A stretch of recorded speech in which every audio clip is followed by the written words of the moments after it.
Hi, how are you? Good morning. Good morning to all the people that's looking in her homes, the virtual thing. Welcome to the 2021 USMCA Automotive Industry Summit. We are so excited to be here. The waiting ends finally, and we are so glad for that. And today we start with 2 days with a lot of important information for our industry in this hybrid summit in the exhibition hall 4B at the Henry Gonzalez Convention Center. Share with us where you connected. Write in the chat all the things that you want to. We want to feel you near, no matter if you were in another city or even in another country. Let me tell you some things that are very important with the platform. Before we start, you already can saw the agenda, but if you want consultant, it's available on the chat. We are linked in the chat, and you can saw the agenda over there. The same with the complete bios of all our panelists. And at the end of each panel, we have a few minutes for question and answers. You have to write it in the code, the QR code. If you can put it in the you can put it, the code, perfect, thank you. And you, in your home, you saw the QR code too. You have to scan it, and with that QR, you can send us all the questions that you already have for our panelists. A very important part of this USMCA Automotive Industry Summit is our sponsors. So very glad we have all the sponsors today. Thank you for all of them. And now, we go to the main stage, this main stage for the person that is here in our exhibition hall in person. And for that, I want to introduce to Bruce. Bruce is the co-host and the host for all the people that are going to be here. So Bruce, come here to the stage to say hello and make the official welcome to the people that be here in person. The people that are virtual, I be here with you. And for person, Bruce, an excellent person to make the introduce to all of them. Please, Bruce. Thank you, Vicki. My name is Bruce Belzowski. I'm the Managing Director of the Automotive Futures Group in Ann Arbor, Michigan, retired from the University of Michigan. And I'm glad to welcome you to the 2021 Mexico Now USMCA Automotive Industry Conference. And we're looking forward to a long and fruitful day of information and knowledge that you will be gaining from our speakers and our discussion with those speakers. Today I want to start out with a message, a welcome message from Mayor Ron Nirenberg, the mayor of San Antonio, Texas.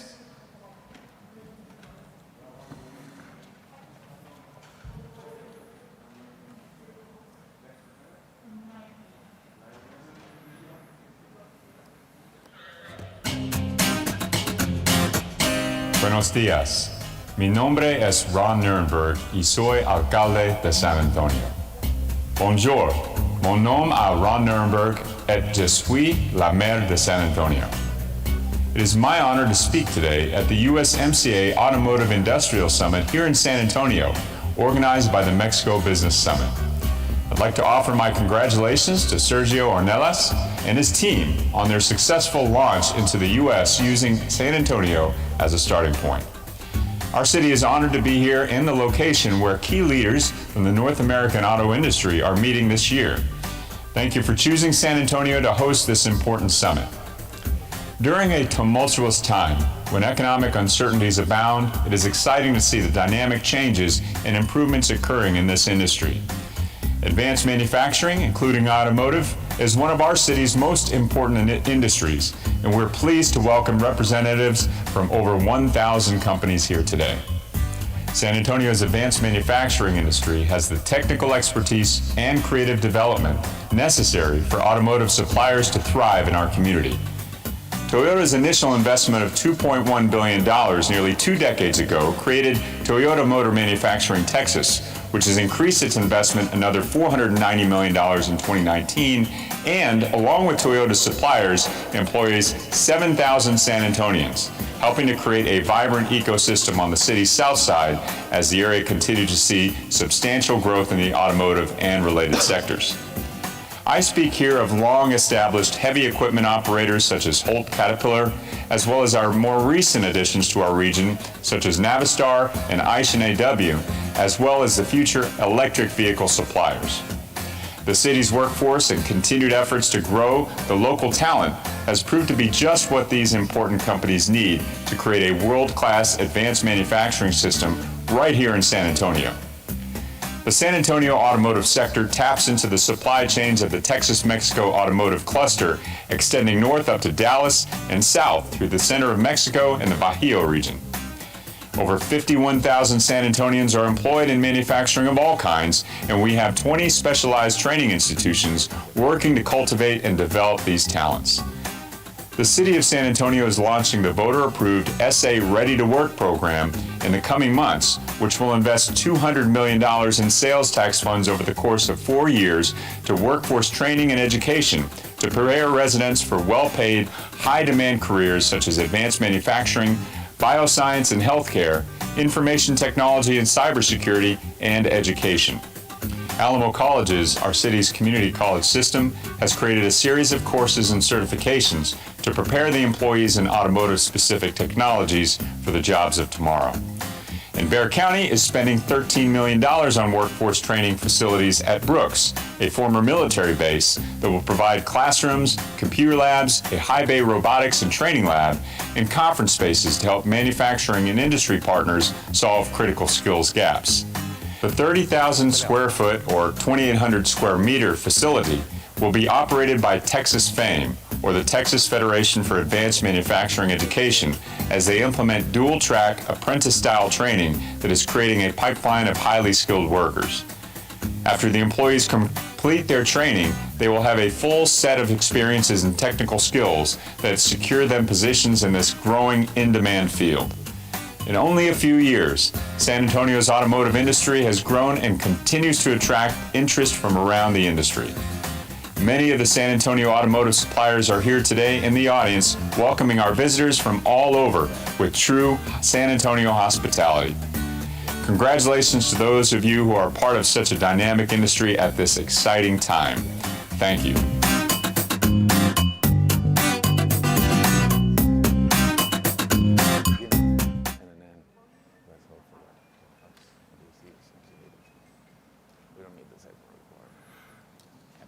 Okay.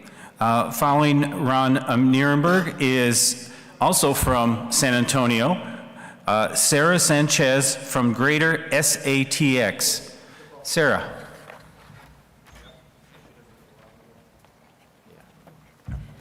Thank you, Bruce. Good morning. Buenos dias. On behalf of Greater SATX Regional Economic Partnership, I'd like to welcome you to the San Antonio, Texas region. I'd like to thank the Mexico team, or Mexico Now team, for making San Antonio the first U.S. location for this incredible event. We are thrilled that you chose to host this year's summit in San Antonio.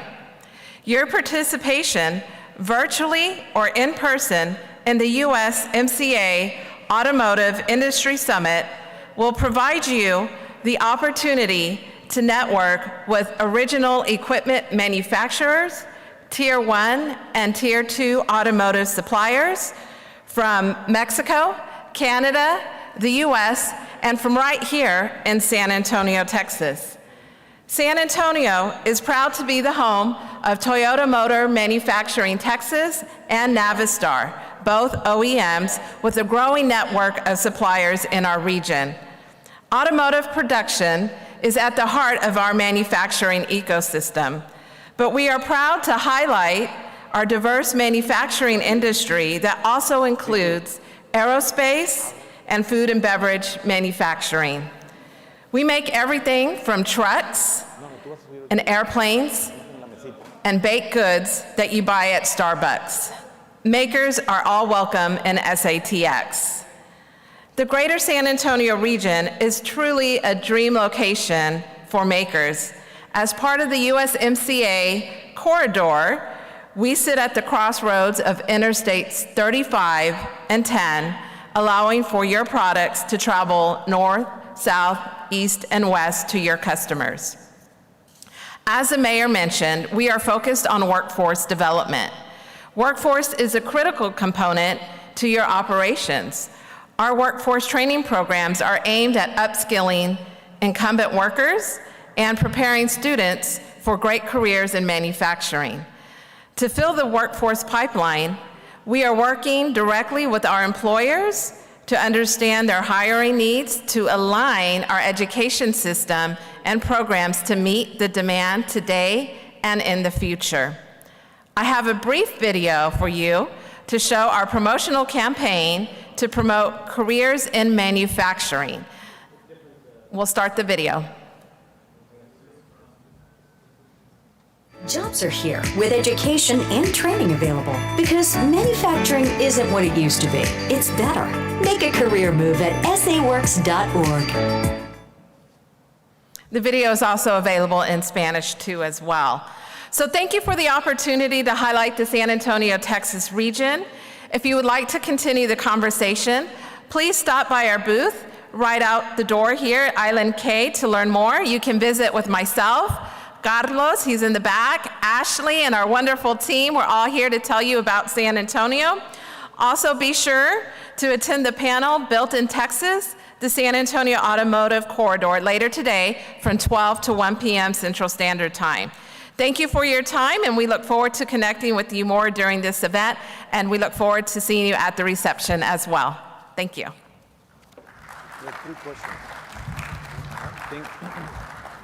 Thank you, Sarah. Our next speaker is Gene Lindgren. He's the president and CEO of Laredo EDC. Gene.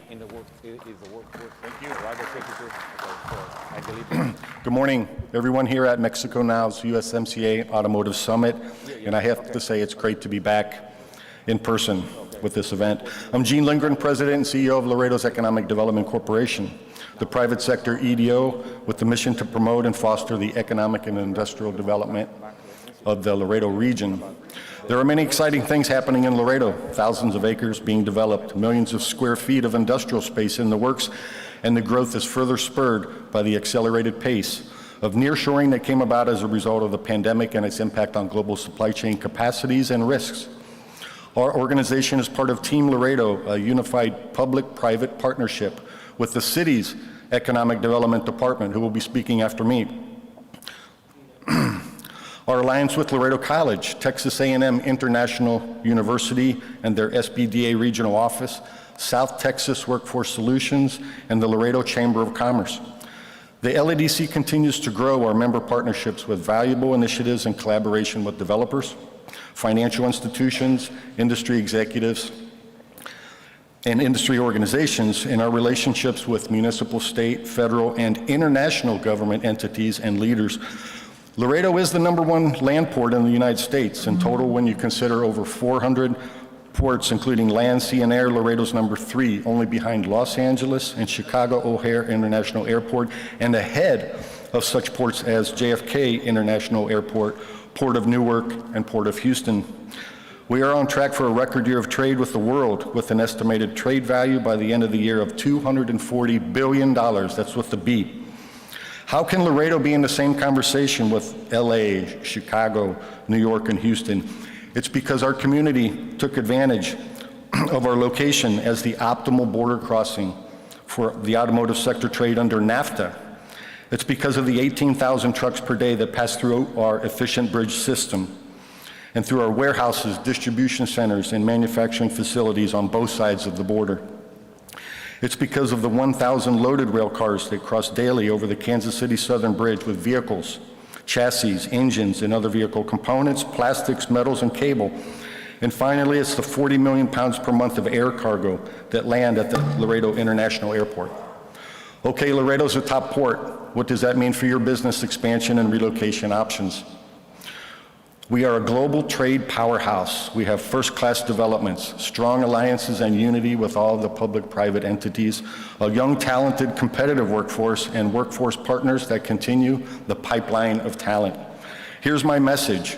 If your raw material, semi-finished material, finished goods, vehicles are passing through Laredo, utilizing USMCA benefits, and chances are they are, I invite you to contact us for a value proposition. We are attracting manufacturers that are performing value-added services and processes within our distribution centers, activities such as kitting, packaging, sequencing, labeling, to name a few. And these processes will help many of the USMCA local content requirements. I invite everybody to stop by our Laredo Economic Development Corporation Exhibit Island F, as in first-class developments. We are featuring top developers from both sides of the border: Pinnacle Industry Center, Killam Industrial Park, Arriva, Lopez Adri, and Ordadell from our sister city of Nuevo Laredo. I also invite you to stop by the City of Laredo's Port Laredo Exhibit Island I, as in impressive things are going on in an entire city of supporting industrial development, commercial development, residential development, college and university expansions, airport expansions, and quality of life enhancements such as city water parks, entertainment and sports venues, and a signature golf course, and more. Laredo is well represented here. We also have representatives and exhibits from our partners at IBC Bank, Majestic Realty, Forum Real Estate, Daniel B. Hastings, and Index. Thank you for giving me this time to share our exciting news about Laredo. Please come by and chat with us at our exhibit and that of the city. Thank you.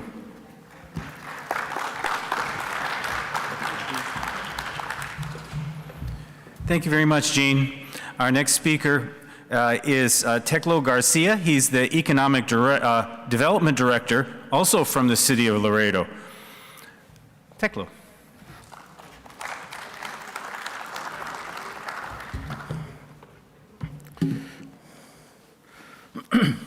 Good morning, everyone. Buenos dias. I'm Teclo Garcia, as we just got introduced, as the Director of Economic Development for the City of Laredo. Thank you for having me. Thank you to the organizers of this great event, to Sergio Nelas. Thank you for putting together this event. I'm sure it's going to be one of the best you've ever put together. Again, from Laredo, Gene, thank you for your remarks about Laredo. I agree 100% with what you were saying. Thank you for also to everyone here for being able to handle two people from Laredo back to back. We appreciate it. We're very proud of what we're doing. I also apologize for Mayor Saenz, who was supposed to be here this morning. Mayor, because of weather, wasn't able to make it to San Antonio this morning, so I made sure to call him and thank him for putting me on the spot without a proper suit to come speak before such an esteemed group. So Mayor Saenz, if you're watching, thank you. We really appreciate you. But no, he's a great leader, and it's part of the reasons why we're here. Let me mention a couple of things about Laredo that we can get right to it. As Gene mentioned, Laredo is the #1 land port in North America. And why that is because we have the capacity to handle logistics, and we've been doing it for hundreds of years. Laredo is strategically located in a place where we can handle trade. That's what we do. That's who we are. 1/3 of our workforce is employed directly into transportation and logistics. Anyone in logistics and trade, international trade between Mexico and the United States is in Laredo. We have thousands and thousands of workers in that area. They do a great job. We move everything from avocados to alternators, from berries to batteries. I mean, we really do run the gamut.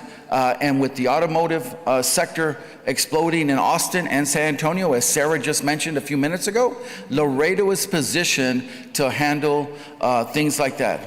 Many of you don't know, and I also like to mention that we're a big export port for Legos.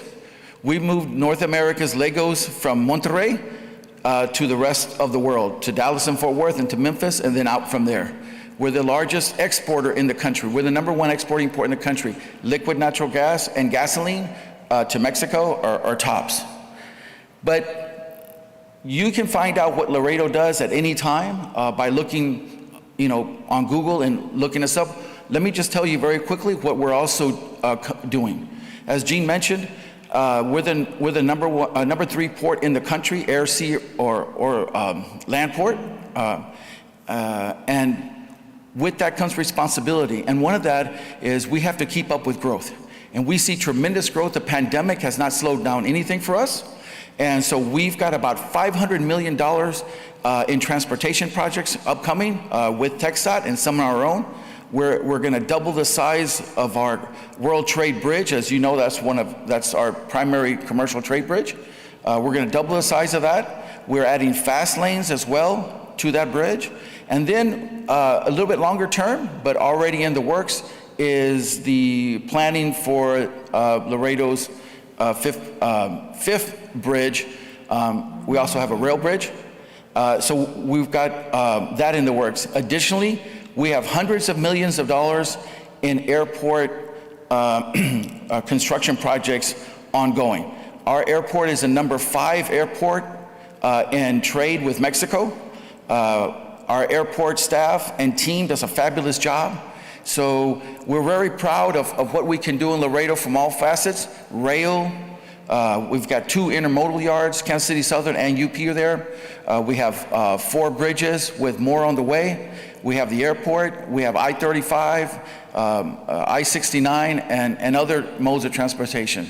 So should it occur to you, please come by our booth. We're at Island I. Laredo's there for you here. We're also in Laredo for you at any time. So thank you again. It's an honor to be in front of you. I really appreciate this opportunity to all the organizers, and please have a good day and come by and see us. Thank you.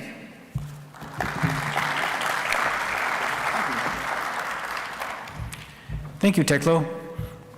Okay, before we start getting into the first panel on labor aspects of the automotive industry under USMCA, I wanted to bring to your attention the breakout sessions that are taking place in room 206A at the meeting level, starting at 1 o'clock. There's nearshoring opportunities under Mexico's shelter and IMEX programs, and another one on overview of labor law reforms in Mexico and how soft tech keeps automotive rolling. So please feel free to join those breakout sessions during that time. So let's begin with our first panel of the day, labor aspects for the automotive industry under USMCA. And this panel is going to be managed by Francisco Peña, who is the labor partner of Cachot, Casavas, and Newton. Please join me in welcoming him. Francisco. Thank you.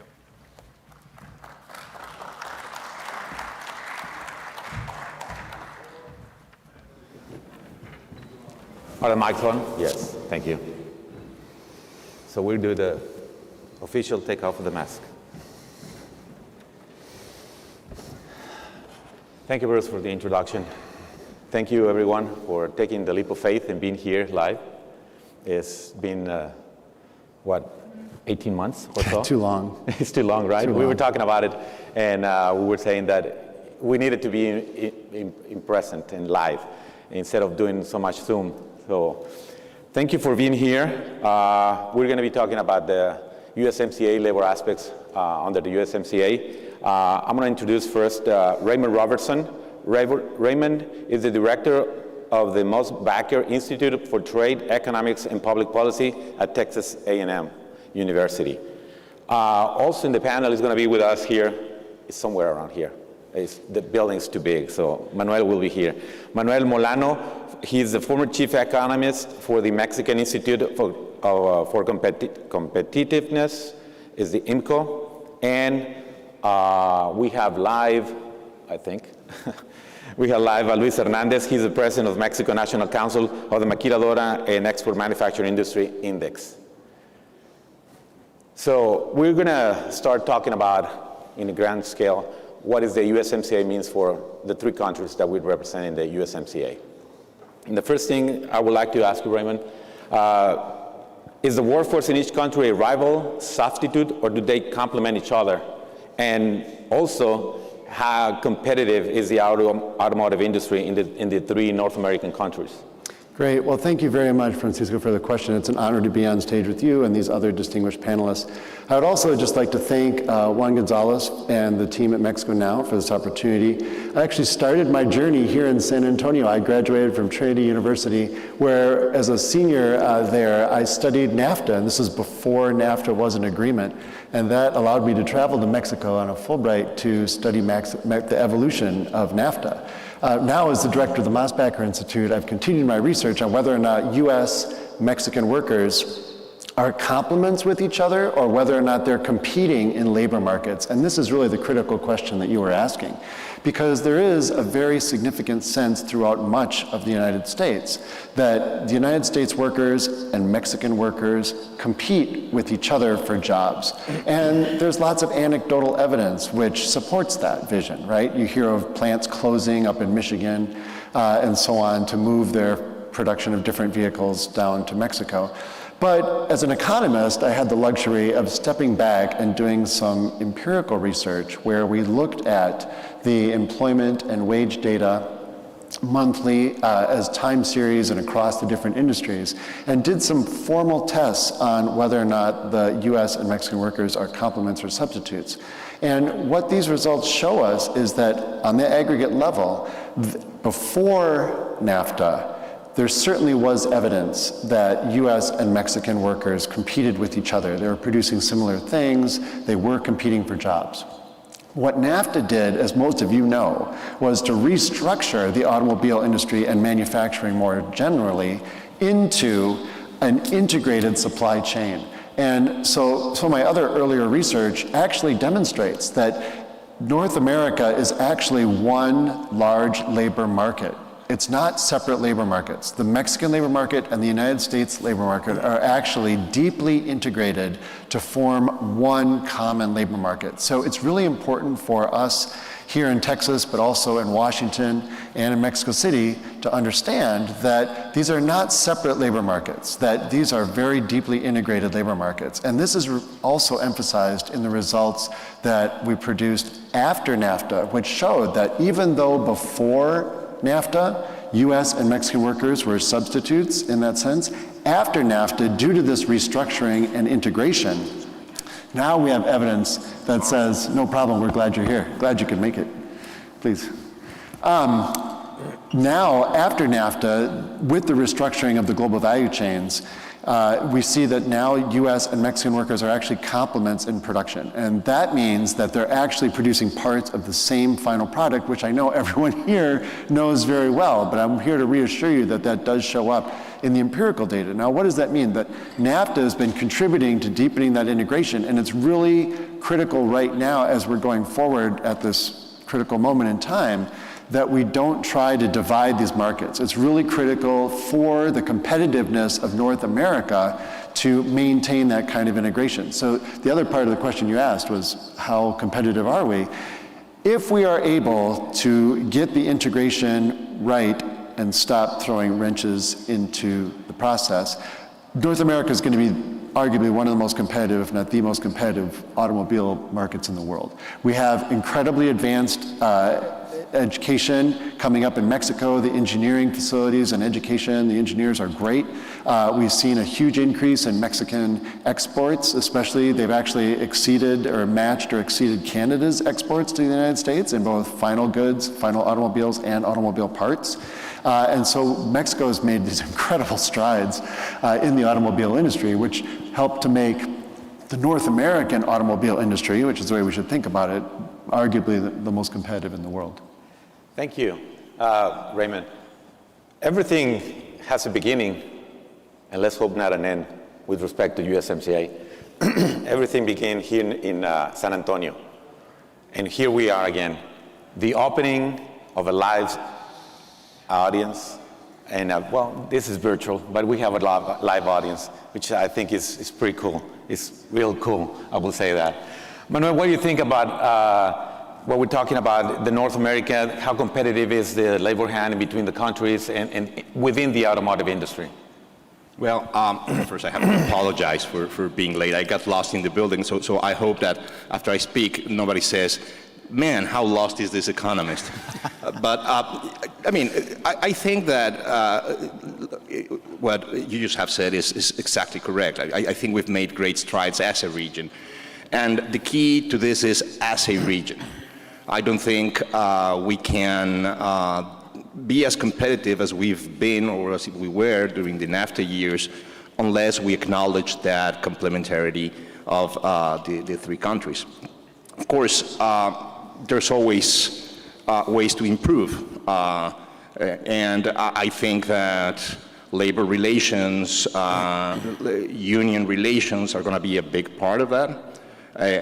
I don't think that salaries have to be the biggest part of that discussion. I guess that things like quality and conditions of work and work-family balance and that kind of thing will be more a part of that. But I still think we are the most competitive region of the world in producing big-ticket items such as automobiles, planes.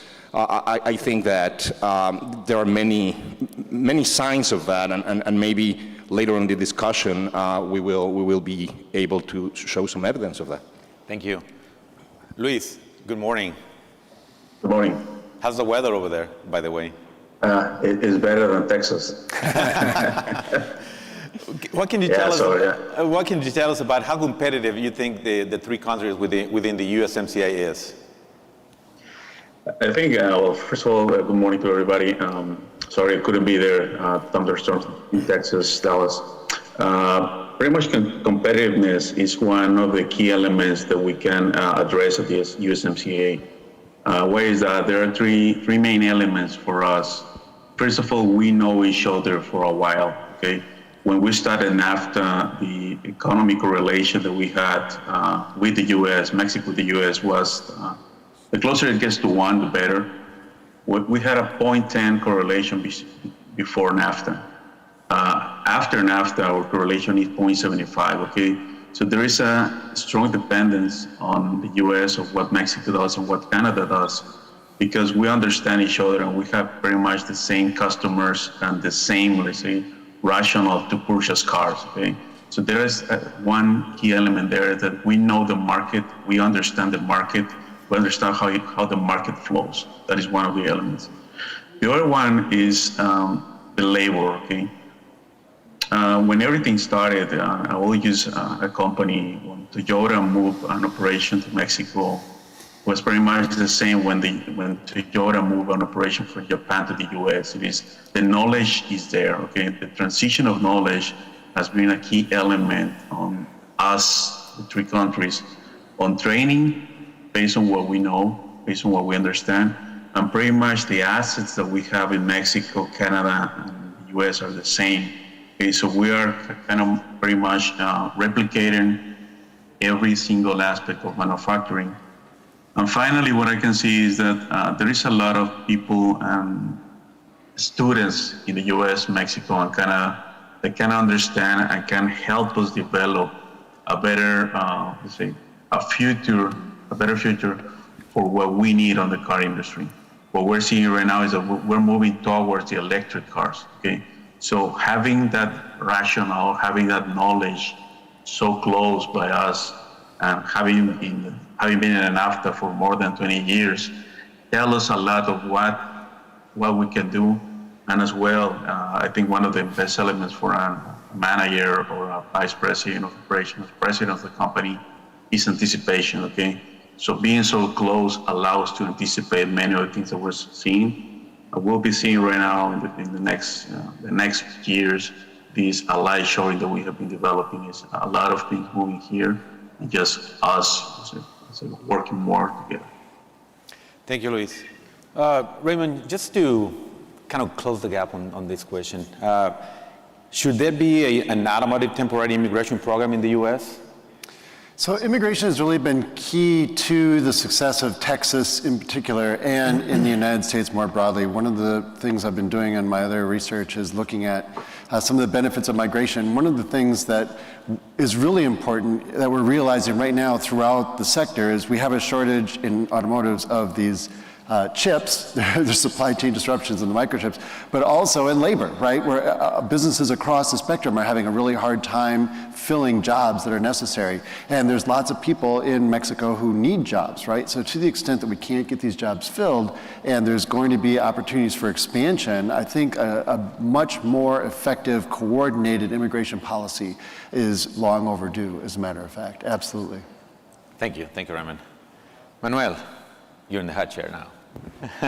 Well, I mean, immigration is a very controversial subject, both in Mexico and the U.S. Of course, we need a more comprehensive kind of program. Look at what happened with Britain and the Brexit. Okay. It's not that they don't have food or that they don't produce food or import food, but they don't have lorry drivers because lorry drivers came from Poland. And once the island got out of the European Union, they cannot get enough drivers. And what Raymond just said is quite right. I mean, a lot of people in Mexico do need jobs. I'm not really sure that Mexico is really doing the right conversation with Washington. I guess that. It's not easy. It's not a level field kind of negotiation. But Mexico needs to address this. Of course, if I'd be the U.S., I would say, guys, I mean, 25% of my population is foreign-born. What are you doing? And then you will find out that Mexico has less immigrants than Japan. In OECD. So I guess we need a more carrot approach than stick approach. What we've been doing is frankly inhumane. And I guess that if we get there, the US could give concessions to countries such as Mexico that actually do something to place people that need jobs in their own pockets of development, because Mexico is a very heterogeneous mix of regions. I mean, you cannot compare the prosperous border north and the Bajío in central Mexico with the southern poorer parts of the country. So I guess that's a discussion that's long overdue. And, again, I don't think that's going to create this very weird USMCA illusion that the salary is going to be $16 an hour in Mexico in the foreseeable future. I mean, I hope I can see that, but I don't think my grandchildren will see that. So I guess that we need to keep the discussion framed in the parameters of the things that we can do, and certainly Mexico could be doing a lot more in terms of absorbing migrants from the whole hemisphere, actually. Thank you. Luis, your thoughts on immigration in maybe an automotive temporary immigration program into the U.S. What do you think? I think it's going to be natural. And why I say that is there is a lot going on in the car industry, and you guys know better than I. There's a lot going on how to reactivate. I can put it this way: we lost a year in the automotive industry. Okay, there is a year backlog in the automotive industry. Okay, so the further and the faster we want to get to the market with what the customer needs. What we're finding out right now is that people say, you know what, I don't need a new car. I'll keep the one that I have. So many of us have got offers by mail saying, you know what, give me your lease, I'm gonna give you a new car, I'm gonna resell your car. So what we need to understand is that the faster we get to the market and the faster we get to the knowledge of the people, what they really need on the car industry, how can we, let's say, amend or let's say, pass through that year that we lost, it'll be the better. There's a thought process that a guy was telling me, he worked for Tesla. He says, you know what, the car has been is a commodity right now. It has been a commodity for a while, okay? Right now we need to understand is how much can we develop for the user in the car, not in the car per se. Meaning that you need to be understanding what they really need on comfort or what they really need on what the car can give them, besides just moving people from one side to another. And finally, what I believe is that getting this knowledge or having this training, having this immigration, or having people from Mexico moving there or from there moving here, it is a two-sided equation. It is, what I see is a lot of the main industry for Mexico or the U.S. is in Guanajuato, okay? So there is a lot of people commuting from the U.S. to Guanajuato to provide, to give knowledge to employees here. But as well, when we want to do a continuous improvement project or we want to do a Kaizen or something like that, that is when we send the people from the shop floor in Guanajuato to the U.S. so they can understand what truly is the process, okay? The immigration will be there. Unfortunately or fortunately, the immigration from South America to Mexico will continue, and we'll see that continuing. What we're seeing right now is that a lot of the people from South America is trying to go to the U.S. They won't make it because of the border restrictions, because of how we're seeing the border react here. But we need to understand that people that we have here, we need to be trained up there. And in some of the cases, we'll be seeing, as we saw in some of the industries, the yacht as an example, people on the board that are not Asia people nor Japanese people on the board. We'll be seeing that more and more in the U.S. automotive industry as well. Thank you, Luis. Manuel, you just mentioned something key to the USMCA, which was a big issue when it was being negotiated. You said $16 an hour salary in Mexico. You're not going to be seeing it, or maybe not you or your grandkids. What can you tell us about that in specific? How that is going to become an issue if we in Mexico do not comply with that provision within the USMCA? Well, I guess that the implementation plans will be developed, and this I heard from an industry insider recently, on a company-by-company basis, and each company will have to submit a plan on how they are actually building that up.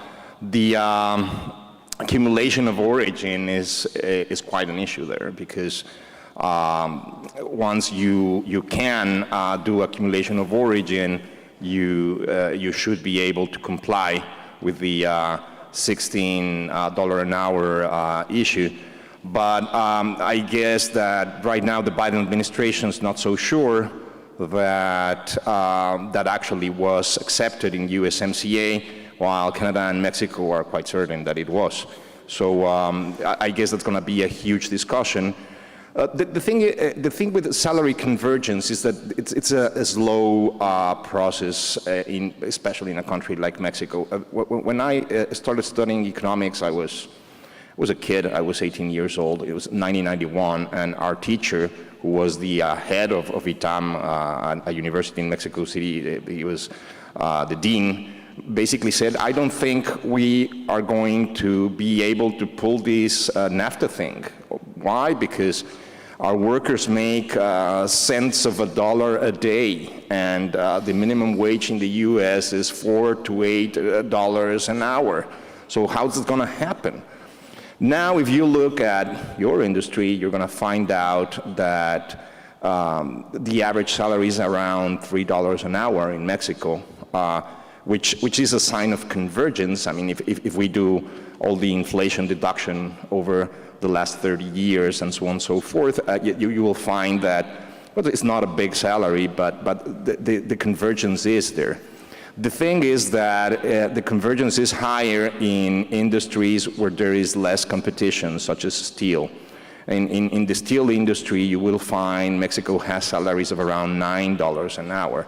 So this is a piece of information that unions take and say, hey, I mean, I got a hold of a bit of the political process. I can tell my Congress representative that we don't need any more trade deals, so let's close sectors and let's make huge profits for these companies, and then we can snatch some of those profits and create a higher salary. Well, wrong. That's the wrong way to do it.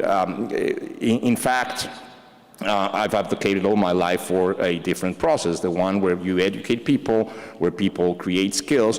When you actually invest more in every labor position, because that's another issue we were discussing in the previous discussions to this panel. The allotment of capital to each worker is crucial to its productivity, and that has an effect on salaries. So I guess that if we can look at this as a bigger thing, as an industry development thing, as something that probably the development banks in the region have to look at, because the allotment of capital is not only the machine I'm working on, it's also the roads that surround me and the industrial park where I'm located, and the public services and the quality of water and so on and so forth. So I think we can make this convergence process happen a lot faster. And now, is it good for the region that we get higher salaries in Mexico or in other places? I think so, because normally the wage, if there are no distortions like the ones imposed by a very politically guided union, when the salary is high, the productivity is high. So I guess we will be paying our workers $10 an hour or $15 an hour whenever they can reach that kind of productivity. But that is not only on the side of the workers. Even if you get the brightest engineer, if he doesn't have the right tools and the right environment, he's not going to be as productive. So I guess that the Mexico competitiveness question is now, and Mexico's proved that it can build competitiveness in certain regions. The thing is how we make that model scalable. You know, how do you create that reality for more companies and more workers? Thank you, Manuel. Raymond, your thoughts on that? Just give us an overview from your point of view. And let me add a point here. Include Canada, if possible. Sure. So part of the concern in the USMCA about the $16 an hour was that there was a big surge in exports from Mexico in auto parts and in finished automobile goods. And so, you know, the previous administration in the United States was saying, wait a minute, we have to kind of slow down this shift towards Mexico. But part of, you know, what Manuel was saying was really true, that Mexico's been investing in engineers, they've been investing in technology, they've been investing in capital, and that's why they're able to be so successful in producing auto parts and automobiles, and that is contributing to some wage increases. But you know, Canada at the same time is going through its own kind of a crisis, and there's three crises really that Canada is wrestling with. There's a 2-year crisis, which we all know about with COVID, the supply chain disruptions, the chips, and so on. But also there's a 5-year crisis where they really realize that Canada's on the cusp of having to redefine itself in terms of changing market conditions, like what is going to be the role of electric cars and how does that affect Canada, and also the fact that their comparative advantage lies partially in a wage advantage relative to the United States. So they have like this 30% wage advantage relative to the United States. But also they're relying on an older, more reliable, higher skilled workforce, which means that Canada's competitive advantage, if we let the market play out, has got to be in investing in new technologies and implementing kind of the sourcing for electric vehicles, which requires different things. And part of the thing that I think is really interesting is that, you know, Mexico has been making those investments in many ways. And so I think Canada's very concerned and the United States is very concerned. But just to clarify, I think there's something about the USMCA that might be underappreciated, that the $16 an hour clauses apply to less than half of the value of the vehicle, right? So there still is lots of room for even Mexican production, even when there isn't those kinds of high wages, right? So the idea wasn't to have everyone getting paid $16 an hour. It was really more, can we try to claw back some of the production that has been shifted to Mexico back to the United States with this clause? And you know, as someone from the Mosbacher Institute, Texas A&M, you would imagine we would advocate for letting the market kind of sort this self out, right? I mean, the market should be really the one driving this instead of policy. And I think that if we're letting the market do that, we're going to see those changes that Manuel was saying in terms of rising wages. So does that? Thank you. Yeah. Thank you.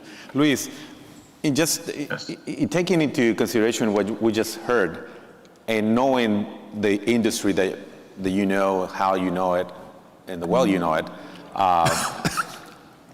what is your approach in regards to the automotive industry, the $16, the labor value content? How do you think, because we have a factor in Mexico. If I'm making $16 an hour and you're not, you're gonna complain to your union because I'm doing it and you're not doing it. So my salary increment is gonna reflect also an increment, maybe not as much as mine, but you have to be reflected as well. Otherwise, we're gonna have a crisis within the plant. Right. So what do you envision in that sense, Luis? Question, thank you. What I see is this is not a policy situation. This is a productivity and economy situation, okay? We cannot, define that because it says that we need to pay $16 an hour, it needs to be that way. What happens here is that we need to understand the formula that we're using to get into that $16 an hour. Because at the end of the day, it's not for an individual, it'll be for a processes. If we go to specific companies through Mexico, many people is doing right now, many technicians are doing $16 an hour. So that means that we can do it, but a lot depends as well on the cost of living, and that is why on the economy or microeconomy there. What I'm seeing right now is that it won't be a standardized, okay, that 16%, like $16 per hour, it will be kind of a blended average, it won't be standardized. Some of the processes, some of the technicians, some of the quality people, engineering people, the shop floor, they're already making that in some of the key industries that supply already to the US and Canada. As you mentioned as well, is having that standardized, that creates or open another situation in which everybody will say, you know what, we need to be, we need to make the same. So that doesn't work that way. So that is why it's a productivity situation. Having this $16 an hour as a thought process that everybody needs to be making $16 an hour, I don't think that is the right way. At the end of the day, it will be a productivity driven in specific areas, because some of the areas, they won't make it in that way. And the other thing that we're seeing is that the companies and those $16 an hour is based on what the union, what the 401k, what the tenure of the employees in the U.S. So there is a lot of, economic factors, as I was saying, that need to be embedded in this calculation. What I see is that we'll be there because of the automation, the capital that as Manuel was saying, the capital that the employees will be using will be part of that equation. So the more capital that we invest, the more technicians that we will need, the more education that we will need. So it'll be kind of progressive, but it won't be like just a policy that saying you just pay it, because it won't be productive for USMCA. Thank you. So Manuel, back to you. In your experience, how are companies educating themselves and training their workforce on the labor value content rules to maximize competitiveness and comply with the USMCA regulations? Because at the end of the day, you cannot expect this if you don't train your force. And in order to train your force, you will be doing precisely that, complying with the USMCA. That's a good question, and I guess that question is kind of political. I know that. Thank you. We like to think of the economics and the productivity side of the equation, and that's fine because we are economists and business people. But there's a lot of politics involved in that. I don't think Mexico has done anything in the current administration in order to comply with the USMCA. I think it's pretty much lost in some weird cloud of the policy realm, and simply the public discussion's not there. However, some things have been done, not as a main policy issue, but as a state kind of thing, as a company by company kind of thing. Mexico has been very enthusiastic of the German model of learning through working and the dual system. And I see that happening in Mexico over the next decade. I mean, I don't think we can put every Mexican into engineering or even into a short technical career path of automotive production, but certainly we can do more like the Germans, where people spend some time in education, some time working, and that way they achieve increasing qualifications to do the jobs. The thing now is that what I question myself, and I know we're not supposed to talk a lot about this because this is going to be covered in the innovation panel later on, but I guess that the car of the future is going to be less labor intensive. And we need to acknowledge that as an industry. We need to think how we're going to adjust labor forces to that phenomenon, because the electrical cars that are in the future are a lot simpler. They're a lot technically simpler. They require less mechanical parts, less assembly, and that's something that we really should be thinking of as a region. Maybe if I'd been NatBank, maybe the infrastructure of the future is not only roads and bridges and that kind of thing. Maybe we need to be buying patents. Maybe we should be in the market for companies that are underwater in Asia, producing solar technology or producing battery technology, so we can preserve the competitiveness of the industry. I think that intellectual capital, patents, knowledge for this new computer with wheels that we used to call a car, it's going to be quite something, and it's going to change the composition of the labor force. And I guess that's not only an issue for Mexico. I guess that's an issue for Canada and the US too. We really need to think differently about the kind of product that we will be selling in the market over the next 10, 20 years. Thank you, Manuel. Luis, let me kind of like do the same thing, but more focusing into the, you represent a key sector to the Mexican economy. And based on your experience, the labor value contact rules, how does that, you've seen, is the companies working and training their people? Are they just ignoring them as the government is, as we just heard? Or are they doing and being proactive in order to comply with the new rules under USMCA?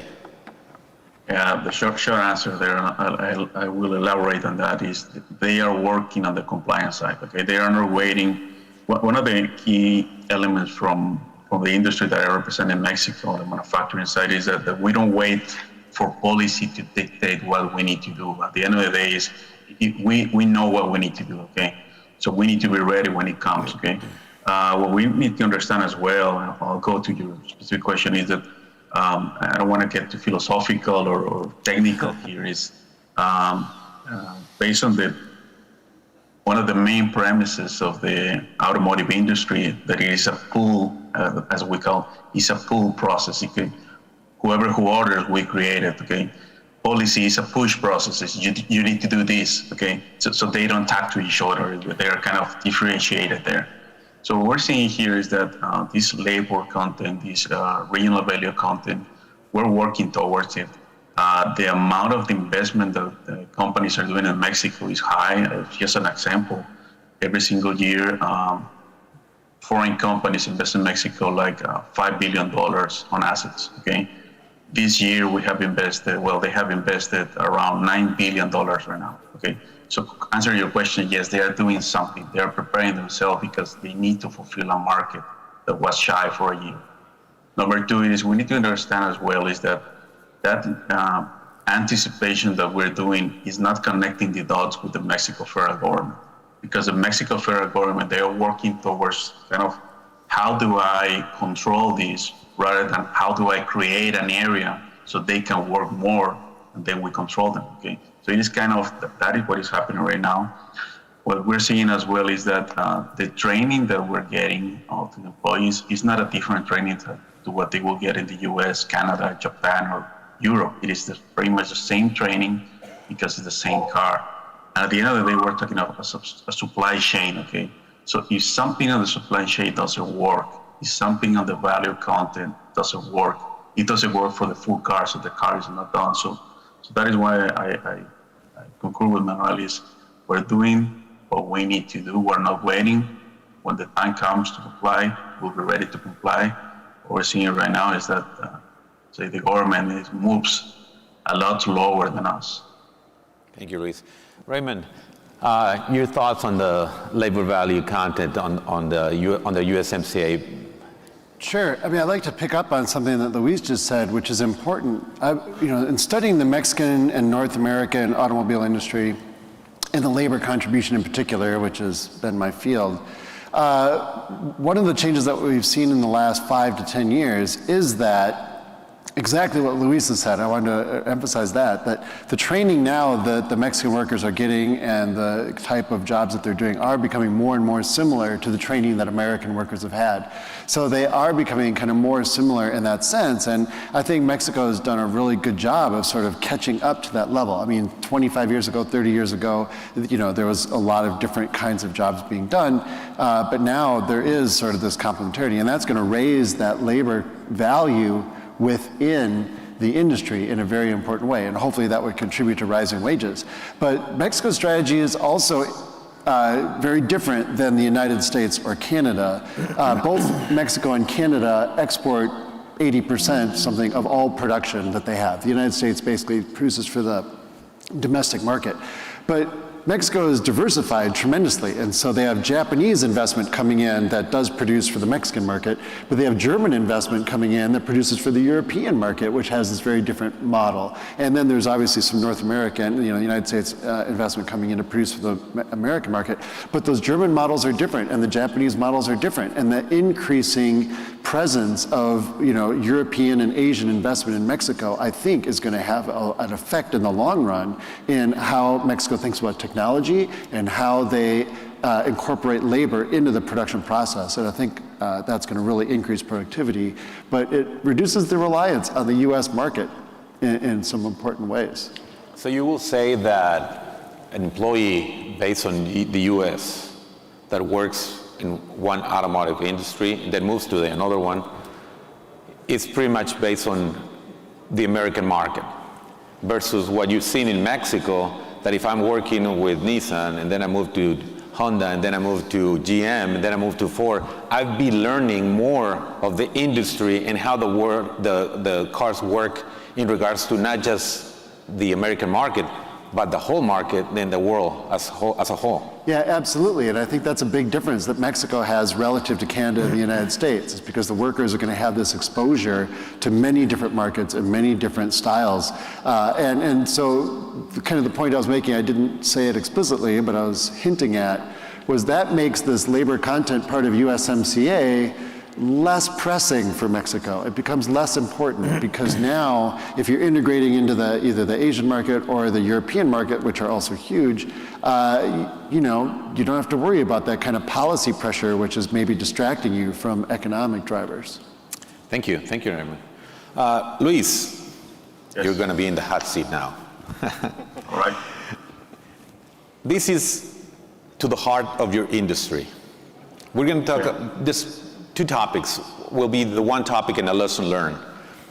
Legitimación de contratos colectivos de trabajo, the legalization of collective bargaining agreements in Mexico. Does that present a threat to a stable labor and employment environment in Mexico in itself? Because only Mexico is doing it. Within the USMCA, USMCA, the only country that is doing that is Mexico. There's a history behind it, that I know. But will that create a hostile environment in Mexico because of that process? Yeah, let me. Yeah, that is a hot question.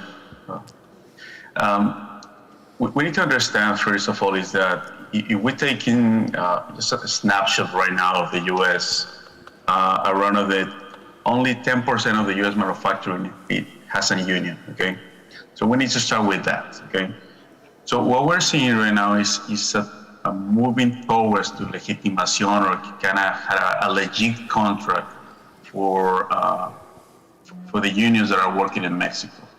What we're seeing right now is that there were two cases, okay? Two specific cases on the automotive industry. Everybody on the audience will know which ones I'm talking about. What is happening right now is that since we have been moving from, let's say, a relaxed union process in Mexico for the past 30, 40 years, right now, USMCA say, you know what, we need to address this, not 100%. It needs to be addressed in two ways. Is if the company wants a union, or if the company doesn't want a union. So you can have a legit contract if you don't need a union, and you can have a legit contract with a union. So that's one of the biggest differences that we have. It's not that everybody needs to be unionized or has a union within themselves. What is happening right now is that the cases that we're seeing are isolated, and the approach from some certain individuals has been very aggressive, that they want to say, you know what, I need to do this gap that will be in 3 years or 4 years, I need to do it now. So what is happening is that they are breaking, or they're burning the bridges for some other industries, because the investment, where they say, you know what, the investor would say, you know what, once they get the process aligned, I will start doing it.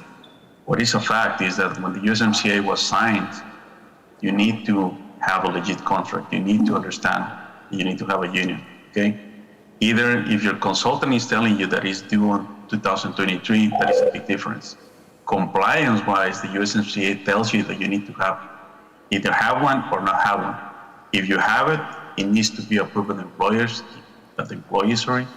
If you don't have it as well, it needs to be approved by the employees, not the management, or not the manager, not the consultant, whatever. So what we're seeing right now is that is creating more noise than effectiveness, to your question, because we're saying, you know what do I need to do is, well, you need to understand first that this was signed 2 years ago, okay? Mexico-wise, it was signed 2019, okay? So when it happened, okay, you needed to do something, you're not doing it, you are just waiting for something to happen. The biggest concern, to your specific question, is that we need to be in the automotive industry on top of this, because it is a supply chain situation. If something happens in Canada, something happens in Mexico or the US, the car won't be made, okay? At the end of the day, maybe in Mexico, we're doing just a small assembly there, but if there's something going on there, it won't happen. As well, for the suppliers of that automotive industry, we need to be aware that something that can work out there, or that can happen there, it could trigger a situation. And finally, what we're seeing is, what I would recommend the audience, or would recommend everybody is that you as a company create a business continuity plan on this situation. What will happen if it becomes an issue, okay? Because it's not something that is due, it is due in 2023, but right now, you're doing your Sarbanes-Oxley questionnaire every quarter, okay? And they're saying, you know what, did something change in your company, or did something change in the policy that you need to know? You need to put that there, because it already changed. If we're doing it or we're not doing it, that's a different story. Thank you, Luis. As a matter of fact, it's based on what you're just telling us, it's creating more of a noise, more of an unstable labor environment in Mexico doing this process than creating certainty and being more proactive and productive for the manufacturing facilities. For the audience here and abroad, in the digital world, we're going to start with the questions. You have the QR code that you can submit your questions, and submit your questions with your email in case some questions are not answered during this time, the panelists can follow up with your questions. Bruce. Thank you, Francisco. We do have a few questions from the audience. One has to do with, do you see the U.S. and Canadian unions getting involved in the unionization of Mexico? It can be. This can go to any of the response. I will start with Luis, since he's on the floor, and then Manuel can help us here. Yeah. They are already involved. They have been involved in the past 2 years. So that is what I was saying is we need to start looking into this in more detail as a company, not by the consultants. It is, you need to create a scenario. They have been here for a while. They know what we're doing. They know the critical states that the unions are working. They know the critical states and industries that the unions are not working. So short answer is yes, they are here. They understand what we're doing. They understand what we are not doing, and they can create a situation for the supply chain at the end of the day. Thank you, Luis. Manuel, your thoughts? I guess that the Mexican Union is undergoing a very difficult evolution. You have to think that these unions came from the early 20th century in a very different political setting, and in many cases became vehicles for dirty politics and extortion. So I guess that's also a lesson that maybe American and Canadian unions can learn. Maybe we should be looking at unionization in Europe to try to learn some things about it. I mean, I recently was reading a paper that shows that Scandinavian unions advocate for more family work balance because they have more ladies in the ranks. So I guess that a union can be a very powerful motivator for things to happen. I think that not only good pay, but also happy, comfortable workers are crucial to the quality of the product, to different possibilities. I think that the Mexican law needs to evolve to bring that competition forward. I think it would be healthy if we could have more international unions going into Mexico. I don't see the law in Mexico evolving as fast as it should for that process to speed up. But again, what Luis said before is crucial. What we need to strive is for the effective right of people to collective negotiation if they feel like they need it. It doesn't mean that every company out there needs to get a union. Thank you. Raymond.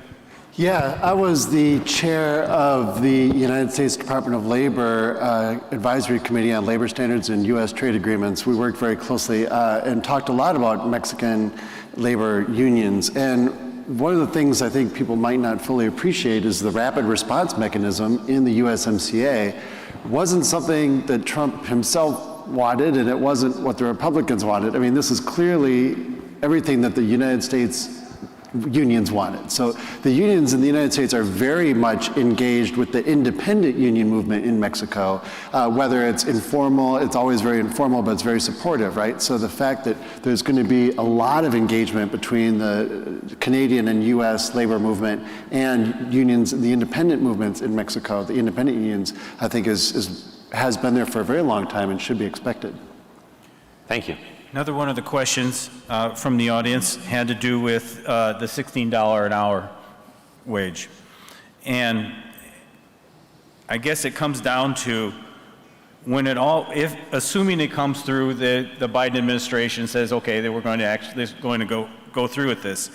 Do you actually see a movement of jobs from Mexico to Canada and the U.S.? Should I? Go ahead. Yeah. Go ahead. So I think that was the intent. I think that there would be some change in employment, but I don't think it would be significant enough to reverse the trends in U.S. employment that we've seen over the last, if you look at the last 20 years in manufacturing generally, or in the automobile industry in particular.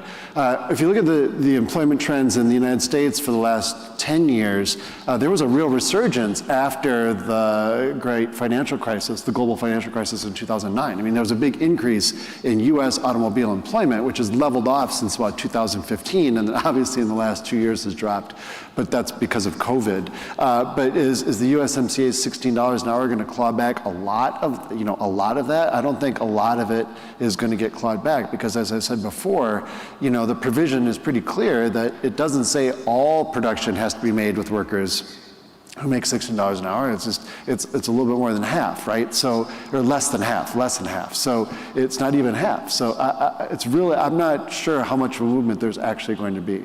Okay. Thank you. Unless someone else. Another question for you, Raymond, has to do with when you were talking about the integrated labor market. Mm-hmm. Can you give us some description about how that works? Absolutely. So there's three things that really integrate labor markets, right? So there's trade, which is just the commercial integration, and we have huge amounts of that between the United States and Mexico. And then investment, and we know that there's a lot of investment of U.S. production, not just in automobiles, but in other manufacturing across the border. And obviously migration, right? And so migrants are very much integrating the labor market one way or another. And the way we test that, just to give you some statistics, right? If you look at, and I don't know if you mentioned this, but if you look at the unemployment rates between the United States and northern Mexico, the correlation between those two is over 0.85. I mean, it's extremely highly correlated. The unemployment rates of the economies of northern Mexico and the United States move together. If you look at wage rates, they move very, very closely together. Employment rates move very, very closely together. And as a matter of fact, that correlation between northern Mexico and the United States is much, much higher than the correlation between northern Mexico and southern Mexico. The northern half of Mexico is more a part of the North American labor market, more so than the southern Mexican labor market is with northern Mexico. So it is one labor market. There's a border there, but economics doesn't care much about the border. Correct. It's very much, we need to think about this as one market. One of the ways that some of the research that has been done on NAFTA before USMCA was this story of parts tourism, where parts would start in one country, move to another country, go to the third country, and then end up maybe back in the first country, which is a tremendous amount of movement, and I guess gets caught up in all the calculations that have to be done in terms of the origin and that kind of stuff. Do you see that changing? No, I think we're so deeply integrated now. I think that's the integrated part. Yes, that's what we mean, is that we're producing the same good. We're all together, Mexico, United States, Canada, are producing the same final good. It's factory North America now. It's not separate labor markets. Mm-hmm. And it's because of this parts tourism. Just kind of for fun, I mean, cows do the same thing. Cows start in one country, they move to the other country, they spend some time, they come back across the border, they keep going. So cows are lots of different products. It's not just automobile parts, but we see this across the board, agriculture and manufacturing as well. It's the only issue that some people have with that story. Of course, it's usually it's all based on low cost and trying to get the best cost. The CO2 emissions of moving all that stuff is dramatic, especially if you're crossing borders multiple times. How do you see that kind of playing out?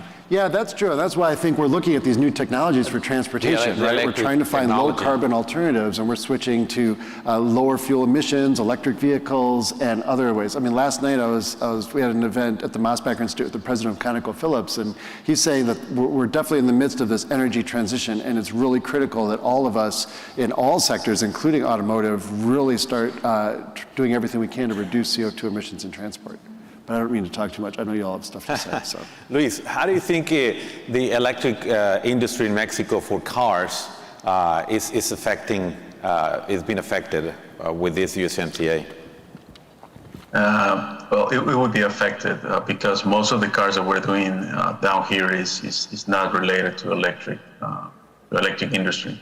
The concern that we have and everybody has in the room is the position from the federal president of Mexico on energy and renewable energy.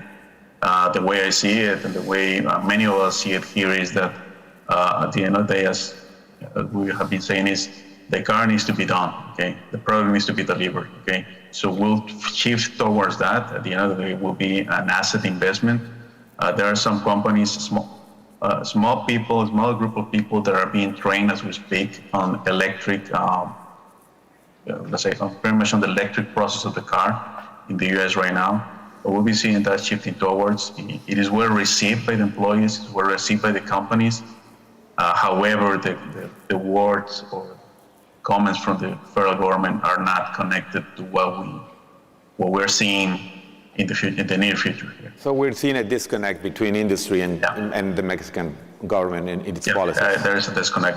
The way they're treating energy in Mexico, federal-wise, is not the right way. I would say it is. Everybody's making progress, not the U.S. Wherever you go, everybody wants to have lowest carbon emissions, moving towards solar panels and everything. So there's kind of a disconnect there. However, the market is asking for something, okay? And when the market asks for something, we need to deliver it, okay? If not, if we don't deliver it, that's a good part of manufacturing. Somebody will do it, somebody will deliver it, so we need to be on top of this. I'm sure we'll deliver it. Thank you, Luis. Manuel, your thoughts on that? Well, just trying to summarize, imagine that these labor restrictions on salaries get so tough that in the end we end automating fully the production in North America, and we hire no workers. So you would get only executives, and executives in every plant will make more than $16 an hour, and the problem's being solved. I think that's the kind of incentive that we are creating by putting salary numbers in a trade agreement. It's absurd. It's like, imagine Mexico saying that the U.S. loans at 2% a year are illegal because it's too cheap. I mean, how can you get capital so cheap? Well, I don't think that's proper. I think that's part of the competitive advantage of every country. The fact that the average salaries in Mexico are so low is because we have so many unqualified people in the southern Mexico. So that's why the numbers look terrible when you look at the averages. But in the future, because this is a treaty that has a sunset clause and we will be needing to talk about it, maybe we shouldn't be thinking in terms of the dollar price of wages. That's just nonsense. And maybe we should be thinking more of the more crucial integration issues. I mean, if every Mexican company can get access to 2% a year loans or 3% a year loans, then maybe they will be able to do more for the salary of their workers. So maybe the question is not what's the salary, but what's the access of capital, what's the integration of the financial system and the economic system in the country. So I guess that in 5 years, I hope we have better politicians and better people looking at this. Not to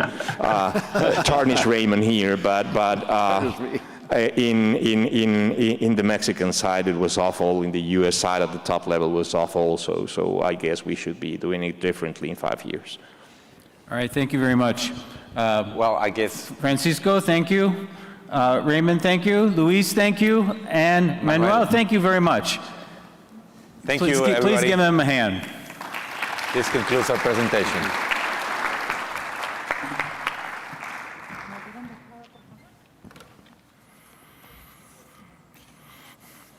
All right, our next panel, USMCA Overall Business Environment, is going to be led by Thomas Carrig. He's the Chief Consultant for TK Consult. Thomas.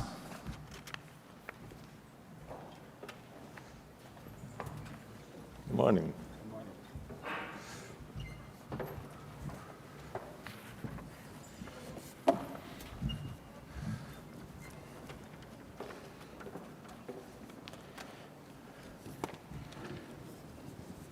Yes, good morning, everyone. Thank you, Bruce, for the introduction. We are very excited to be here. We hope our colleagues in Mexico will connect momentarily. We will be connecting to the discussion we just heard. I think we're going to continue to talk about some of these topics as well from another point of view, from the point of view of the companies that are producing vehicles in Mexico. I remind you to send your questions using the QR code that appears at the screens from time to time. And hopefully we're going to see our panelists. Oh yes, I'm seeing them already. So I can introduce the panelists to you. Here present in San Antonio with me is Luis Lozano, President of Toyota Motors of Mexico. Luis, thank you for being here and for coming to San Antonio to this, for many of us, first live event in many, many months. So we're very happy to be here. In Mexico, I say hello to Diego Ramirez. Maybe you can put him on the screen. Oh, that's Mauricio. No, yes, no. There's Mauricio. Diego Ramirez is the Director of External and Government Affairs of Nissan Motor Corporation in Mexico. And we also have, on the remote side, Mauricio Curi, the Director of Communication and Government Affairs of Volkswagen in Mexico. Hi, Mauricio. Mauricio, nice to see you. Nice to see you, Diego. So the auto industry is faced with multiple challenges. This will be the leitmotif of this event for sure. And some of them have to do with the transition to new technologies in the products and the processes, but others are related to external factors. Of course, the pandemic, but also issues that have to do with trade policies. And in the end, both of these factors have led to the most worrisome phenomenon we are facing today, which is supply chain disruptions. Scarcity of components, cost increase of raw materials. So these are times to make bold decisions, to find new ways to overcome these obstacles. And these are the topics I want to discuss with our panelists, especially understand the situation of car manufacturers in Mexico that also have an important presence in the US. So let's start with Diego Ramirez from Nissan. Can we put him on the screens, please? And I would like to ask Diego. Yes, Thomas, go ahead. Yeah, okay, good. Sure. I would like to ask Diego, what are the implications that you are seeing for OEMs of the new USMCA's rules of origin? There was a lot of talk in the previous panel about the rule, about the labor value issue, but I think the rules of origin will play a major role in the efforts that auto companies are making today in order to go forward with this new agreement. Diego, what would be your opinion? Thank you, Thomas, and hello to Luis and Mauricio and everybody that is attending. I think that's a very interesting question, and I think that it's a question also that is not static. It may be evolving. As you remember, when we're in the process of negotiations, maybe we had some idea of what the disruption would be, and maybe this has been changing as we better understand the situation. As you know, with the new USMCA, there are several rules that are changed. Probably the easiest to understand is the RVC, the local value content, the regional value content, which increased. And so this presses the question of how are we going to comply. So naturally what we need to do is localize as much as we can within the region to increase our local value content and be able to achieve. And we have several steps to achieve it. But I think this is, at least on the methodology or the principle, is what we understand the most. Then there were several other specific items that we needed to comply, like core parts, where each of the core parts needs to comply by itself. And this kind of offsets some of the possibilities we had to average different vehicles. So this to the manufacturers brings into question the need to comply specific parts that maybe before weren't needed to comply, and you could import one part and then average it with the rest of the vehicle, and your vehicle would comply, and you would be able to export. Having the need to comply with the core parts needs you to change a little bit your strategy and localization and try to have all of the parts being built, or the main parts being built within the region. The other component, as you know, is steel and aluminum. And this was not a requirement under NAFTA rules. It is under USMCA to have 70% buying within the region for steel and aluminum. So this requires us to see where we are getting supplied for steel and aluminum, or where we were, and increase the local capacity, especially on steel. See if there is enough capacity within the region, and then if this capacity complies with our own internal requests for quality. Still requires a lot of quality process and verification that we comply, so we comply with all of the regulations on safety especially. So it's not an easy process to acquire a new supplier on steel. It's a long process, lengthy process, where you have to go revise every aspect of your supplier. So that's been a challenge. And lastly, I would say the labor value content, as you said.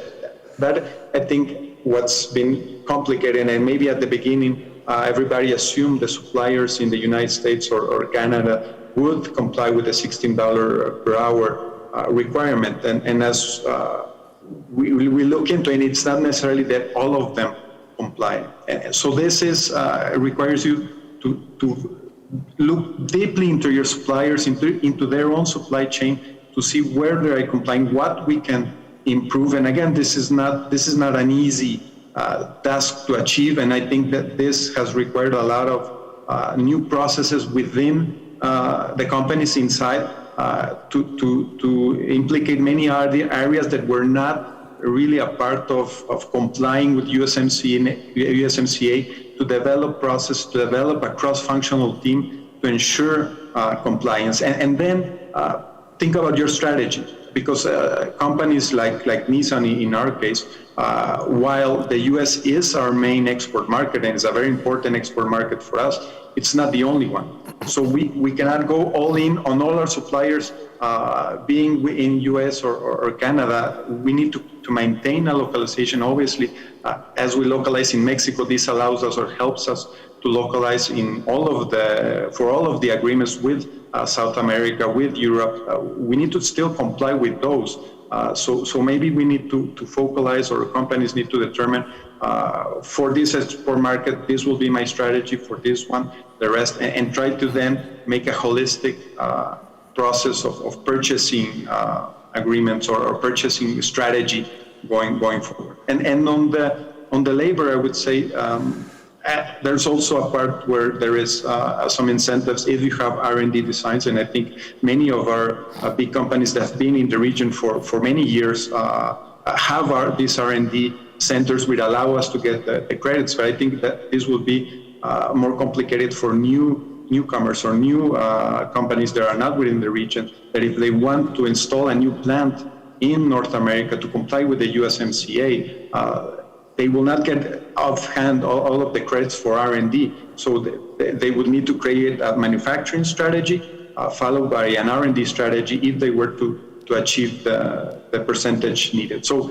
it is a big disruption. On the labor issues, we have also the ones that are not rules of origin, I would say, related, but also more related to rapid response mechanisms where we've been in the need to do a self-assessment of what our situation is, but especially what our supplier situation is, because if they are not in compliance with the rules, labor rules, this could disrupt our chain and not let us export as we have where we would. So it is, I would say, an important disruption that has implicated a lot of analysis within the companies and to create a whole strategy, not just a supply chain or R&D strategy, but it needs to be integrated so that we have a complete strategy to continue to be within the region. Thank you very much, Diego. This was very comprehensive. I think you covered all the important topics. Let me ask Luis and Mauricio if they want to complement what Diego just said. Specifically, Diego touched an important point, which is we need new processes and we need to ensure compliance. And I think from my experience previously, ensuring compliance with all your supplier network is one of the major challenges. Now, Mauricio, do you have any thoughts on that? Yes, thank you, Thomas. First of all, thank you for Mexico Now to having me here, and it's a very, very honor to share with you, Thomas, Luis, and Diego, this conversation.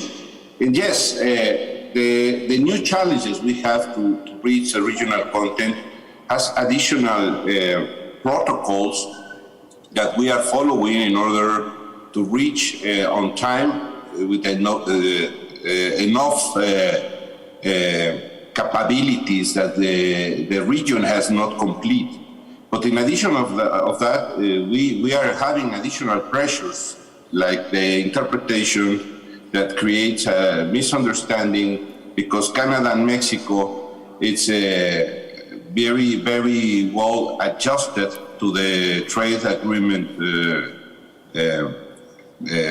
document, but the interpretation of the USMCA, the USTR at this moment is different. So not only the protocols we are following to reach the 75% of regional content, but the misinterpretation could be additional block to the free fall to the trade, and we need to protect that as an industry. It's important to be clear what are the rules. It's important to be clear all the details because it's very complex to integrate all the supply chain in this new era. And if the interpretation is not clear, that could have additional risks. So it's the only thing I want to add about this important issue. Thank you, Mauricio. And Luis, very short, any thoughts on how to ensure compliance? Well, first of all, I think, just saying and seeing what Mauricio has mentioned, that we think that just by having a USMCA is enough, and sometimes that's not the case. Compliance is a big, big challenge, of course, because if we have interpretation problems or we have different changing policies by governments which are not following the objective of the USMCA, it's going to be very difficult for us to work with our supply chains and make them comply. So in a sense, what I would seek from governments right now is consistency in the case that they have to follow policies, regional policies that have to be applied among the three countries to try to help and facilitate the compliance of the whole chain that, as we have seen, is so complex that if one of the links fails, the whole model fails. So in that sense, I think big challenges. Of course, the interpretation right now is a big factor because the USMCA is sort of a tool for giving you certainty of things. However, if there's a problem in terms of interpretation, well, you cannot make a good chocolate cake with two recipes. You know, you need one. So in that sense, that's one of the things that we have to seek in order for people to start, and people and companies and the whole chain to work towards the compliance challenge. Okay. Thank you, Luis. Well, we could make another round probably on this topic, but let's switch a little bit the perspective. And I would like to ask Mauricio about the strain we are seeing in the supply chain in the wake of the pandemic. Chip shortages, other raw material shortages are stopping production frequently in practically all OEMs, and are especially impacting the economics of auto part manufacturers that have already produced the parts that the OEM is going to need, and then the OEM says, I'm sorry, I can't receive your parts because I have to stop production because of the chips.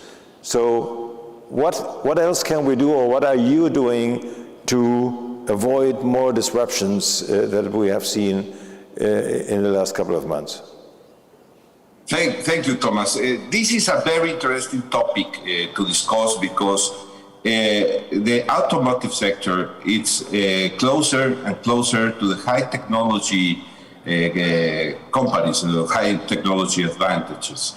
The Internet of Things is reached to the automotive sector in many things. In the following years, we are seeing more and more vehicles connected 100 times to the cloud.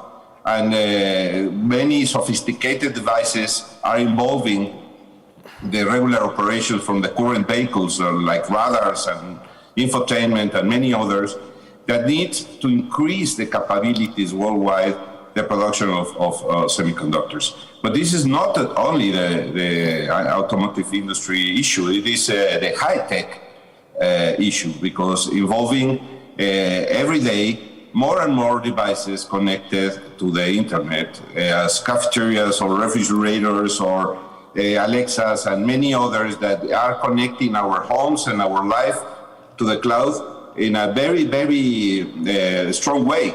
Just to have data, in 2025, more than 5 billion of devices will be connected permanently to the internet.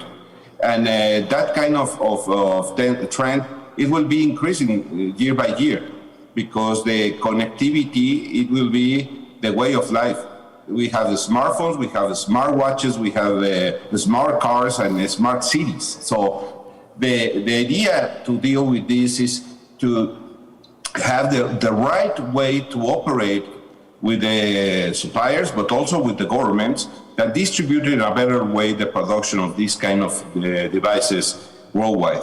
The trend for many years was to concentrate the production of these semiconductors mainly in Asia, and the demand right now needs to be better distributed all around the globe in order to have sufficiency for the needs we will face in the following years. So this is a good example how a minimum device could impact in several ways the industry.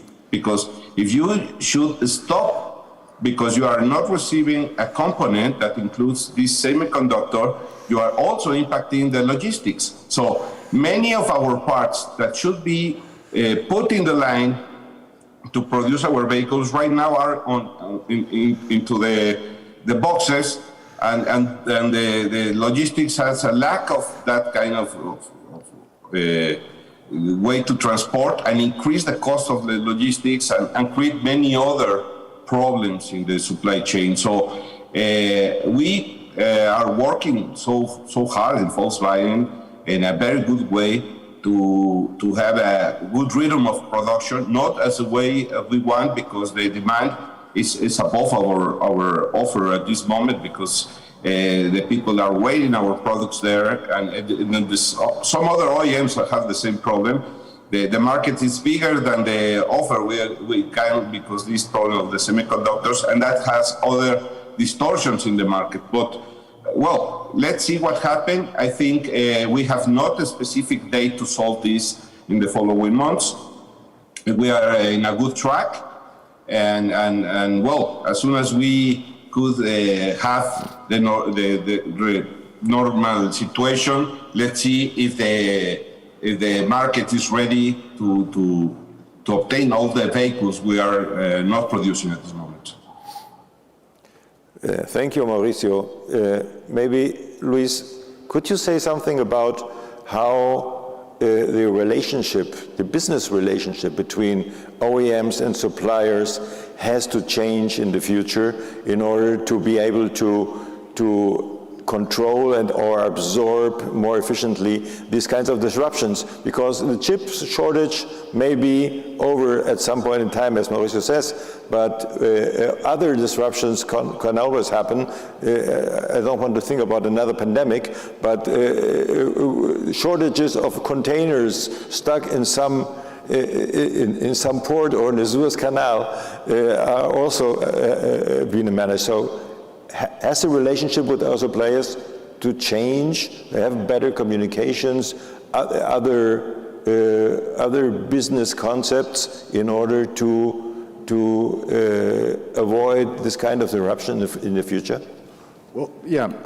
First of all, I would just like to say a couple of reflections. First, it's impressive how the supply chain of the world changed with the pandemic. You know, it was synchronized, and then the pandemic came, and just the stoppage created this fragility within the complete supply chain. As you mentioned, it's not only the chips, it's ports, it's other components that are being right now a challenge for many industries, not only the automotive industry. The second is the opportunity that this posts for regions. As Mauricio was saying, many of these semiconductors are centralized in Asia. And right now, the governments of regions like Europe or North America should be thinking on how to establish this kind of suppliers in our own regions.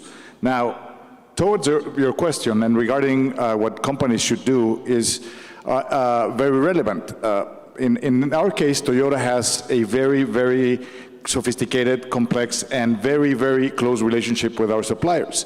That has allowed us to not be immune by the shortages, but have a lesser impact than other OEMs in the world. I think that we have to keep on working in terms of the coordination, the systems that we're using with our suppliers, and help them, as we have always done, to jump through these obstacles that the supply chain is having. Giving them more clarity in terms of the demand of the products that we're having in each one of the regions, and also helping them to increase their capacity in an orderly fashion as we go forward. So again, I think it's something to think about, the fragility, but I think it's a great opportunity for regions, countries, meaning potential investments for future, but also for the companies to improve their communication within their supply chain. Yeah, thank you, Luis. I think that's a great thought to remember in this discussion. Diego, you want to add something to this topic?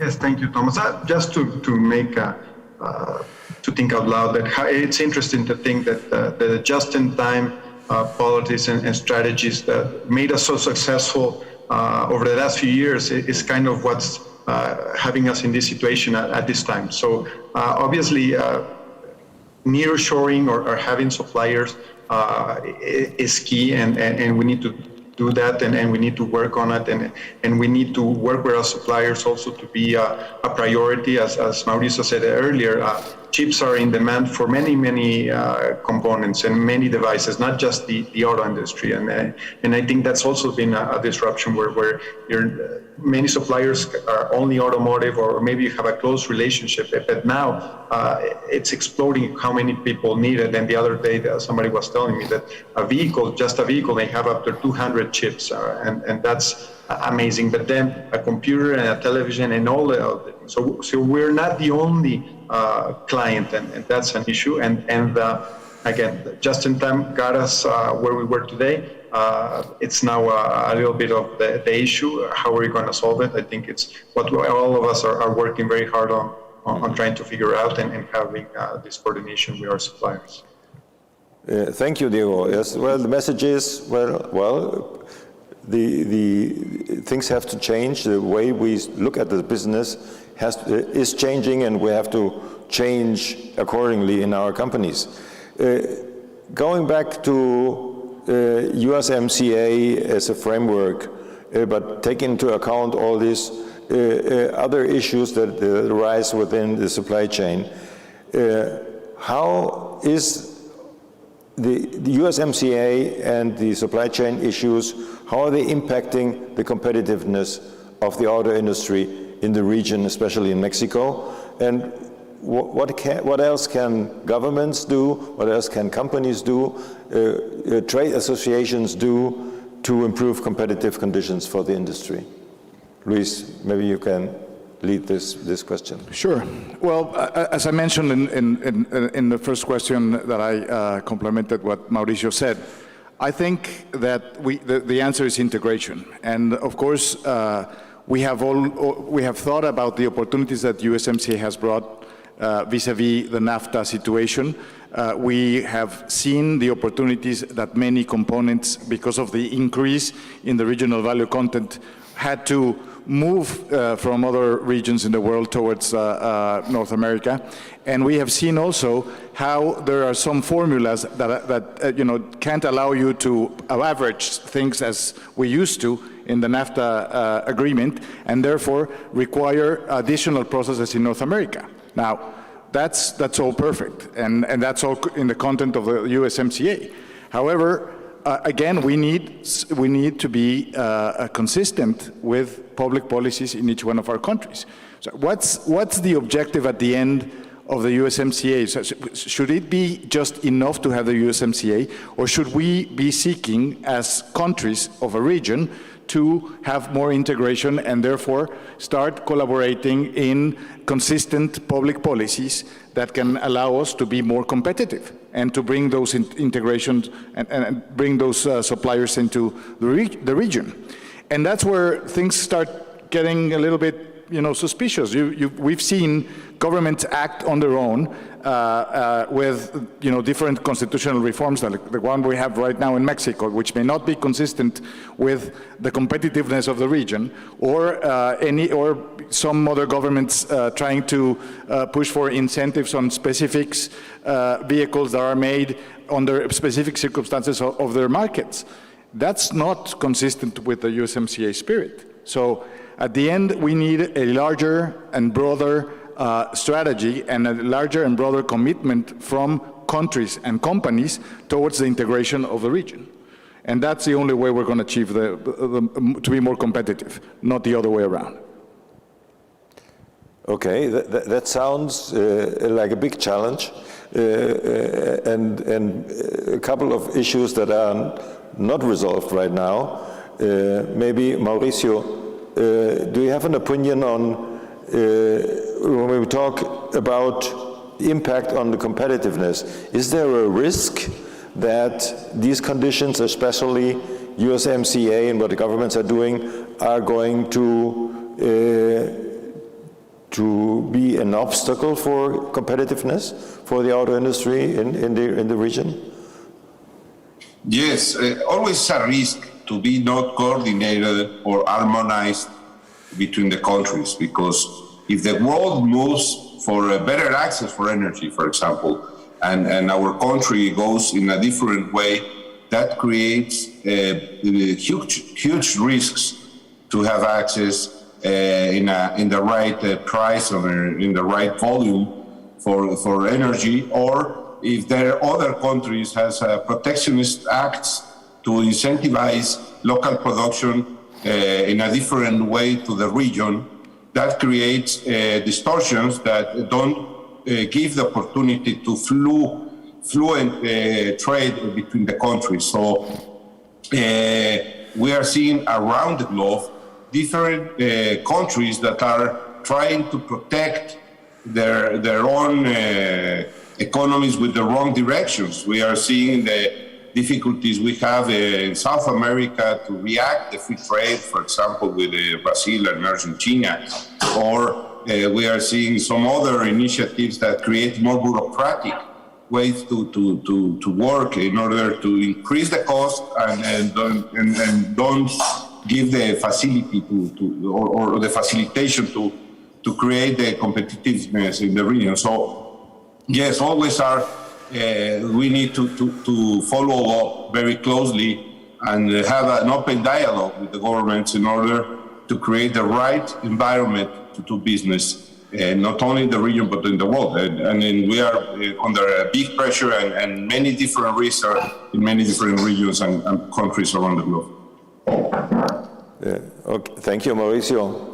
Diego, maybe you could add to this issue, thinking about what is the position of manufacturing in North America, manufacturing in Mexico, compared with the conditions you find in other parts of the world. I mean, all three of you are working for globalized companies and can easily see the advantages and disadvantages that North America has right now.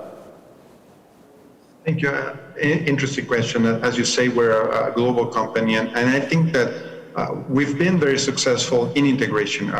We are a very integrated supply chain. We're very coordinated within the region of North America on having common suppliers and having over the years a set of rules that was very stable. This is not the case in many other countries, or even especially emerging countries. And I think Luis put it well.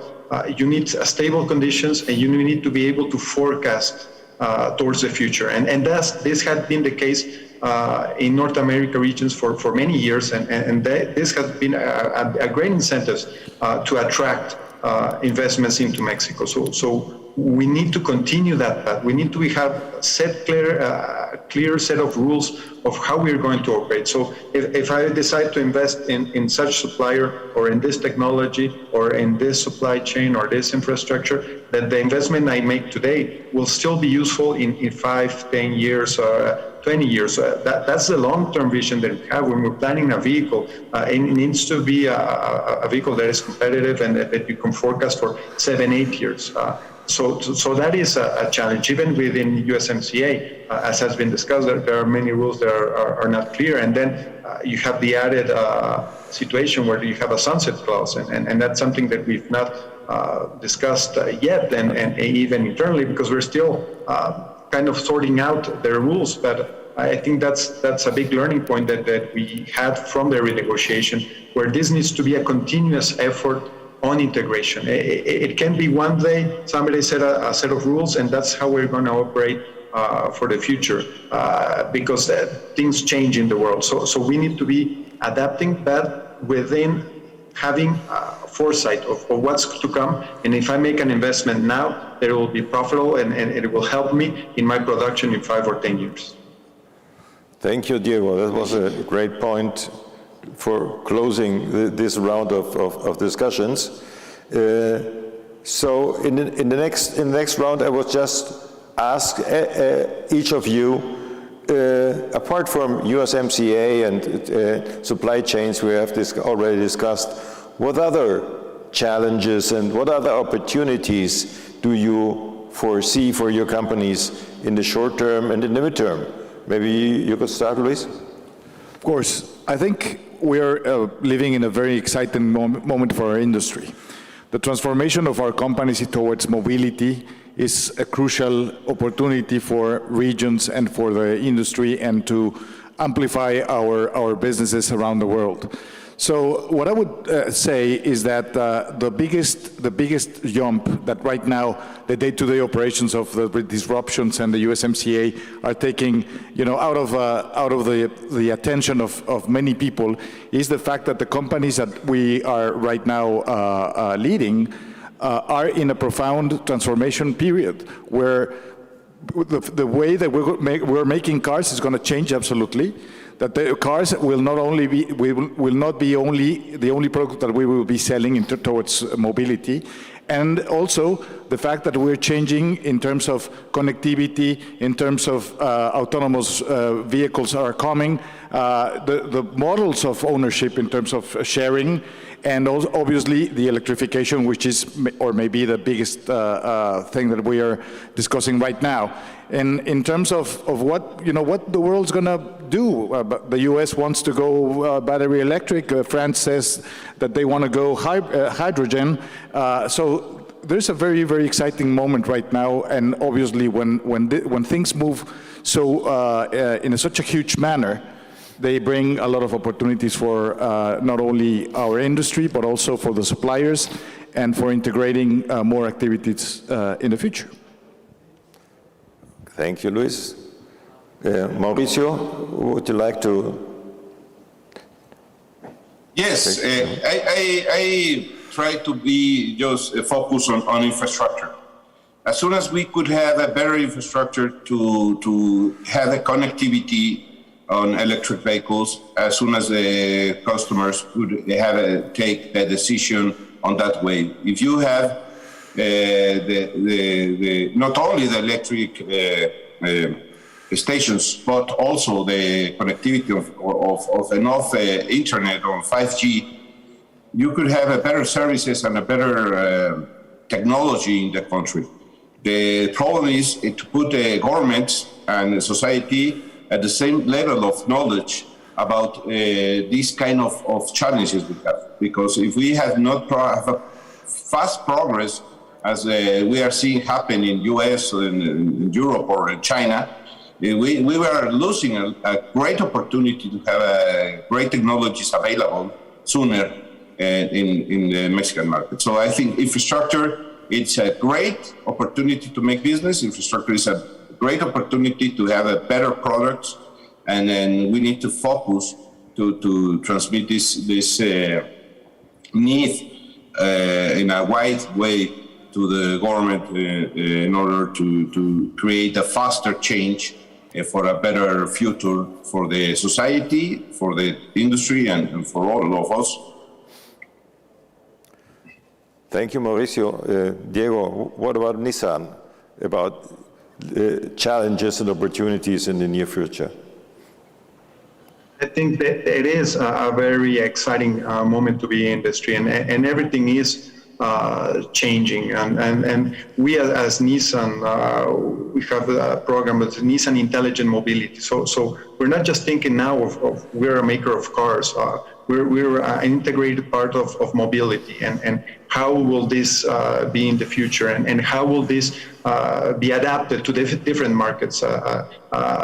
Not all markets will go at the same rate. Not all markets will have the same strategy. So we need to be flexible. We need to be agile and be able to produce electric markets where electric markets will be most demanded and will be more successful. Other technologies as e-power that we've launched and then we're about to launch here in Mexico as well, which is an electrified motor but doesn't need to be plugged in. So we need to be agile, and if this technology works in Latin America, where will we change?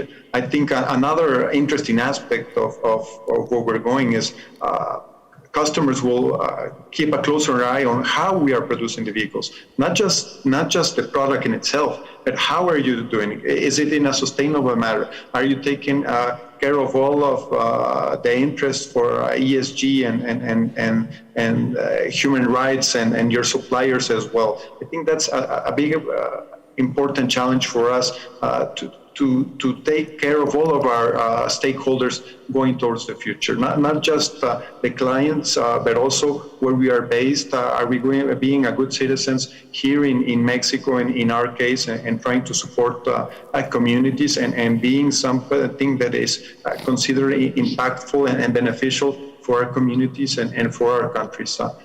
Environmental, I think the access to green energy will be a key competitive factor going towards the future and as well. So there are many aspects, and I think it's becoming a much broader range of issues that we need to focus on, from the production to the delivery to the ownership of the vehicle. Everything needs to be changed, but also everything needs to be integrated. You cannot have isolated programs or isolated ideas. Everything needs to be holistic, and that's a very, very big challenge.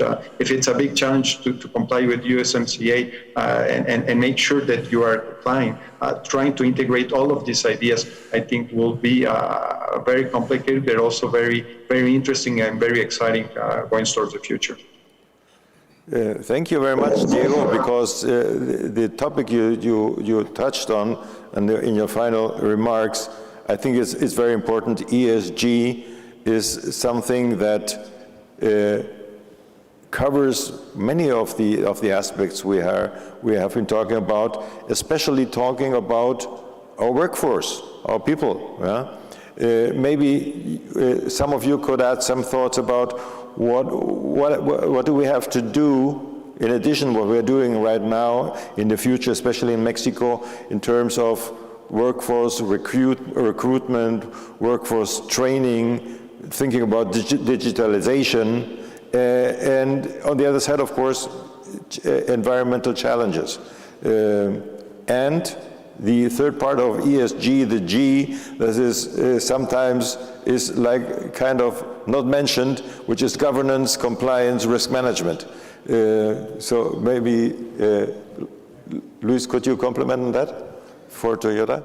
Well, in the case of Toyota, obviously we've seen many challenges right now, but we have focused on our people because our people, we think it's our biggest asset at this point in time. So we have always worked with our team members to train them and to have them in the best situation. And obviously, after the pandemic and the challenge of bringing them or some of the value chain back to work has been challenging, because obviously we've seen as a priority their health and their welfare. Now, going towards the future, evidently, people will remain being the center part of our business, because we require and that to have them in the best position to do this transformation, and this transformation will require training and education, of course.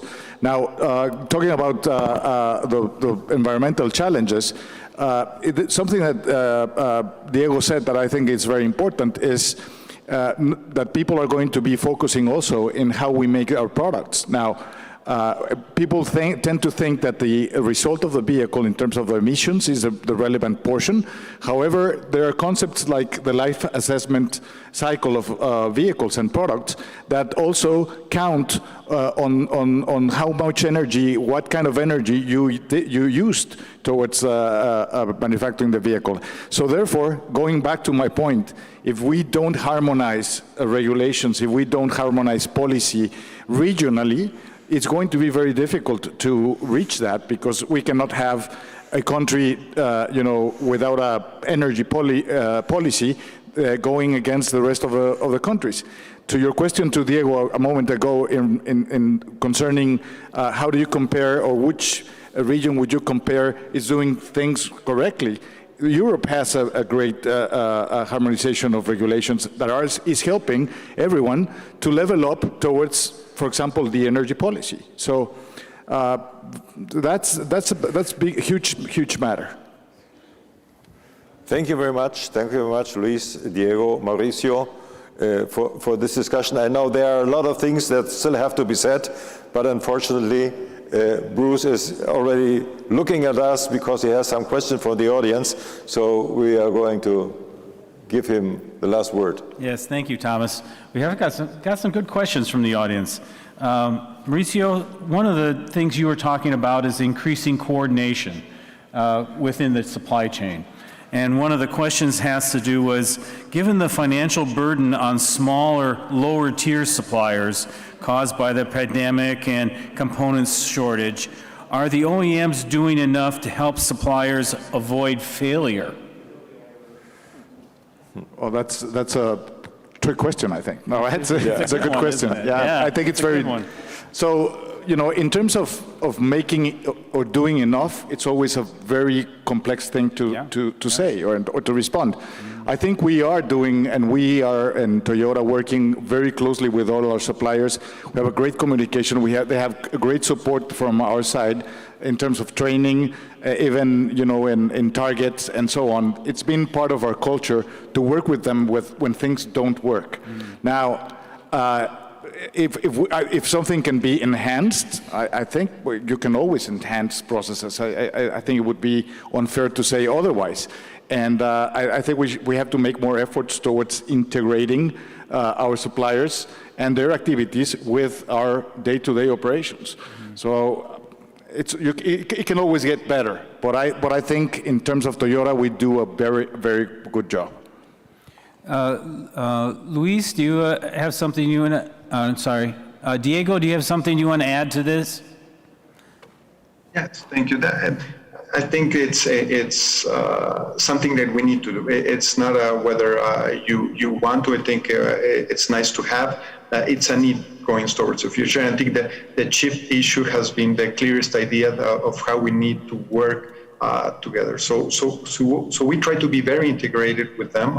We work on them on many trainings for compliance, for example, for USMCA, for customs issues, for labor issues, which is in fact, it should be their responsibility, legal responsibility, but we do not leave them alone. We walk with them and we work with them because we are a community and we are so much integrated that if one part fails, the whole machinery fails. So there is a big interest.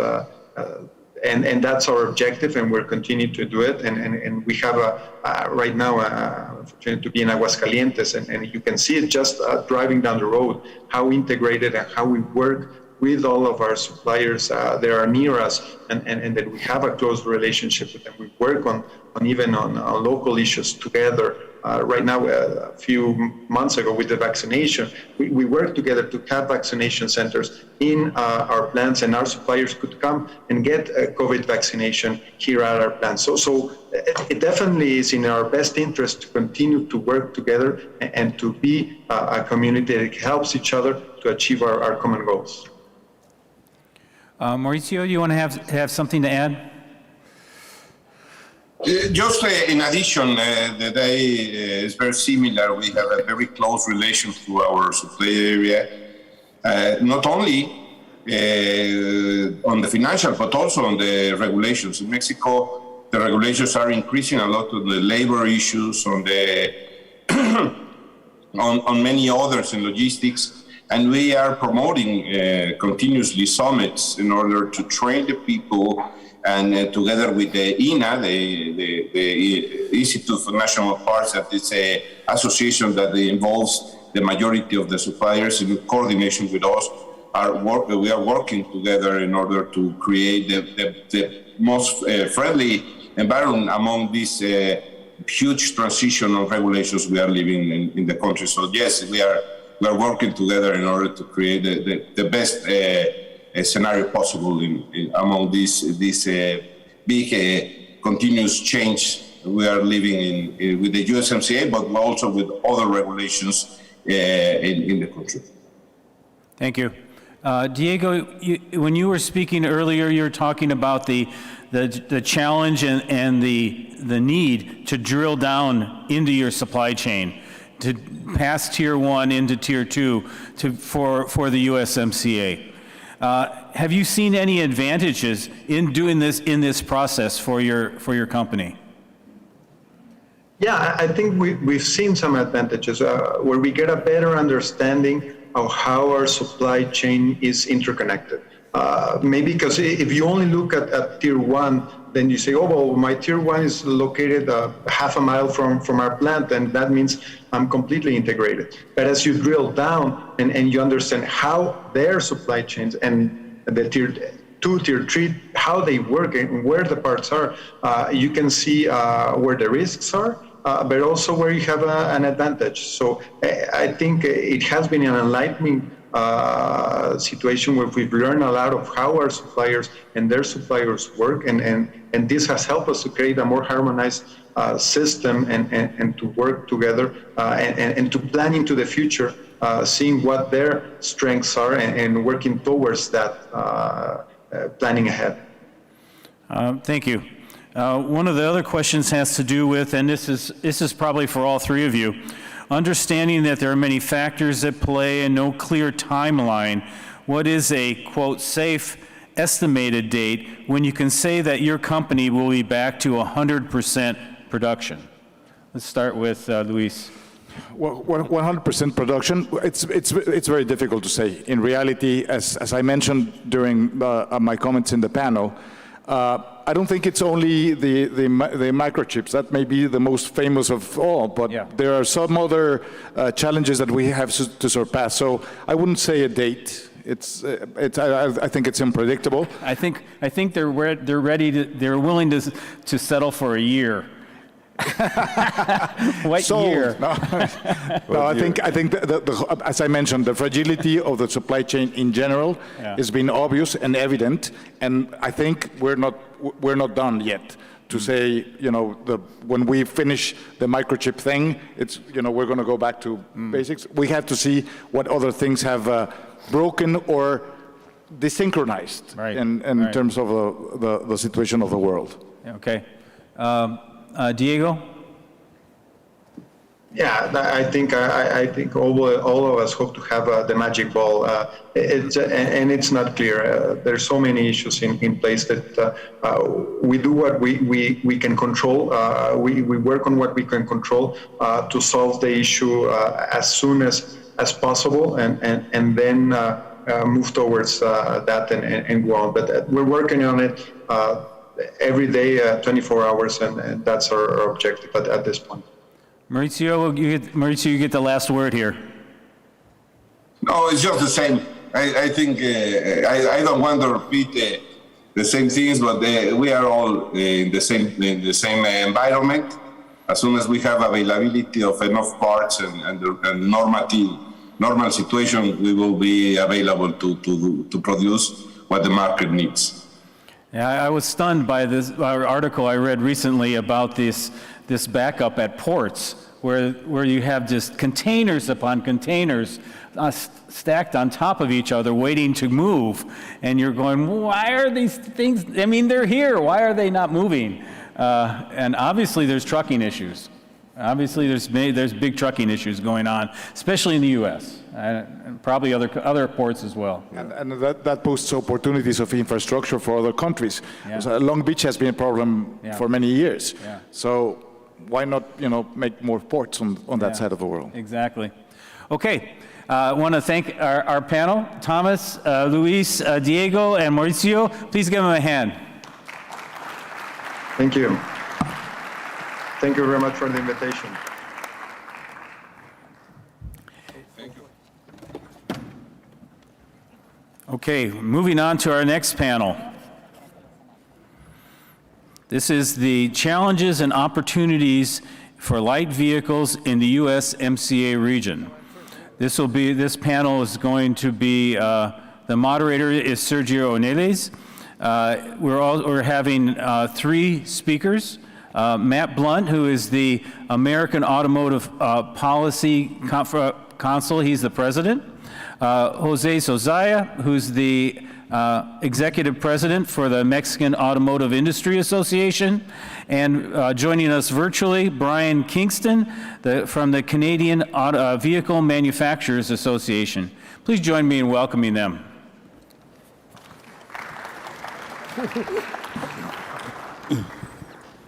Thank you, Bruce. I hope everybody's mic is working. Well, I have in mind. You can hear me, right? Perfect. Thank you, Governor Blunt. Thank you, Dr. Sosaya, and thank you, Brian, for joining us for this webinar on a constant streaming.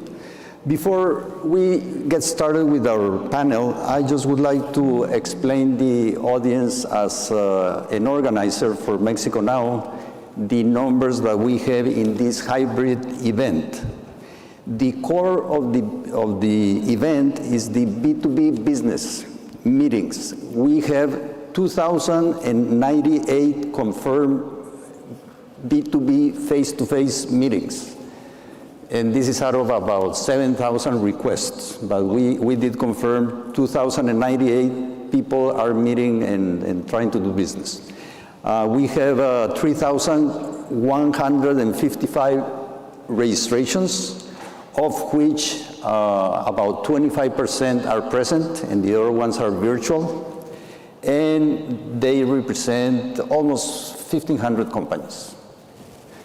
So with that said, we can get into our subject matter for the challenges and opportunities that light vehicles will be facing going forward.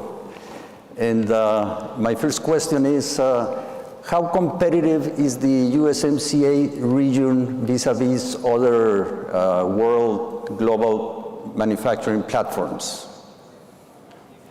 Brian, if you want to start. To be here. Thank you so much for the invitation. So I'll start with some good news, which is that the region is highly competitive, and particularly for auto. The Bush Institute does some excellent work on a competitiveness scorecard, which compares different regions and trade regions around the world on the basis of their overall competitiveness. And its most recent ranking found that North America, the USMCA region, scores actually highest when compared to other regions. So that includes APAC, the EU, Central America, China, Pacific Alliance. And one of the areas where the region is particularly competitive on is the investment environment, because we have an open economy, and there's been a great deal of success in terms of attracting and protecting cross-border investment. And I think a large amount of that can be linked to the fact that we've got NAFTA and now the USMCA, which creates a great deal of business certainty and encourages cross-border trade.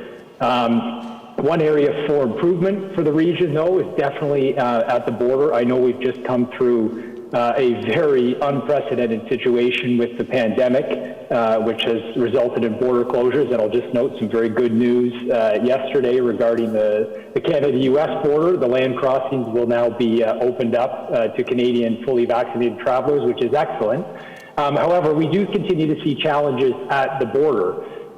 Everything from complexity with respect to documentation and transportation and moving shipments across the border. So that is an area where I think there's room for improvement between Canada, the United States, and Mexico to ensure that we have an efficient border. This is particularly important for the auto industry, which absolutely depends on just-in-time delivery and the ability to move both people and goods across both borders efficiently.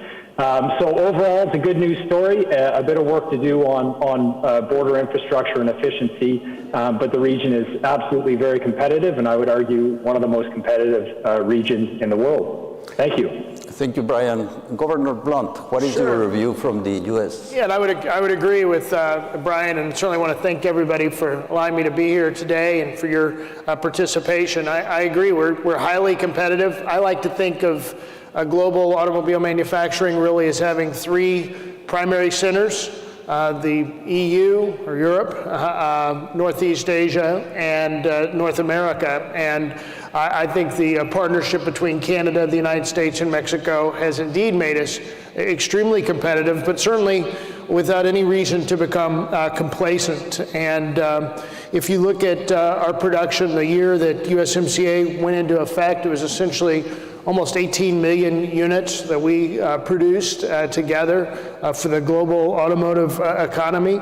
That was in the midst of an environment that's always competitive. Certainly today there are lots of headwinds that are affecting us here in North America and indeed around the world, such as COVID and the semiconductor shortage. A unique challenge we have in the United States that was imposed upon ourselves, unfortunately, is the inflated price of steel, given the Section 232 tariffs, and certainly we need relief from that inflated price of steel that we're experiencing in the United States today. And there's lots of things to think about, some of which we're going to, I'm sure, talk about today. But there are lots of challenges, but lots of reasons to be very proud of the competitive position that North America enjoys in the automotive sector today. Very good. And Dr. Sosaya, how are we doing back in Mexico? I think I just have to agree with what Brian and Governor Blunt has just said.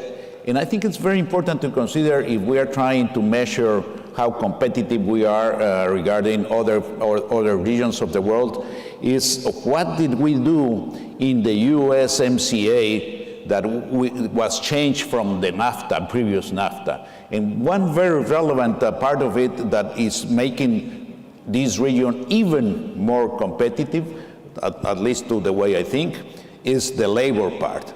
We included the labor part in an agreement that was, in the past, didn't consider that area as part of this agreement, international agreement.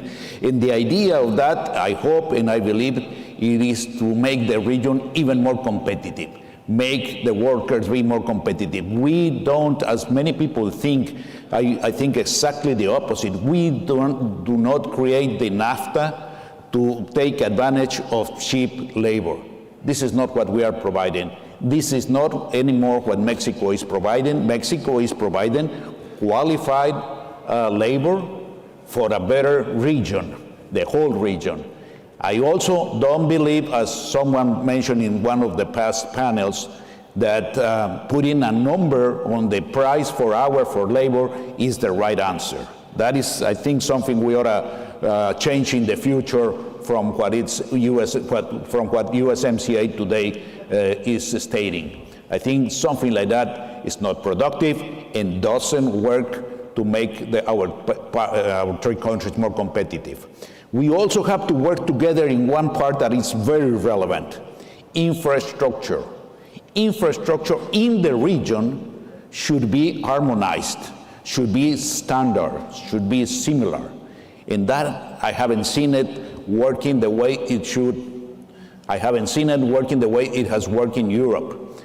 You cannot go from a 4 lanes highway, get to the border and get into 2 or 1 line only.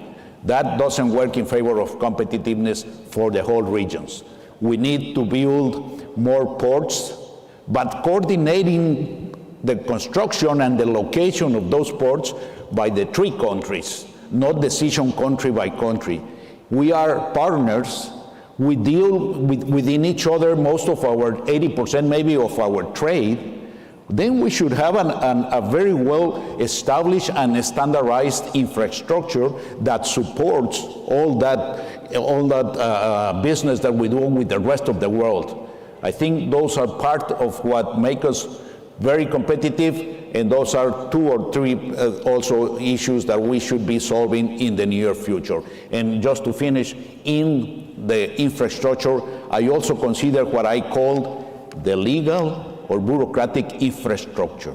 We have to have a very effective way of handling the legal and administrative issues for crossing borders, for materials and goods crossing the borders. We have to expedite that. We have to do it fast and easy. Do not blame on the production part what the illegal part is doing.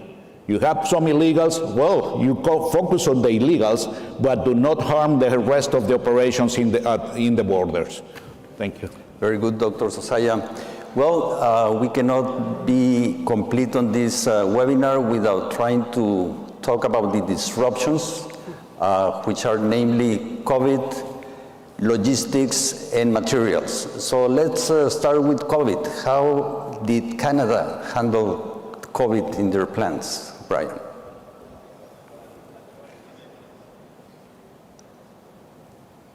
Brian? He's frozen, but maybe we can start with the governor. I think there really have been three impacts of COVID. Certainly, initially, there was a sense that there would be a diminished demand for our product. That didn't really come about. Of course, then there were immediate effects on our ability to produce vehicles, and for the first time in decades, we had plants that were not operating because of COVID. And now I think we're dealing with maybe the worst part of the COVID impact, and that is the supply chain disruptions, both here in North America, but indeed all around the world. And we certainly are tracking all of those disruptions. I would commend the Biden administration for their focus on this. They've been close partners with the industry as we have reported to them problems we're experiencing in Malaysia or Vietnam or other key suppliers. They've been helping us to share some of the best practices we developed here in North America as how to keep production up and running, sharing those best practices with other countries, and of course, generous distribution of vaccines to countries so that they can vaccinate their workers and get them safely back into plants and help alleviate the supply chain disruptions that we're experiencing today. I think for some reasons, but I think primarily because of COVID around the world and the Delta variant in particular. Brian, can you jump in now? Sure. Can you hear me now? Yep. Excellent. Great. So with COVID, the response in Canada, initially, of course, with border closures, there was real challenges for the supply chain, but I have to commend the Canadian and U.S. governments. While we did see a stoppage in terms of the movement of personnel, which has created challenges, we didn't see a major impact on the movement of goods and parts in the auto industry. So despite all of the challenges that COVID presented, there was still quite a bit of trade occurring. Now, of course, the pandemic and the shutdowns led to a 20% decline in vehicle sales last year, which is unprecedented and something that could never have been predicted. But now we've seen a very strong recovery coming out of that, which is encouraging. I'll echo Governor Blunt. The issue now is really supply chain shortages, and in particular chip shortages, which have led to production shutdowns in Canada throughout the year. We're hopeful that we'll see an end to that as we get towards the end of 2021, but I expect it will be a challenge for the months to come. Very good. And Dr. Sosaya, how are we doing back in Mexico? Well, in Mexico, COVID had a very relevant effect at the beginning. As you all may know, we had to shut down the OEMs for about 2 months because they were not considered as essential activities.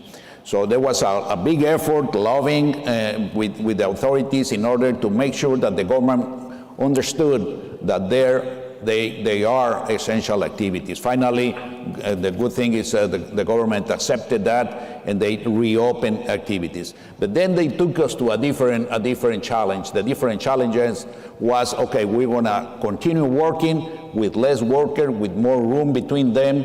So that was another part that had to be worked in each plant differently, accordingly to the size of the plant, the volume they were producing, et cetera, et cetera.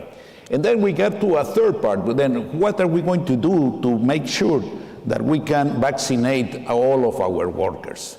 In Mexico, you may have heard the vaccines came out not at the very beginning when the rest of the world was starting, so it was difficult to get the vaccine. So what we did, some of the plans offered to the different state governments to work together and offer their space on their plans to serve as a vaccinating center. Not in all cases that was possible to coordinate, but in some cases they had a very successful programs that helped them and the community, not only the workers, the community around the plant to be vaccinated there. Now we have a different challenge for the future, not only for the OEM's plants, but to the office spaces. Now that we have a lot of people from home office, now we are wondering, what is the real size of our office? What is the real size that the office should have in the future, right now and after COVID? So that is the process that some of the OEMs are thinking. We are as association are thinking also. What does the future looks like in regarding to office space? So COVID has brought us some knowledge, has brought us a lot of, unfortunately, uncertainty, a lot of tragedies also in families and friends. But I think that the world will grow and will be more mature after COVID and will be a different and much better world for all of us. Hopefully sometime next year. Dr. Sosaya, since we have you talking a little bit about infrastructure, what other logistics problems do we have in Mexico? Well, there are different, as in any country, I guess, in different proportion maybe. We in Mexico have not the best highway network, not the best railroad network, and this is me talking about railroads, that my past was in the railroads. So the network is not the better design network, and it has also some problems, political problems in some areas of the country where you get blockages not only on the track but in the highways also, and that affects the production, that affects the competitiveness of the country. But I think we need better highways, better tracks, better ports, better airports. We do have a good network. It's working, and a good network of highways and railroads, but we need to improve them now. The growth of the country, the growth of our commercial relationships are demanding better and wider highways, more and longer railroad tracks, better ports, and better airports. And I think that's why I was talking about we have to do it coordinating, we have to do it standardized in the whole region. We as a region have to work together in order to make sure that the three countries have the same kind of network, so this competitiveness that we were talking about continues improving for the region, because in the other side we have a region that is powerful, that has a standardized network, standardized infrastructure. So we have to do the same if we want to continue competing and if we want to continue being competitive. Very good. Governor Blunt, with this new initiative of $1 trillion or $3 trillion in infrastructure and the bill in discussion over there, do you think that will help solve the logistics problems for the auto industry?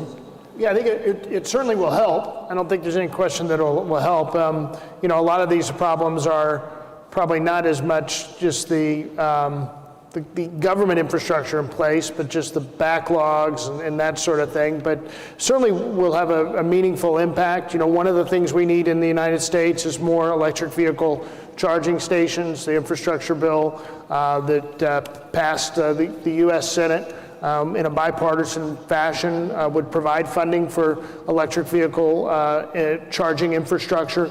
So I think there'll be lots of potential benefits out of that legislation. Very good. And Brian, with that huge border length that you have with the U.S., what are you doing to solve some of your logistics problems?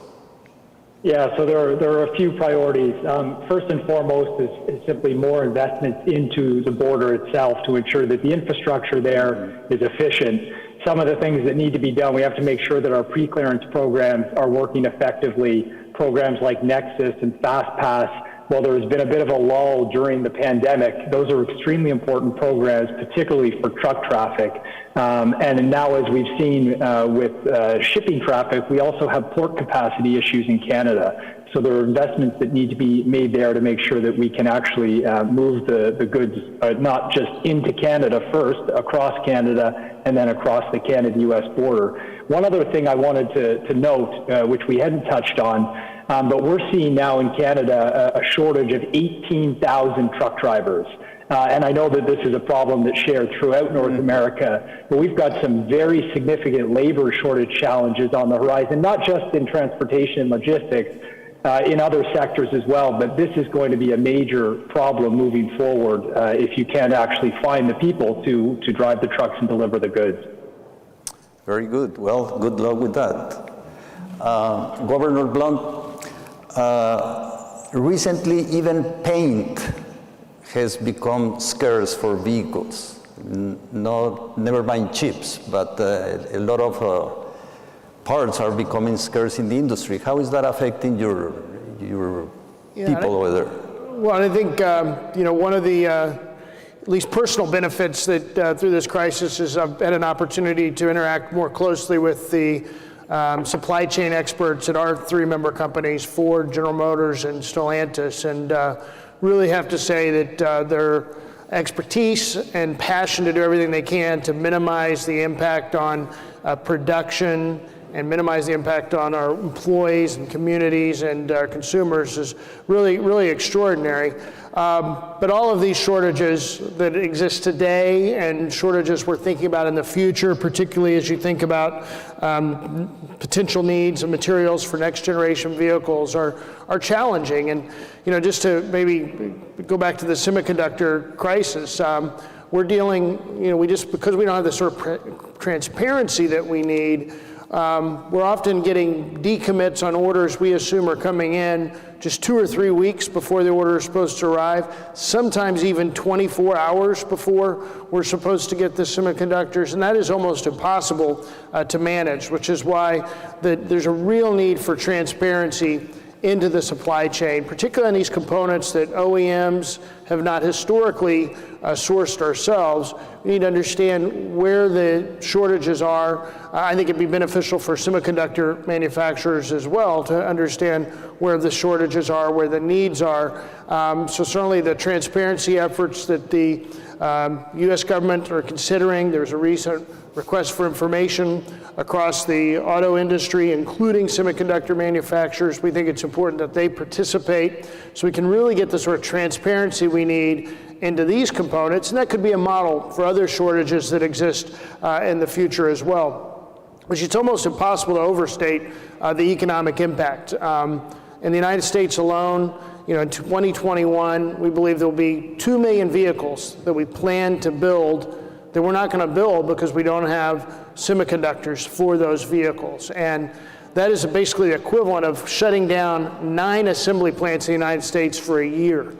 If we had gone to anybody and said in January 1, we think we're going to shut down 9 plants for an entire year, everybody would have recognized the sort of economic crisis that was and the hundreds of thousands of jobs that would be impacted. But that's exactly what's happened because of this shortage. So we've got to get better transparency into our supply chain. And we've also got to make the sort of investments and provide the sort of incentives that allow us to reshore some of these critical components to North America, which is why we were big supporters of an industry of legislation that's again passed the Senate and we hope will pass the House that would provide about $52 billion in incentive funding for the semiconductor manufacturers to locate in the United States, which would have benefits, of course, across North America. And there's even some designated funding in that $52 billion that would help ensure it goes to the types of semiconductors we need for automobiles.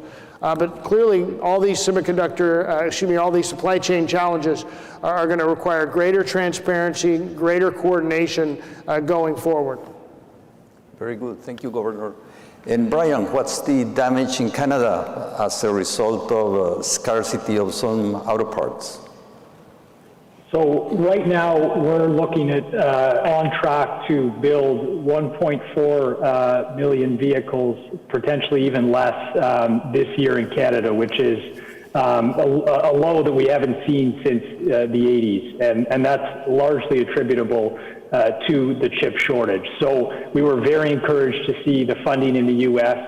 For semiconductor manufacturing in the U.S. As the governor said, having production in the United States will ultimately benefit Canada given the integration of our industries and of our economy. Looking forward, we see a potential opportunity with respect to electric vehicle battery manufacturing and building out the North American supply chain there. there's been a lot of talk about the critical mineral demand that is expected to skyrocket over the coming years, particularly as governments around the world head towards net zero. And we see huge potential for Canada to be part of that North American supply chain. We have a critical mineral endowment in Canada that is really like no other in the world. We're a top 5 country producing cobalt, copper, graphite, and other precious minerals. These are all inputs that will be necessary for EV batteries. So I'd be really happy to see a coordinated North American plan to build out that battery supply chain and make sure that we've got a secure, sustainable source of these minerals that are going to be in increasing demand in the coming decades. Very good, Brian.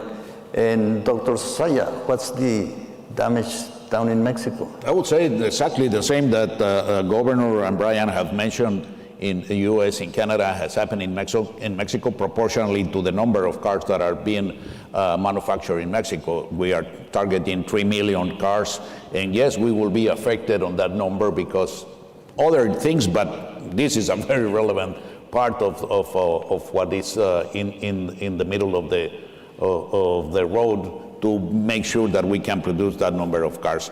We are suffering from that mostly, and I think Governor mentioned something similar, something like this, that OEMs are not the main, are the latest consumer, but it's not the one that originally, not all of them, are the ones that originally acquired these micro components, or they are bought by the one first or second tiers. They are the ones that really acquire these products. So now the OEMs are taking into their hands how to make sure that the supply chain really fulfills the speed of their production, the growing of the business, and not to happen and not to have to go through this once more in the future. I know some of the companies are thinking even in producing or making sure they produce their own, and some others, like in Mexico, the Mexican government is directly involved in promoting to see if they can attract some facilities to have this kind of supply within the Mexican territory. Very good. Do you have a crystal ball, and are you able to tell us when we're going to be back to normal in Mexico? Okay. People say now in the media that I am a liar because I started saying, well, by the beginning of the third quarter of the first quarter of 2021, that will be solved. Then I moved to the first semester, and now I don't want to guess. I don't want to guess. I assume, I hope that by the first semester of 2022, we are over this very bad wave. Very good. Any guess out there from Brian? Or I don't think I'll venture a guess. I'd like to hope that this is behind us by early 2022, but I've had more ambitious timelines previously that have been proven wrong. So let's just hope it's sooner rather than later. Okay. Governor, we won't ask you that. Okay. But let's move, Governor, to what public policies are needed in the United States to improve the competitiveness of the auto industry? Sure. And I think there are quite a few, actually. So we actually have quite a few things that we would want public policy makers to be thinking about. But I think that's reasonable, given the import of our industry to the U.S. economy, and certainly the importance of our industry to all three of our countries. Clearly, we believe that our companies are well positioned to be leaders in electric vehicle development and real leaders in autonomous vehicle development, as well as automated driving assistance systems that are really going to have some tremendous benefits for consumers and, of course, improve traffic efficiency and the environment. But they're going to take massive investments, and all of our members, again, Ford, General Motors, and Stellantis, have all announced multi-billions, tens of billions of dollars that they're investing in the United States alone, in addition to their investments in Canada and Mexico. And they're not just to meet the new USMCA rules of origin, but they're to ensure that we maintain that sort of leadership in autonomous vehicle and electric vehicle deployment. The massive investments are important, and of course a lot of those investments are centered around batteries. In addition to that, I think we do need, as I said, more EV infrastructure. We need to continue to support research and development. Again, our companies individually often spend more on R&D than tech giants like Apple or other companies. So the deployment of AVs and EVs is going to require tremendous research and development, so we need to ensure that we're continuing to do everything we can to incentivize that important research and development. And in the area of autonomous vehicles, I think it's going to be really important for government to maintain fairly light touch so that innovators can determine what the solutions are to all of these issues that surround autonomous vehicle deployment, rather than trying to impose some sort of regulatory solution. We need to ensure that we've got tech-neutral policies in terms of all of the automated driving assistance systems that are out there being tested and potentially deployed. And then finally, I like to think of North America as an export platform, or a unified export platform. And most of the vehicles we build are built either to Federal Motor Vehicle Safety System standards or the Canadian equivalent. And I think it's important that we ensure other markets around the world continue to accept vehicles that are built to our standards, and ensuring that other markets accept products built to the safety standards we utilize here in North America is going to allow us to really grow exports. In the United States, we only export about 20% of our production. We believe we can significantly increase that number. We actually think battery electric vehicles are going to allow us to even do that in a more dramatic fashion. So ensuring that the world accepts products built to our standards is also, I think, an important thing for all three of our governments to work on together. Thank you, Governor. And Brian, what will the re-elected government in Canada be able to do to support your industry up there? So our first priority with the new Liberal government is to put in place ambitious electric vehicle adoption policies. We've seen major investments by Ford, General Motors, and Stellantis into Canada over the past year, $6 billion in total, and $4 billion of that has been earmarked for EV assembly. So this is very exciting for Canada. We have a footprint now in this transition to electrification. But what we need to see is support from government to help consumers make that shift. The government has put in place a target of 100% new vehicle sales being electric by 2035. That is an ambitious timeline. We're confident we can get there, but we need more funding for consumer incentives. Those are absolutely critical to helping encourage people make that switch. We're lagging in infrastructure. The government in its platform did commit to more for charging infrastructure, but we always benchmark Canada against the United States. And the governor mentioned the infrastructure bill. There's also work underway now for a pretty significant U.S. Consumer incentive. We have to make sure that Canada stays on par with the U.S. With those types of policies, or will risk being left behind. So when it comes to EV adoption, there's a lot of work to be done. I'm optimistic about it, but we have to absolutely make sure we do not fall out of line with the U.S. I already mentioned the supply chain opportunities, but just wanted to underline that again with respect to critical minerals, battery development and recycling. There's a lot that can be done there, and it needs to be done on an aligned North American basis. And then lastly, we cannot lose sight of the need for North American integration. The USMCA is helpful for that, but we are starting to witness some policy misalignment across Canada, different jurisdictions, with respect to everything from vehicle safety standards through to privacy. It is so important that we continue to align with the U.S. and take a North American approach to those types of regulations and standards, because Canada is too small on its own to be putting policies that come out of misalignment. So those are our priorities for the new government, and we're hopeful that we'll see some of those policies put in place.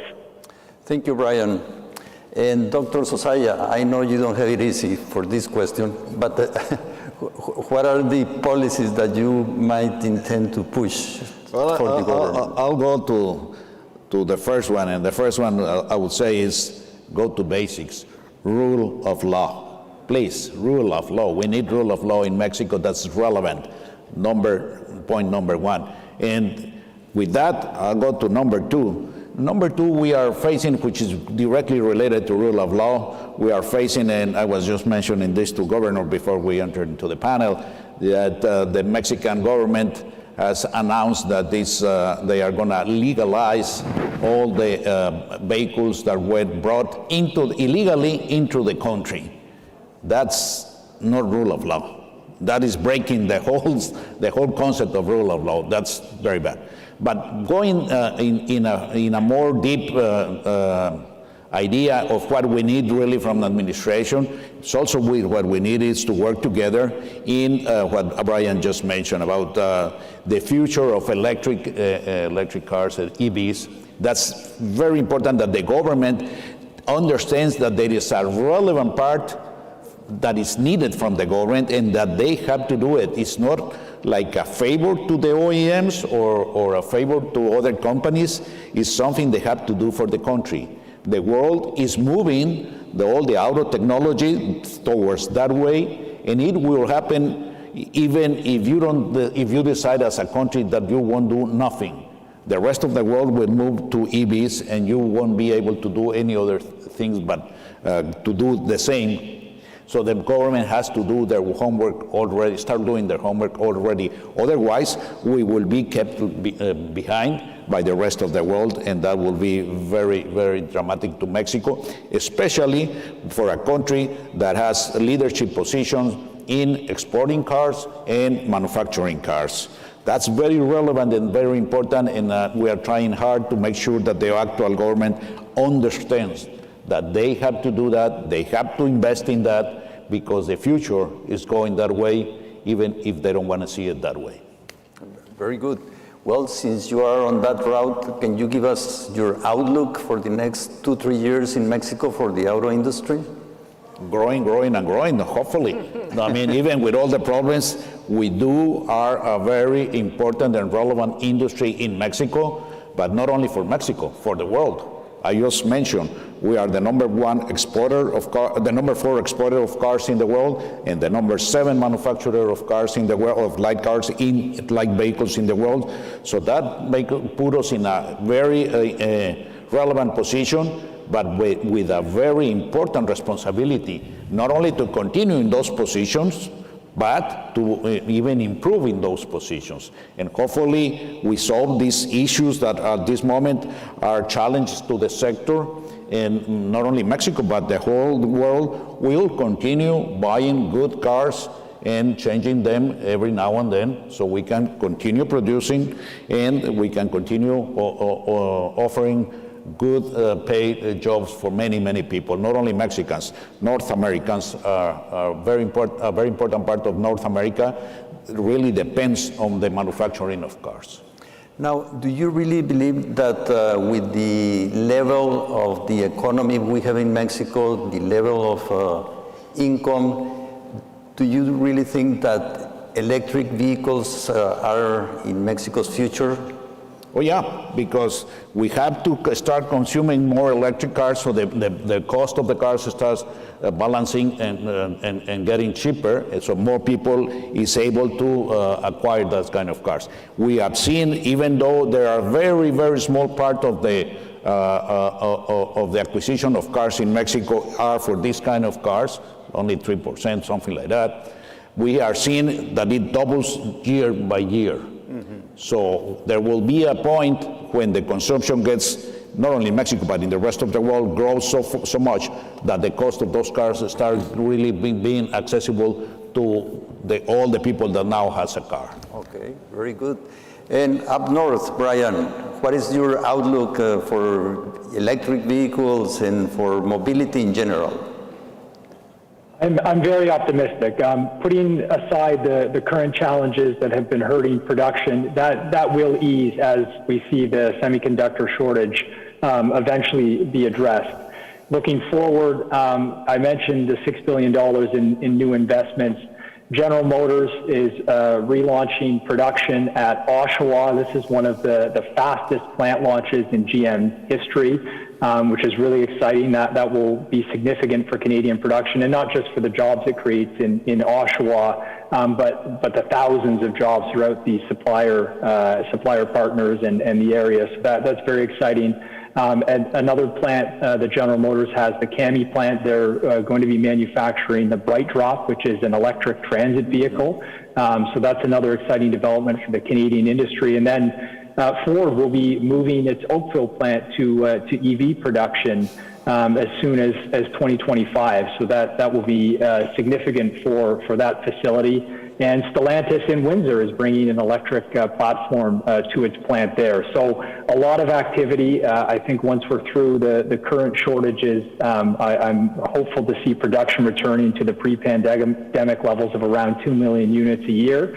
And then you add to that the potential for Canada to have a role in the battery supply chain. If we're making strategic investments now in mining and critical mineral processing, I think there's a very bright future for Canada. So I'm very optimistic. The federal government's out there communicating very aggressively that it wants to attract more investment. We have a number of funds that are aimed at bringing investment into Canada, particularly for electric vehicle assembly. So I'm very optimistic for the future of the Canadian industry. Very good, Brian. And what's the outlook for the largest market, Governor?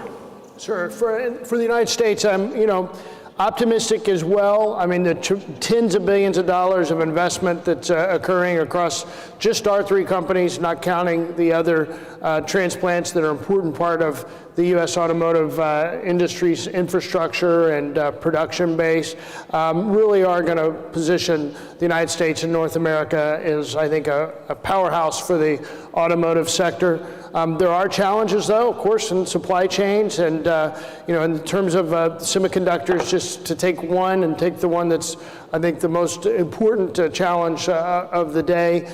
We've got to have greater transparency into the supply chain and where the demand is, where the supply is. A lot of that burden has to fall on industry, but certainly it's going to take U.S. government leadership and moral authority to ensure that everybody that's appropriate is participating in that transparency effort. And then, of course, long term, we've got to invest more in the semiconductor manufacturing, and that's why legislation that passed the Senate and is before the House is so important, I think, to the United States and to North America. I think by certainly this year, as I said, we're off by over 2 million units, where we plan to be at. I think this challenge is going to be around for a little while, and it's going to take a while for us to get through the semiconductor shortage and all of its impact. But I'm hopeful that by 2023, we'll have really a year where we're sort of back to that baseline of almost 12 million U.S. units that are produced in the calendar year. But I think we'll continue to deal with this through the rest of 21, through a part of 22, but hopefully by 23, we'll be back to a normal U.S. production that can accelerate based upon the investments that our member companies, Ford, General Motors, and Stellantis, and others are making in the United States. Very good. We'll note that firmly. At this time, we can move to some Q&A. Bruce, if you have some for our panelists. These are questions from the audience. Remember, we have this physical audience here of about 100 plus people, but we have about 800 connected remotely. So questions come from all over. Well, I want to start. We got really good questions from the audience. It's a good variety of questions. From Mr. Zozaya, the Mexican factories have been growing. You've had new factories from Japan and from Korea. Are there any new factories coming online? Well, I have heard, and this is something I cannot really promise of it, that there's some Chinese companies, maybe at least one manufacturer, could be going into the country. I have no big too much information about it, but yeah, I heard that there's interest of one OEM from China. I don't know the brand. I don't know.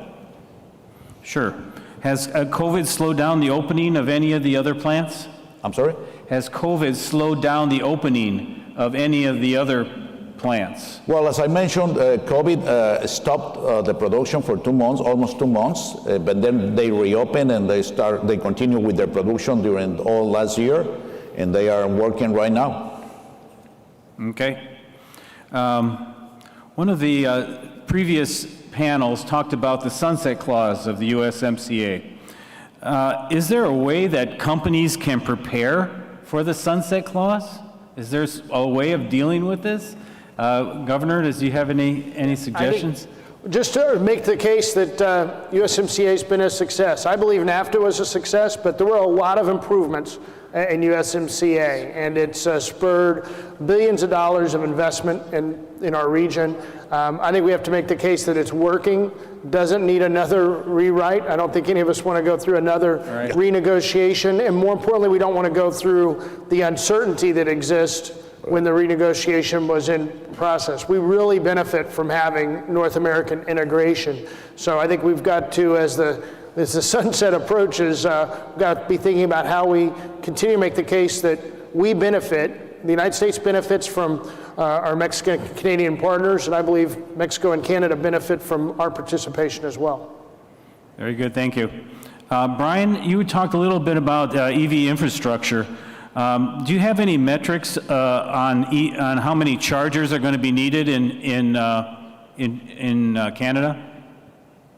Yeah, so we have been benchmarking Canada using some of the IEA analysis. They publish a very good electric vehicle outlook. So you can do it two ways. You can do it on the basis of the number of chargers per 100 kilometers of roadway, or you can do it on the basis of the number of EVs on the road. The challenge for Canada is just given our vast size, we have a very large road network. Not all of it is heavily trafficked. So our ask to government has been to focus on first DC fast charging infrastructure along main thoroughfares. That has a couple of benefits. First of all, it's very publicly visible, so we know when we go out and survey consumers around EVs and hesitancies to make the switch, charging is the number one issue, always. Charging and price, those two are the main reasons that people are hesitant. So having more fast charging infrastructure that's visible, that has a lot of capacity, will go a long way to helping encourage people to make the switch. Secondly, is home charging. And we need to see more incentives to help people install home chargers. And with that comes needs to ensure that we have the grid capacity and the transmission capacity to do it. So when we compare Canada to the US, for example, in terms of current commitments, we see a funding gap of funds that are committed right now of about $1 billion, and that's on a proportional basis. So that's why we're asking for more to be committed. The Liberal government has promised 50,000 chargers across Canada as part of their platform, which is a good start, but we're going to need more. Yes, I think that you're looking to the U.S. as a model is not a really particularly good one. You really should be looking at what China's doing, because China is actually really taking the lead in terms of EVs and for charging. But unfortunately, they're having troubles, and what they're finding out is that, especially, they seem to be okay if they're working within the cities and your home charging does fine. It's when you want to go for a longer trip. And they're having what is considered a golden week right now, where we're traveling all across the country, and now they're backed up. People are backed up waiting to get chargers. And again, this is long freeway drives. China, like Canada and the US, is a really big country, and they have lots of miles that they have to struggle with, right? So something to keep in mind is chargers on freeways, on long trips. That seems to be one of the big issues. Yeah, I totally agree. How about R&D on charging? Is Canada, and we'll ask the same question for the U.S., is there R&D going on in charging?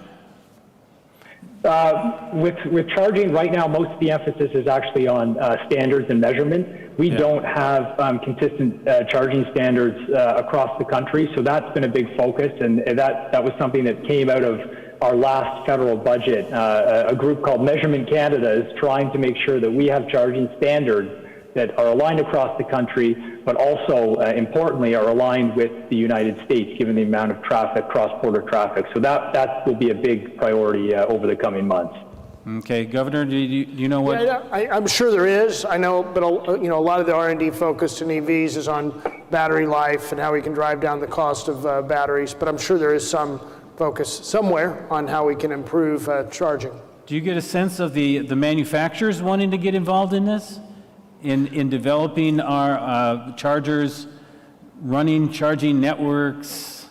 That I don't, it'd probably be best answered by the individual companies, but I know all the members understand that if you're going to sell EVs, you've got to have a robust charging network across the country. Yeah.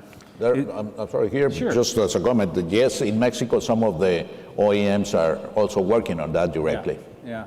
It's something that you would expect, well, is this something the electric company should be doing, right?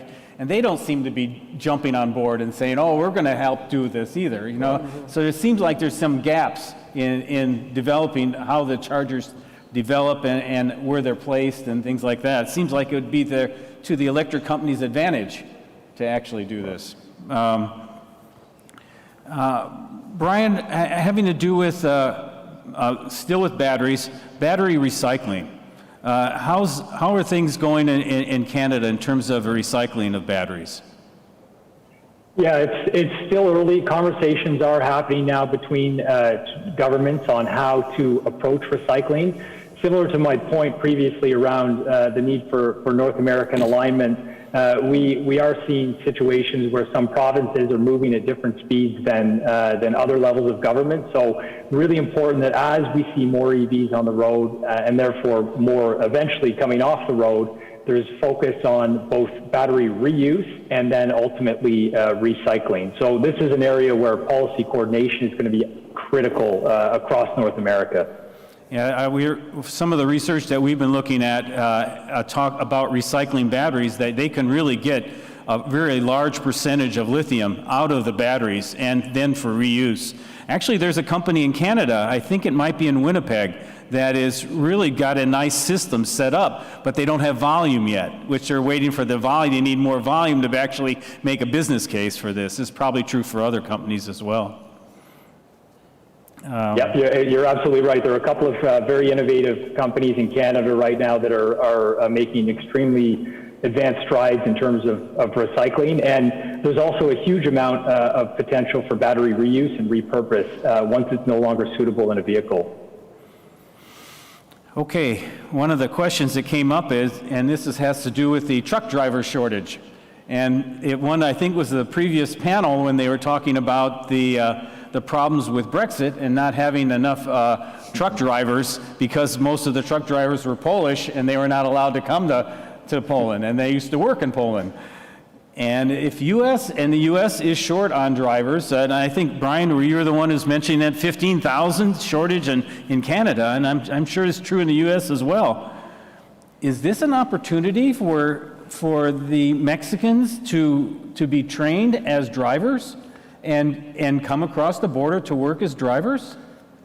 Let me put it this way. Yes, it is an opportunity, but should be worked not only with the training of the drivers. It had to do with immigration laws, had to do with unions in the U.S. and in Mexico. Mm-hmm. So the whole thing is what I mentioned in one of my answers a few minutes ago, that we have to work on the legal and administrative infrastructure to make us more competitive. And that means that unions, governments, we all have to work together thinking as a region. Mm-hmm. If we think as a country, the union will say, they won't get here, mm-hmm. and they have their own reasons, and I understand, and I even support them in some times. But if we are a region, then we should be open as a region for that also, and take advantage of what one country has to offer to the others. And I think that's a very relevant question. It's very important. It's not an easy answer, I'd say. But, I mean, usually as Mexican, you would say, oh yeah, bring all the Mexicans. We also in Mexico have sometimes some problems for getting some truck drivers because of the conditions of the highways or securities or things like that. So we need to work together. Governor, do you see this as a potential win-win for Mexico and for U.S. and Canada? Well, I certainly would agree that integration is important, and I know that these have often been sensitive issues, so I think it'd be something that I'm sure the governments would want to discuss before they impose any sort of solution. Yeah. Yeah, the shortage of drivers is going to accelerate the self-driving of heavy trucks, isn't it? It will, someday. Yeah. Someday. I think we need drivers now. Yeah, exactly. No, I remember that. And actually, in the trucking industry, that is actually where you'll see some of the first autonomous vehicles being used, just because of the shortage of drivers. Dr. Zozaya, how are switching tracks a little bit here? How are the OEMs managing the new union contracts that are being negotiated within? I think very well. I should say we have been having some. I think we had 2 cases that were solved according to the new regulations on the USMCA, and were solved at least very satisfactory to all parties. So for me, those were kind of the test that they are working okay, they fulfill with the obligation, and if they don't, the whole process will make them fulfill it very fast. So I think it's a good regulation into the USMCA, and again that the companies, workers, and unions, because it's not a responsibility of the company only. Basically, what we face sometimes is the new agreement obligates the companies to give total, union independence, and the labor law in Mexico says like that. So if you follow that, as a company, you shouldn't do nothing. But if something happens, then the authority comes to you as a company. So it's working, and it's working okay. At least the first experiences that we had, they were very noisy cases, but they were solved perfectly. And is my understanding correct, is that the government is actually doing the right thing here in terms of, we usually beat up the government for not doing the right thing. I think it's a good regulation. I think it was needed, but it was needed not directly to the company. It was mostly directly to the unions that doesn't want to move from there, and they not always really represent the will of the workers. Okay, all right. Now this is a question that probably should have been asked to the previous panel, but since you all represent the manufacturers, you might be able to answer this question. When the chip shortage, one story about the chip shortage is that it was caused by the manufacturers saying, we don't need the chips. They thought there was going to be a 20% reduction in sales. So because of just-in-time delivery, they said, we don't really need the chips.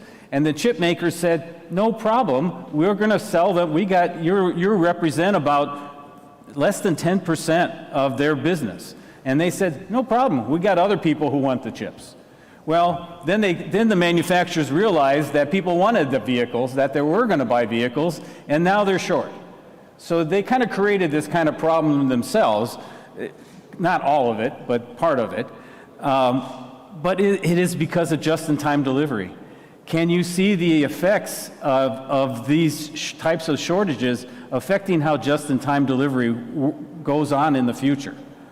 Sure. I would actually first sort of refute the premise. I think for our 3 members, it's pretty clear that they never reduced their orders or their requests for chips from semiconductor manufacturers. So I think there are lots of reasons for the chip shortage. Most of them are related to COVID and just the tremendous demand that created for consumer electronics and the needs for consumer electronic chips because of our shared global desire to stay connected through the pandemic. I do think it will affect how people think about just-in-time manufacturing for some components, particularly small, relatively inexpensive components that don't take a lot of space to store. So I think there will be some changes in how folks think about their supply chain. I think the primary thing that will occur is there's a greater understanding now that we need deeper transparency deep into the supply chain for lots of components that we really rely on that we never directly order. Yeah, I think that's a really good point. And the real issue becomes which type of component will you have to require that you maybe don't do? Maybe you have to have backups. You have to have 2 months. Actually, the Japanese actually had, their suppliers had like 2 or 3 months worth of backups, but that only lasted 2 or 3 months. And then, so you hear the Toyota saying, well, we didn't get hurt so bad, but now we're hurting just like everybody else. So the just-in-time story really has and which components are the ones that you're going to have more backups on? Well, if you have a shortage of almost any component, you can shut down a plant. Right. It doesn't have to be chips. It could be something else. So I don't know how, it's a challenge for the manufacturers to decide which ones are you going to back up, how much are you going to back up, or are you going to back up anything? Or is this inevitable? And then you just have to deal with it. Brian, did you have anything to say on that? I'd just add that, the situation with the pandemic was unprecedented, and you would have had to have a crystal ball to realize that once production slowed because sales started to crater in the early days of the pandemic and shutdowns, no one anticipated that suddenly, because of people being under lockdown orders, we would see this absolute skyrocketing in demand for consumer products so that people could entertain themselves at home. So it's really unprecedented, and I think the industry has managed it as well as possible in a very difficult environment. Dr. Zazaya, you get the last word? No, just laughed when you started telling the story. It's a funny story, but it's not truth. I mean, come on. You cannot relay millions of dollars business in something like that. Yeah. No. Very good. Bruce, thank you very much. We got the red light, and we hope we have demonstrated that the USMCA is active, alive, and moving forward. Thank you, Governor. Thank you, Dr. Zazaya. Brian, remotely, thank you very much. Thank you. Thank you.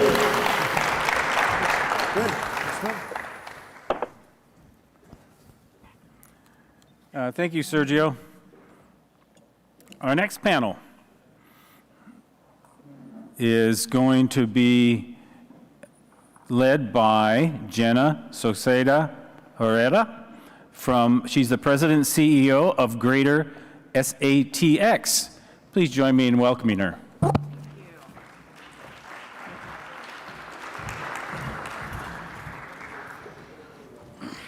Thank you. Well, good afternoon, everyone.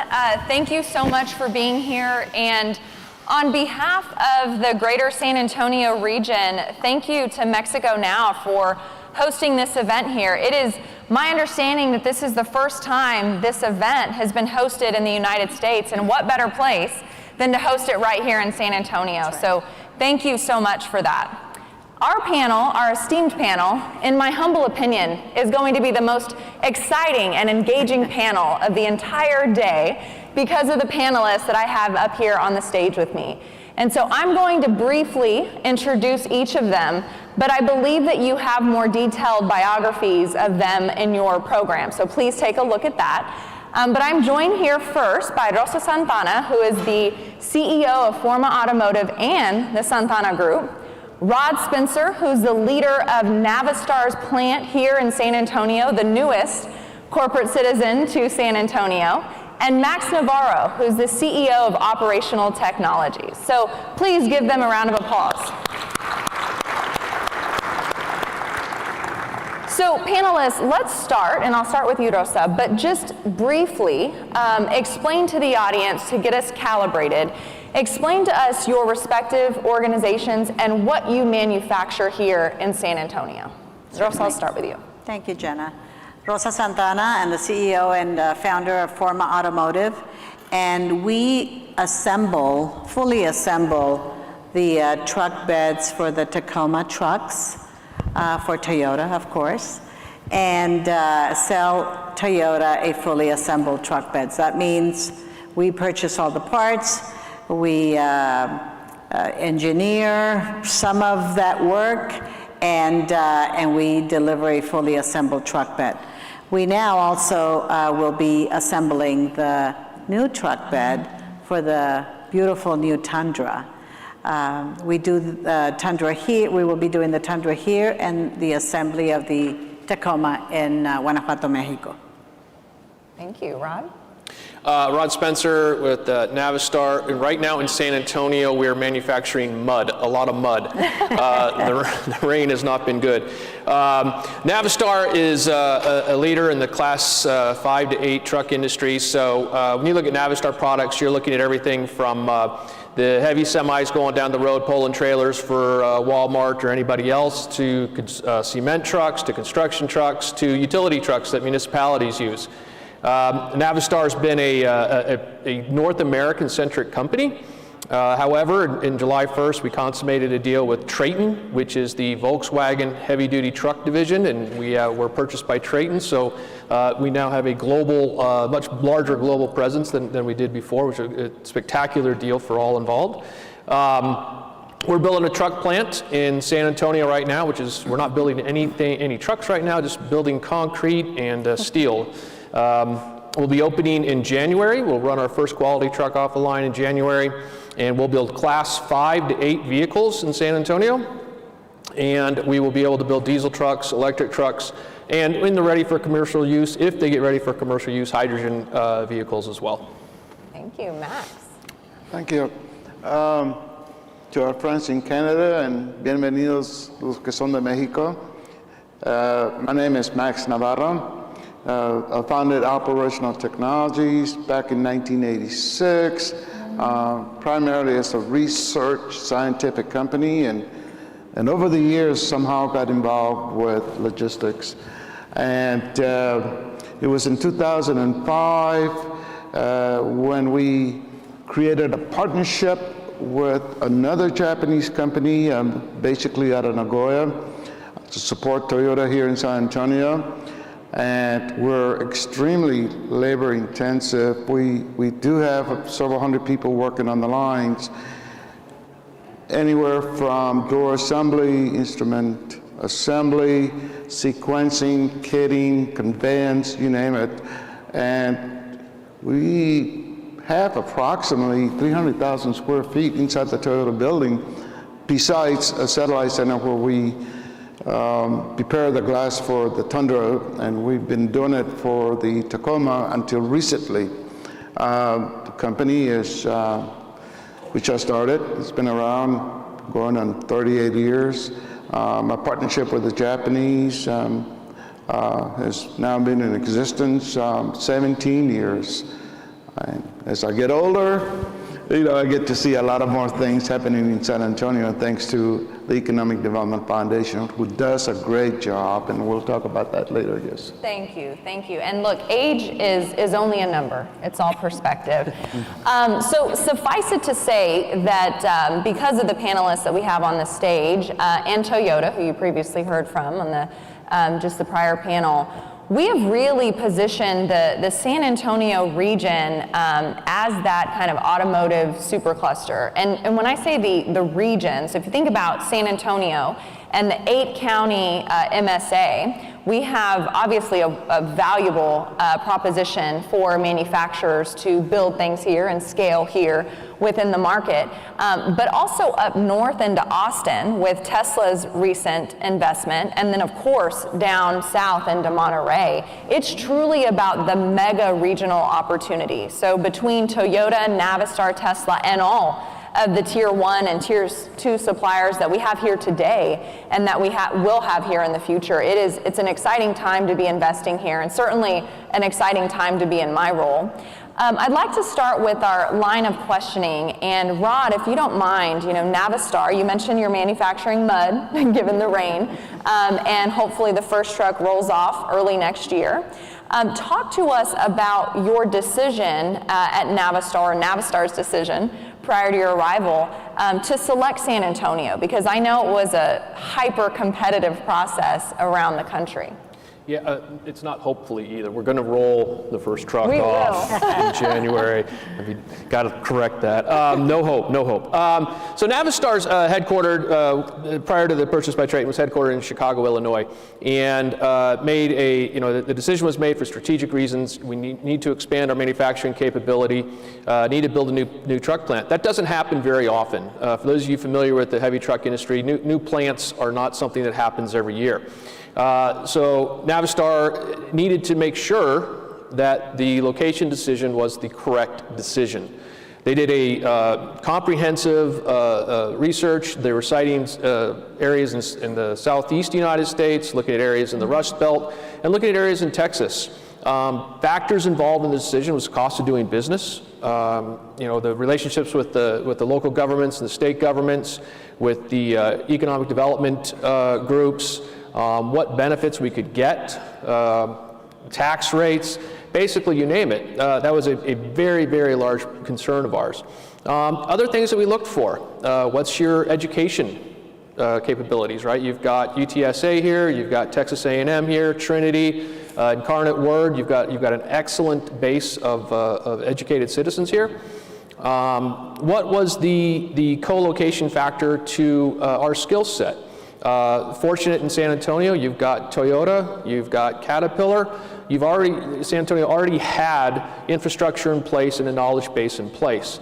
Plus there's a large availability of skilled employees to work production floor and do the assembly jobs. So taking all those considerations into review, Navistar made the decision that San Antonio was the optimal place for Navistar to do business. And there's some supply chain reasons and logistics reasons, the sustainability reasons associated with that, but I think we'll get to that in a minute. So, what I'd like to do is I'd like to just stand up, clap, and give him an ovation here for them selecting San Antonio, because these types of investments, as each of you know, are not short-term. They are long-term, and they are strategic investments for decades. So thank you for investing in our San Antonio region.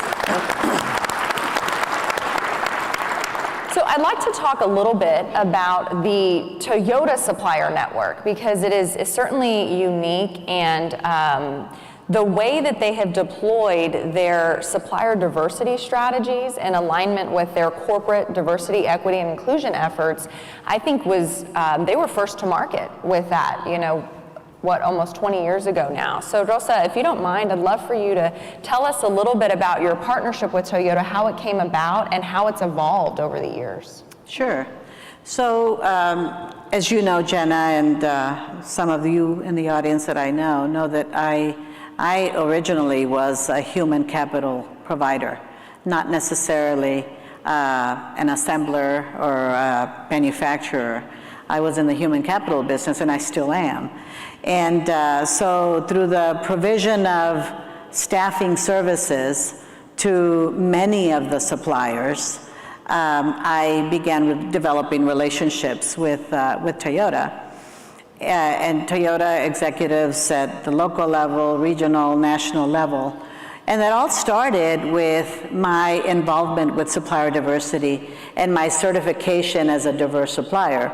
Because after all, I am a Latina, so I'm minority certified, and I am woman owned and certified.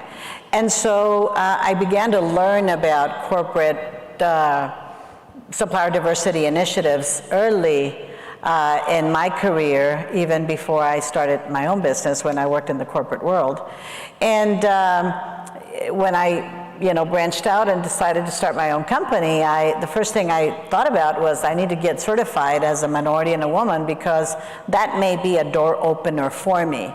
And so I started to research companies that had great supplier diversity initiatives and that were true to what their tie-in to their growth and their sustainability efforts were through supplier diversity. And so, because there are many companies that have a great diverse program, but don't necessarily work on it or have it as part of how they do business like Toyota does.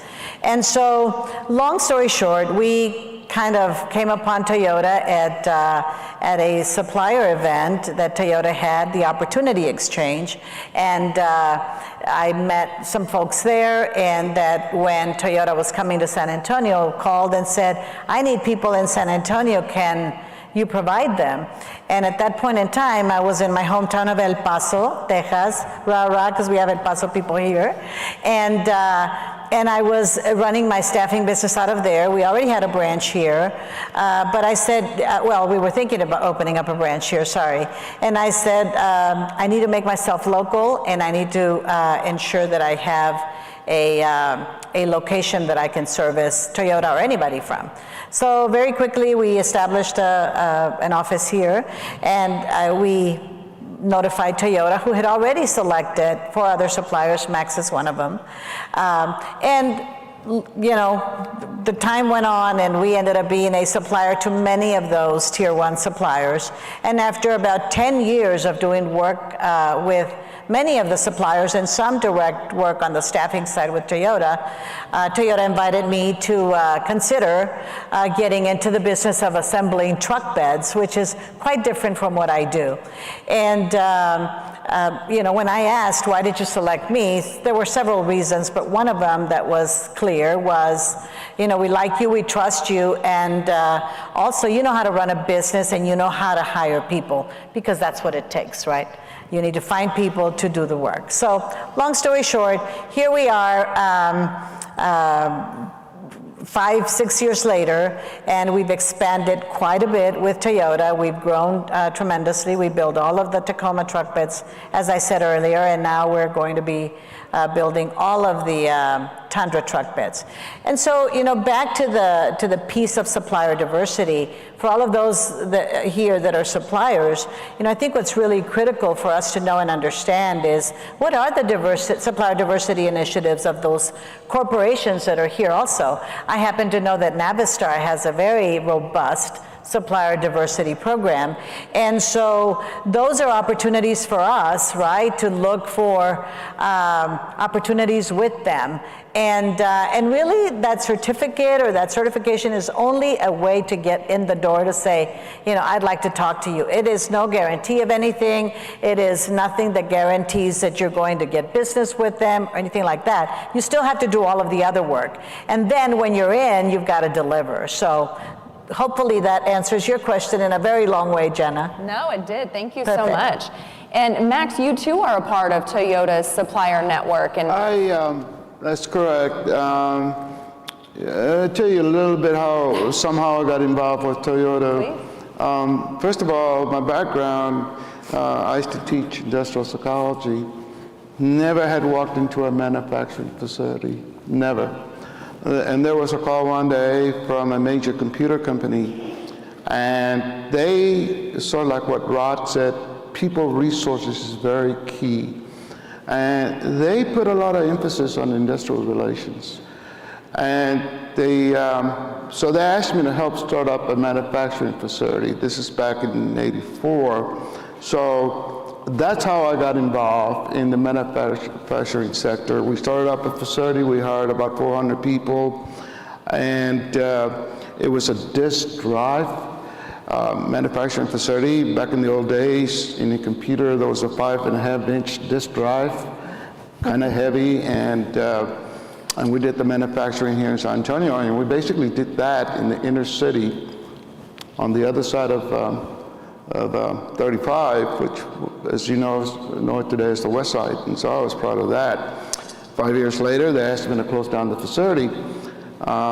Two things. One, and it stayed in my mind, is that if you're not helping the company stay profitable, you're out of business. That's right. Secondly, at that time, a lot of emphasis was on offshore manufacturing, so we lost the business to Taiwan. And then they gave me about a year to close down the factory. And but that's how basically I got involved on a startup. A few years later, Toyota came calling, and I met a wonderful lady, a Japanese lady, Mrs. Shirani. Turns out that she was very key in San Antonio trying to get Toyota to locate to San Antonio. And I remember the day that I got a call from Henry Cisneros, and he says, Max, you got to get this lady involved with you. And I did. And so my part of the relationship with Toyota was basically in the logistics, the assembly areas. And it was something that I thought I could do. We had done it before. But the startup with Toyota was quite different than the previous startup that I did. Toyota is truly an anchor ship. It's truly a flagship company in our community because they put a lot of emphasis on social responsibility, diversity being one of them. But more importantly, I think they understood how important it was to anchor themselves into our community. I learned a lot from Toyota. You know, the old books that I used for teaching, like on Hirschberg and Maslow, and the list went on, all of that went out the window. I learned the Toyota production technique, which is very different. And we understand Kaizen, Kaiban. And one of the things, Rod, for your information, there's a Japanese word, Jambutsu, means go and see. So I went and saw your plant in Escobedo. You gotta go see what it is like. And I was impressed. The Toyota relationship, I think in San Antonio for me, really changed my whole life. I mean, it's a generational relationship. It goes from one generation to another, and it's a long-term relationship. And it's based on trust, integrity, and respect. I have a lot of respect for the people at Toyota, a lot of respect for all of the suppliers. There's more than 23. We started off with 20 suppliers, but now we have a few. And I think this last 2 years, I think I got a better handle of what supply chain is all about. You know, we went through some of the downturns in San Antonio with Toyota, and we managed to stay with them, and they kept us going. You know, I remember the economic meltdown in the 1996 timeframe. We literally had to let people off, but we kept them on the payroll because we did not want to go back and retrain people again. That would have been too expensive. We went through the tsunami, and now we're going through, hopefully, getting out of the pandemic and now the chain supply. We as suppliers are critical to any major company. We're basically the first line of defense for them. As things begin to have economic constraints, it's the supply chain folks and the suppliers that basically jump in and try to retain the capability and the capacity to stay strong during those periods. But at the end of the day, if we can't provide that, we can't help our client with profitability, then that's a major problem. Profitability is what we all think about every day. If we can keep our client, for example, Toyota, profitable, doing the right things and ensuring that the supplier base is critical to them, then I think the relationship goes on for a long time. We welcome any opportunities in San Antonio, but it's just not San Antonio because we're tied into this corridor that goes all the way to Canada and down to Mexico. And San Antonio is right at the crux. It's right in the middle. You got 35, you got IH-10, you got 37. I think San Antonio is becoming critical. It's got the right environment. I think we've done well in promoting training capacity to fulfill the requirements that are out there. But we have a long way to go because this whole world is going electric. Yeah. And so whatever we do today, not necessarily we're going to do tomorrow. I think the Italians have a saying, "Ieri, oggi, domani," yesterday, today, and tomorrow. What we did yesterday was one thing. What we're doing today with Toyota is one thing. But the question is, what are we going to do tomorrow? Yeah. And, you know, I've seen a lot of changes in the last 40 years that I've been around. Yeah. And I think your story about entrepreneurial development and evolving to stay current and relevant is key. But I want to dig in a little bit deeper to your point about geography and where we're located. So Rod, we're here talking about USMCA, and the previous panel talked a lot about supply chain. I feel like every other meeting I have is about supply chain, but it is your lives. So talk to us a little bit about the current dynamic and how the geographic location of San Antonio plays into supply chain in general. Okay. So Toyota back in the 1950s created JIT, right? They really advanced that philosophy. And JIT is getting a lot of bad press these days. I think it's unfair. I don't think the problem is JIT. I think it's supply chain sustainability. But JIT is not something that's going to go away from automotive plants. You're going to have to make adjustments and that sort of thing. But JIT, in my personal opinion, is here to stay. When you have JIT, one of the things you really want to do is have short supply chains. You don't want trans-ocean supply chains. You don't want cross-continental supply chains. You want supply chains that are local, that are close, and that provide you with the best service possible. When we look at Navistar's footprint, we have a bus plant in Oklahoma, we have an engine plant in Huntsville, Alabama, and our largest truck manufacturing plant is in Escobedo, south side of Monterey. San Antonio is right smack in the middle of that. Our supply chain is gradually moving south and heavily concentrated in the Monterey area. So by being in San Antonio, we are really taking advantage of our existing footprint, of the capabilities in the Mexican automotive market, and shortening our transit times. We're going to be able to get parts faster. They're going to be more reliable. Our ETAs on those parts are going to be more reliable. When we have issues, we're going to be able to recover quicker, and we're going to be able to do it at lower cost. The cost for inbound freight for a heavy truck, so for each heavy truck we build, is over $2,000 of inbound freight. You cut miles out of that supply chain, you cut cost. It's a really direct, simple equation. So from that standpoint, San Antonio is very strategically located, not just for today, but for the future as well. And I think I also need to emphasize, sustainability is a big issue for Navistar, for Traton, Volkswagen.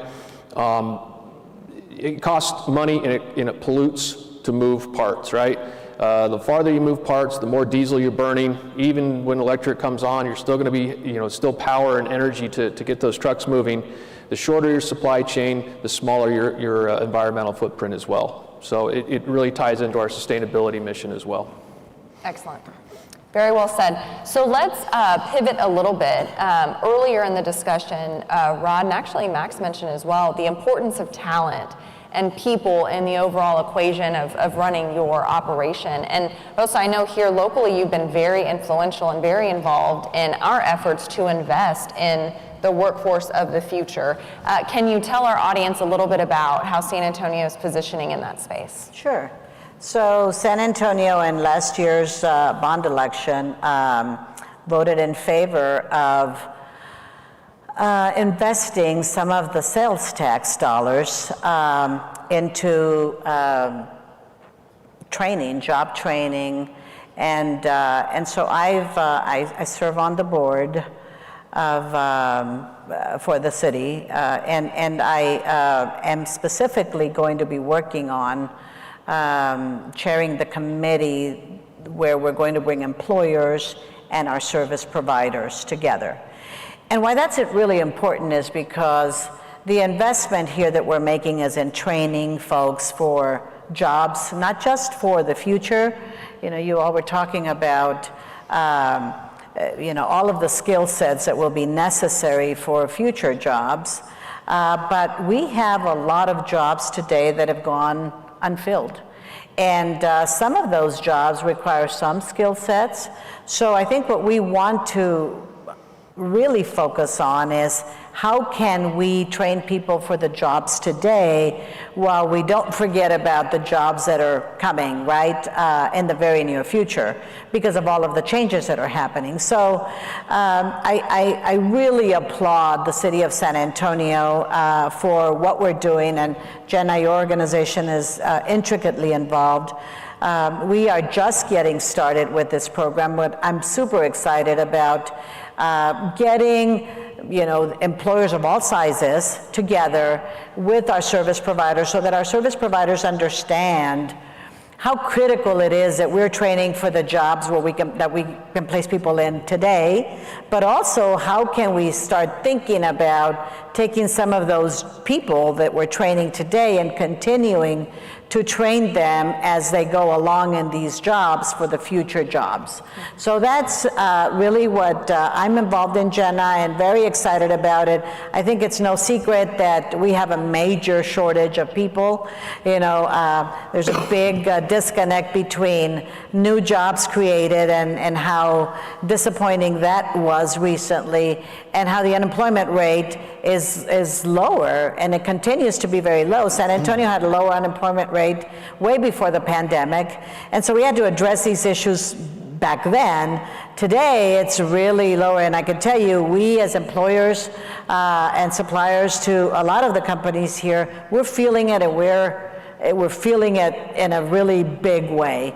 And so we're very, very excited about getting some of those people that are lost in the shuffle somewhere, because they're not on unemployment, and certainly they're not in new jobs that have been created, training them and getting them to work as quickly as possible.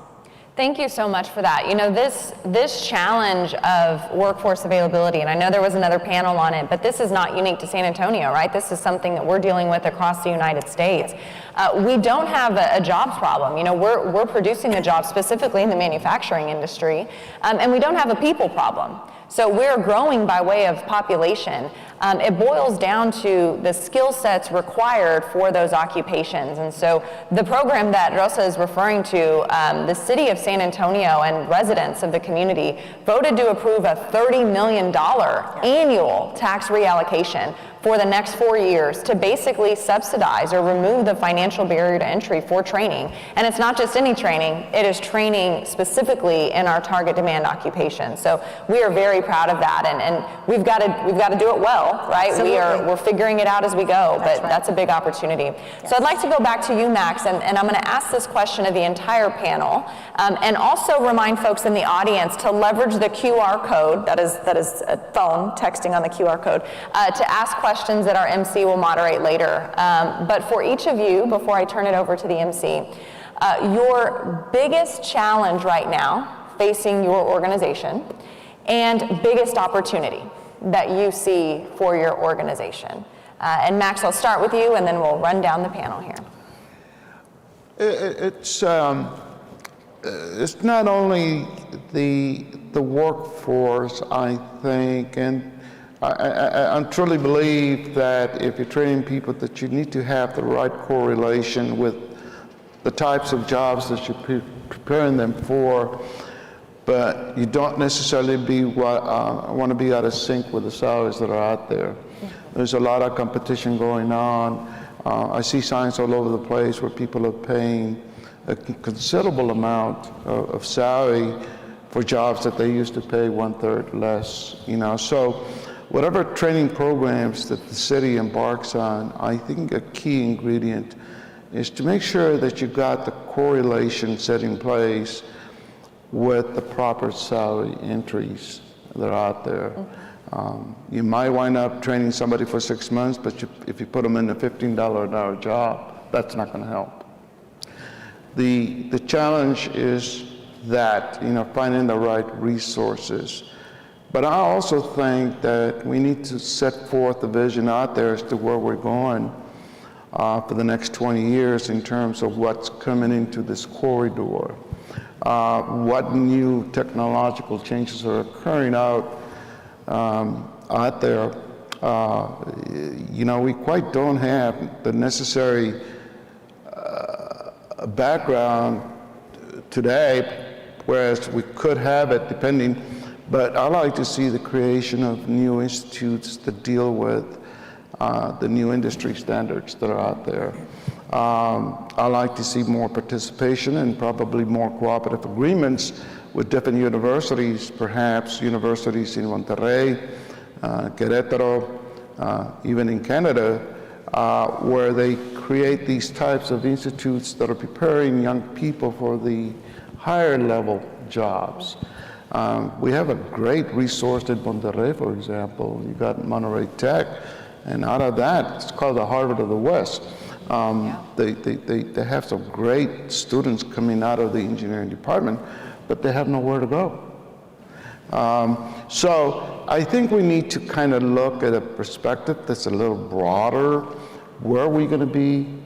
The types of companies you want to come to San Antonio, and the opportunities that may be out there. It's this corridor and this regional concept that you all have with Austin is a good thing, because in between San Antonio and Austin, we've seen a lot of economic development and new opportunities. But a lot of times those opportunities are meant for people who have the right backgrounds. And you got to see a fit there. As I said, the supply chain element is critically important. And I've been to Japan, and I've talked to different Japanese companies, that there's this long bridge between us and Japan, and you can't get the small Japanese business suppliers to come to this country. Many of them, like in Mexico, these are businesses that were started by the parents or the grandparents, and they don't necessarily take that risk. But supply chain is critically important. You know, we can't bring or continue to bring in parts from all over the world, but if we had a peripheral of chain supply companies locally and regionally, people like, or companies like Navistar will succeed. So I think it's critical to look down the road. I think Robert Frost once said it, you know, we all take a different road, but whatever road we take makes all the difference in the world. So whatever road we take for the next 20 years could make a big difference. Agreed. So Rod, how about you? Biggest challenge, biggest opportunity? Biggest challenge, biggest opportunity for me in the San Antonio Navistar plant is probably the same. You know, the labor market's tight. COVID has changed a lot of attitudes towards employment and what people are looking for out of work. There's definitely a labor shortage nationwide right now. And so what is the value proposition that you're offering to an employee? Navistar believes in a very diverse, inclusive workforce and environment. San Antonio, wonderful place for diversity and getting different backgrounds and cultural experiences involved in the plant. So we're starting a new plant. We have to make sure, our challenge is making sure that we start it up correctly, that we set up the right norms, the right cultural norms, that we set up the right systems in place to treat our employees fairly and get them invested in Navistar and invested in the plant and invested in us personally. There's other jobs. We know that. A person typically doesn't leave a job for 50 cents an hour more, $1 an hour more. They will leave a job when they feel like they're not being respected and treated fairly. So our biggest challenge is making sure we do that right. It's very hard. I'm learning right now all the challenges involved with that. But we got to do that right. And you know, that's our biggest challenge. Our biggest opportunity is do it right. We do it right, we do it correctly. We'll have a workforce that is invested in the product, invested in the company. They will be invested in their jobs and supplying us with their ideas and their feedback, and have an open and honest culture based on trust and respect. So that's, you know, I can build trucks. You know, we can set up a manufacturing plant, we can build buildings, and yeah, there's going to be problems along the way, budgets, timelines, all that stuff. But in the end, that's the easy part. The culture part is the tough nut to crack. And that's one of the reasons I took this opportunity and am happy to be here, is the opportunity to really build the correct culture, in my opinion. Wow, I can't tell you, I really appreciate and respect that response as an employer, that you're not pointing to, you know, unemployment rates or the challenges. You're saying we need to be an employer of choice, and that is commendable. So thank you for that. Rosa, close us out. So very similar, of course, right? I mean, I'm in the business of putting people to work. And so, yes, the labor shortage for us is a huge challenge. But, much like what you both talked about, you have to create an environment and a culture where people want to stay and live and work. Unfortunately for us who are in manufacturing, we can't provide jobs where people can work from home, right? But maybe in the other roles that we have, perhaps we could, and we should consider. So I think that's the opportunity, is, you know, considering how do you do that.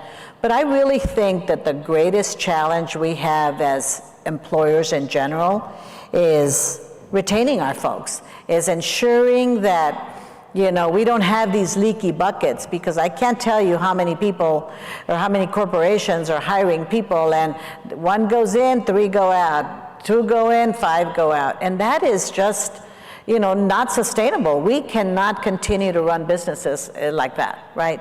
So, you know, how do you pivot? I mean, you know, you create opportunities like what we just talked about, right? And what they talked about. So I think those are the greatest challenges, but there's also a tremendous amount of opportunity. I appreciate that perspective as well. You know, each of you, first and foremost, thank you for your candor and your honesty and for your respective investments in San Antonio. But I hope each of you have heard, you know, why San Antonio is positioned strategically from a geographic perspective, from a human capital perspective, and Max, to your point, because we're positioning around the future. So, you know, when you think about people, just in general, San Antonio today is about 60% Hispanic. And we're about to double in population size. And if anybody looked at the recent census numbers, we, demographically in San Antonio, represent the future face of Texas and the future face of the United States of America. And so we're extremely proud to be 60% Hispanic today, and that's only growing well into the future. At this point, I would like to hand it over to the MC, who I understand is going to moderate the audience portion of the Q&A.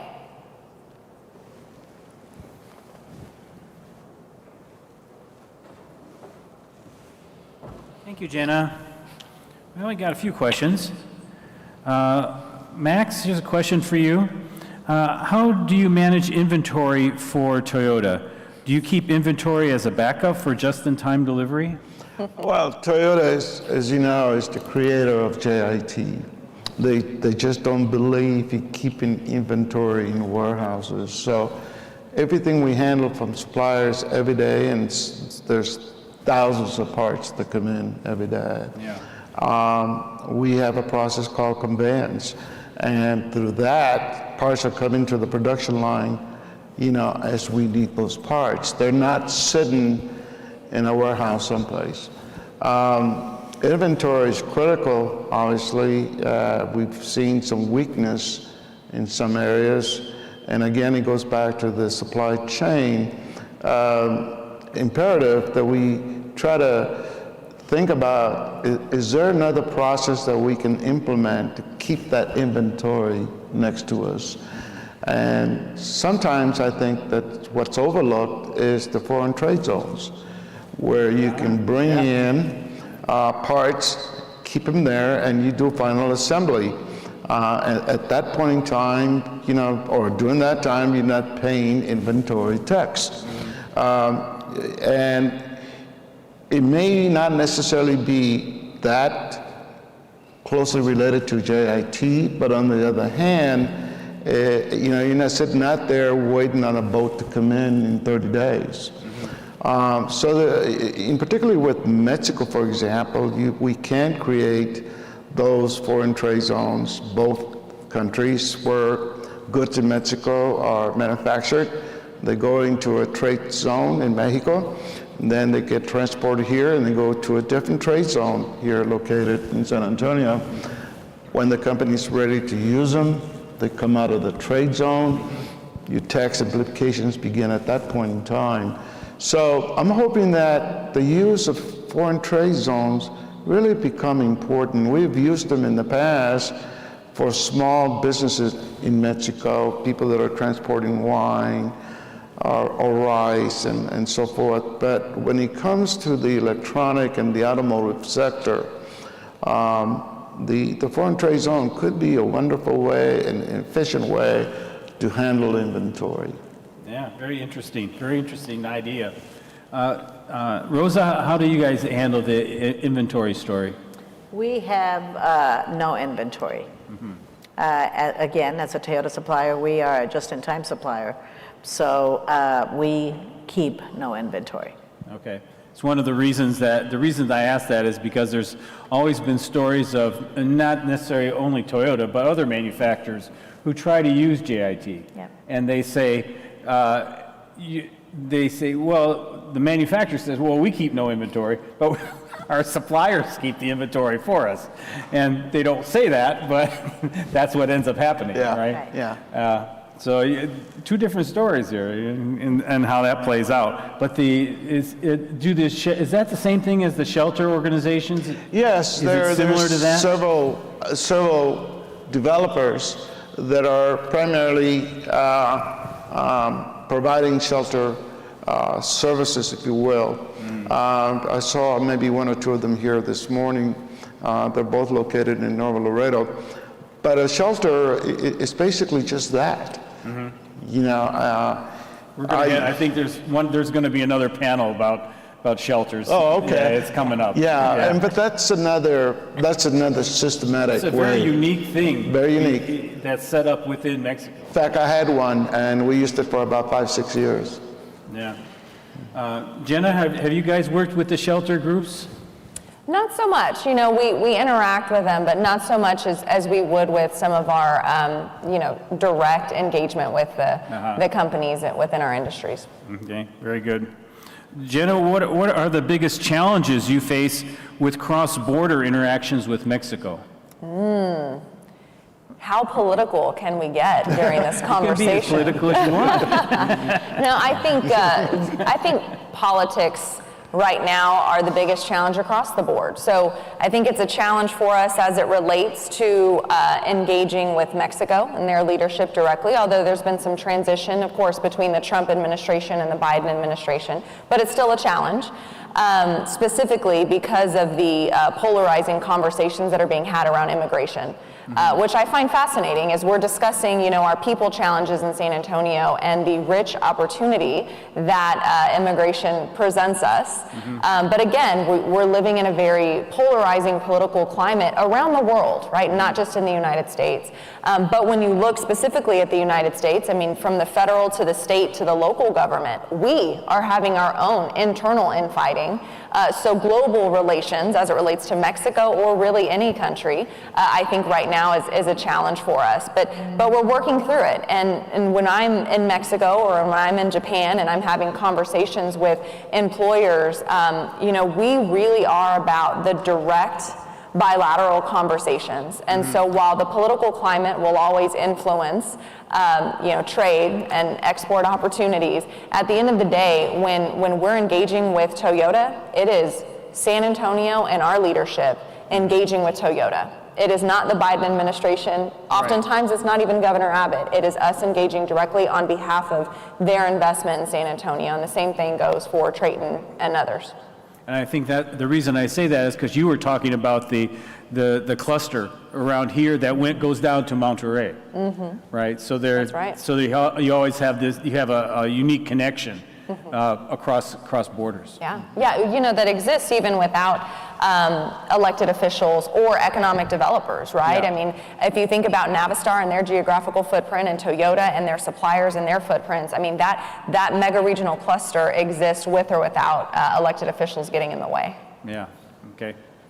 Rod, now companies usually try to keep away from areas where other large auto companies exist because human resources as well as because of the cost of labor. How did Navistar consider this issue when they were trying to pick a place? I think we want to stay away from a direct competitor, but we don't have direct competition in San Antonio. I think we looked at it more as, Toyota's the flagship company in the automotive world, right? They're just a tremendously well-run company and they make a great product. They have a lot of skill sets. They have a supply base around here that has a lot of skill sets. They've learned the Toyota way. They've learned lean manufacturing principles. You have Caterpillar up north. They have also have a long-established work history, workforce, and education for people who know how to make heavy trucks and heavy truck equipment. You have the Southwest Research Institute in San Antonio, which is just a bellwether firm for pushing technology. So we looked at it not so much as we want to be the company town feel, but it's where's the philosophies present, where's the education present, where's the workforce already there.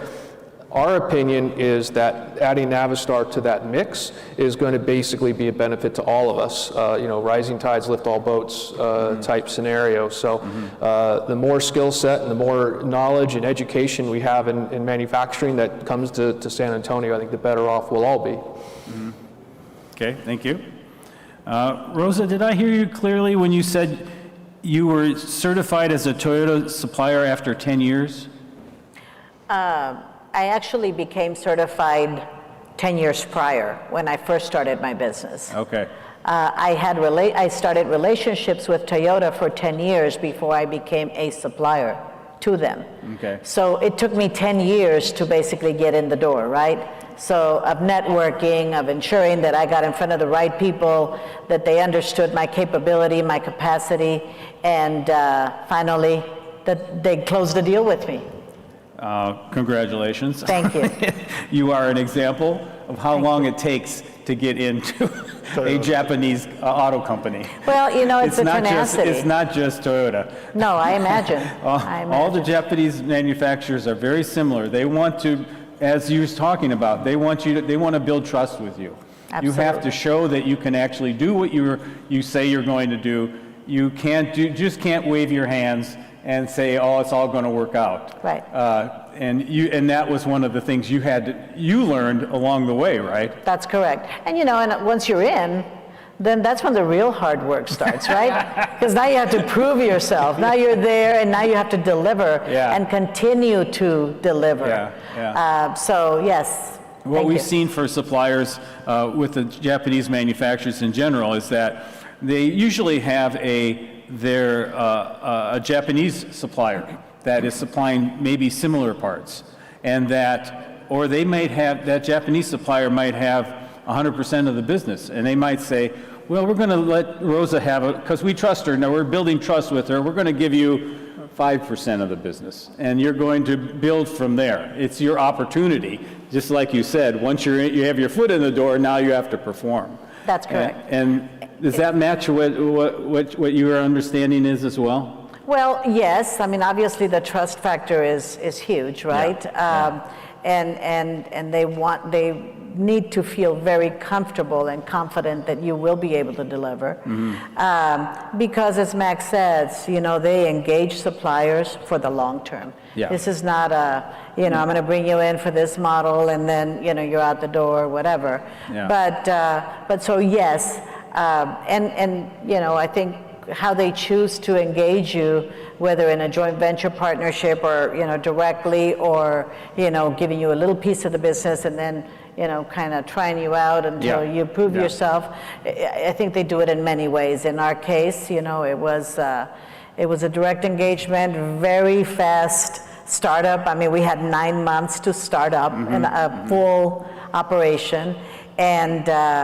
But once we proved ourselves, then they give us an additional opportunity, and then once we proved ourselves with that, then they give us an additional opportunity. So our growth trajectory has been amazing. And sometimes they do it to challenge their Japanese suppliers. So they go, oh, this is the competition. They have a new technology. They seem to be doing something. Why aren't you guys doing it? I really don't know that, but if that's what they're doing, it's okay. I'm hoping we're delivering because we continue to grow with them. So thank you. Exactly. Max, from your experience, is that similar to what Rosa was saying? Well, yes. In my case, I was aligned with a Japanese supplier that had been associated with Toyota for 50 years. Understand that in San Antonio, nobody knew how to build trucks. The manufacturing base here was pretty low. The cultural differences when you try to develop a partnership with a Japanese supplier, who has a 50-year relationship with Toyota can be challenging, if you will. It's not so much they trying to understand how we do business here, but really the burden of responsibility is with us learning how to do business the way they do business. I would think because San Antonio has become a model for Toyota using the on-site supplier base, that it might have caught a lot of Japanese companies by surprise. The fact that they were going to use local companies as well. So there was a forced marriage, if you will. Two entities had to jump into the same bed and learn how to live with each other. That took a lot of patience and a lot of understanding. In the meantime, Toyota had a standoff policy. You guys work it out and decide how you want to run the business. There's a book out there that I've been promoting and distributing to Japanese suppliers. It's called The Best Side to Japanese Businesses. And one of them is that you have this blood relationship, long-term relationship. You just don't break into it. You don't become a supplier to a Japanese company overnight. Right. You literally almost have to be invited. 10 years. Yeah. At least, yes. Mine came from the sky, so to speak. I mean, they put me in line with another Japanese company, and it took about 8 months to try to develop a relationship. But on the other hand, whatever applies to a Japanese-American relationship, they understand that 90% of the market is here. And that is their main business. So it makes a lot of sense for them to anchor into a community and make that business community a part of their business plan. And this is where I think Toyota really excelled. We've been talking about this Toyota model to General Motors, Ford Motor Company, and so forth. Americans are not necessarily embracing that just yet, but I think they're beginning to understand that the concept in itself is much more efficient, and creating these partnerships, if you will, is also supporting your supply chain as well, your supplier base. And I mean, every morning I wake up, I thank God that I'm doing work for Toyota, but I've had other types of companies that I did work for, AT&T de Mexico, which is a totally different company in the way they operate. I've done work for the American companies, which is a totally different mode of operation, if you will, different philosophies. But I think the philosophy that works at the end of the day is keeping your relationship tight and your relationships with people who work for you. Very good, thank you. Rod, you were mentioning the idea of how you are working with developing your supply base by bringing it a little closer to you, right? How do you develop your supply base? We say move to San Antonio. Yes. No, it's an incremental process. I mean, for suppliers, it's got to make economic sense for them to move here too, right? So, I mean, that's one of the advantages of San Antonio is that the economic model for them is going to make more sense here than a lot of other places. So it's just working with them, continuing to work with them on, what's the right opportunity for you. Again, do you have business at all of our plants? Do you only have business at one of our plants? The more we can get business set up at all of our plants with a supplier, the easier it's going to be to get them to co-locate somewhere on the corridor. And really, the Monterey-San Antonio corridor is what's important to us.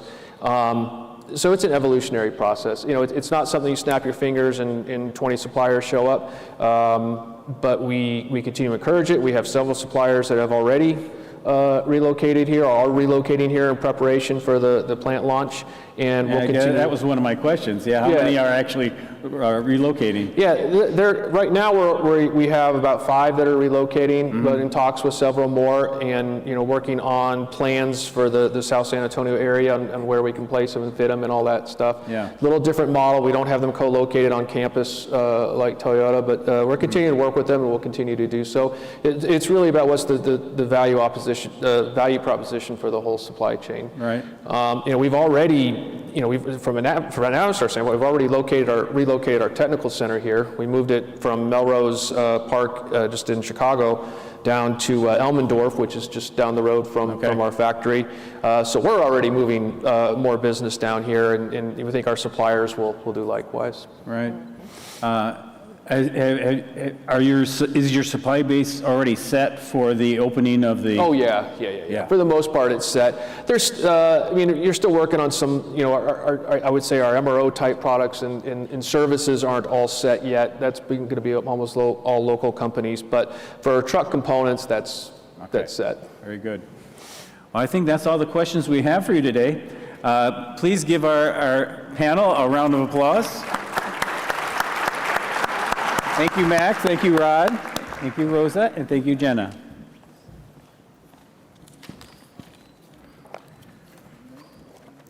We in our schedule, I think that you have in your, we were talking about having a break, but we're actually not going to have a break. We're going to have a technical adjustment here while we're working through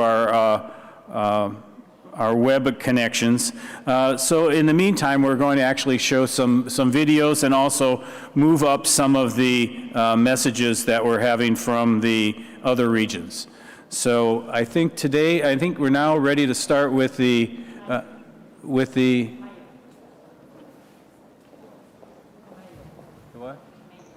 mayor, that's right. So we're going to hear from the mayor of San Antonio, Ron Nierenberg.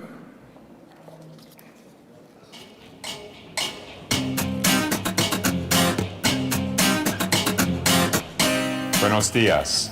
Mi nombre es Ron Nierenberg y soy alcalde de San Antonio. Bonjour. Mon nom est Ron Nierenberg et je suis la maire de San Antonio. It is my honor to speak today at the USMCA Automotive Industrial Summit here in San Antonio, organized by the Mexico Business Summit. I'd like to offer my congratulations to Sergio Ornelas and his team on their successful launch into the U.S. using San Antonio as a starting point. Our city is honored to be here in the location where key leaders from the North American auto industry are meeting this year. Thank you for choosing San Antonio to host this important summit. During a tumultuous time, when economic uncertainties abound, it is exciting to see the dynamic changes and improvements occurring in this industry. Advanced manufacturing, including automotive, is one of our city's most important industries, and we're pleased to welcome representatives from over 1,000 companies here today. San Antonio's advanced manufacturing industry has the technical expertise and creative development necessary for automotive suppliers to thrive in our community. Toyota's initial investment of $2.1 billion nearly 2 decades ago created Toyota Motor Manufacturing Texas, which has increased its investment another $490 million in 2019, and along with Toyota's suppliers, employs 7,000 San Antonians, helping to create a vibrant ecosystem on the city's south side as the area continues to see substantial growth in the automotive and related sectors. I speak here of long-established heavy equipment operators such as Holt Caterpillar, as well as our more recent additions to our region, such as Navistar and H&AW, as well as the future electric vehicle suppliers. The city's workforce and continued efforts to grow the local talent has proved to be just what these important companies need to create a world-class advanced manufacturing system right here in San Antonio. The San Antonio automotive sector taps into the supply chains of the Texas-Mexico automotive cluster, extending north up to Dallas and south through the center of Mexico and the Bajío region. Over 51,000 San Antonians are employed in manufacturing of all kinds, and we have 20 specialized training institutions working to cultivate and develop these talents. The City of San Antonio is launching the voter-approved SA Ready to Work program in the coming months, which will invest $200 million in sales tax funds over the course of 4 years to workforce training and education to prepare residents for well-paid, high-demand careers such as advanced manufacturing, bioscience and healthcare, information technology and cybersecurity, and education. Alamo Colleges, our city's community college system, has created a series of courses and certifications to prepare the employees in automotive-specific technologies for the jobs of tomorrow. And Bexar County is spending $13 million on workforce training facilities at Brooks, a former military base that will provide classrooms, computer labs, a high bay robotics and training lab, and conference spaces to help manufacturing and industry partners solve critical skills gaps. The 30,000 square foot or 2,800 square meter facility will be operated by Texas FAME, or the Texas Federation for Advanced Manufacturing Education, as they implement dual-track, apprentice-style training that is creating a pipeline of highly skilled workers. After the employees complete their training, they will have a full set of experiences and technical skills that secure them positions in this growing, in-demand field. In only a few years, San Antonio's automotive industry has grown and continues to attract interest from around the industry. Many of the San Antonio automotive suppliers are here today in the audience, welcoming our visitors from all over with true San Antonio hospitality. Congratulations to those of you who are part of such a dynamic industry at this exciting time. Thank you.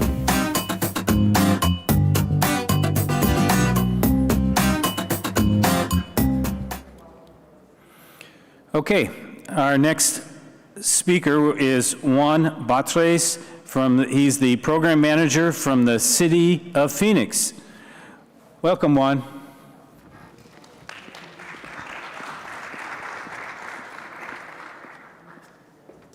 Hello, hello, can you hear me? Okay. Well, thank you for your time. My name is Juan Batres, as you heard, with the City of Phoenix Economic Development Department. First time participating in a Mexico Now show, so we're glad to be here. We, for sure, this is an industry, and you'll hear more about it, that, started kind of like being in the radar for the City of Phoenix. I want to say for the last 2 years, and I'll explain the why. But the City of Phoenix is the 5th largest city in the U.S., as you may know, with about 1.7 million residents. As the metropolitan area, we are number 10.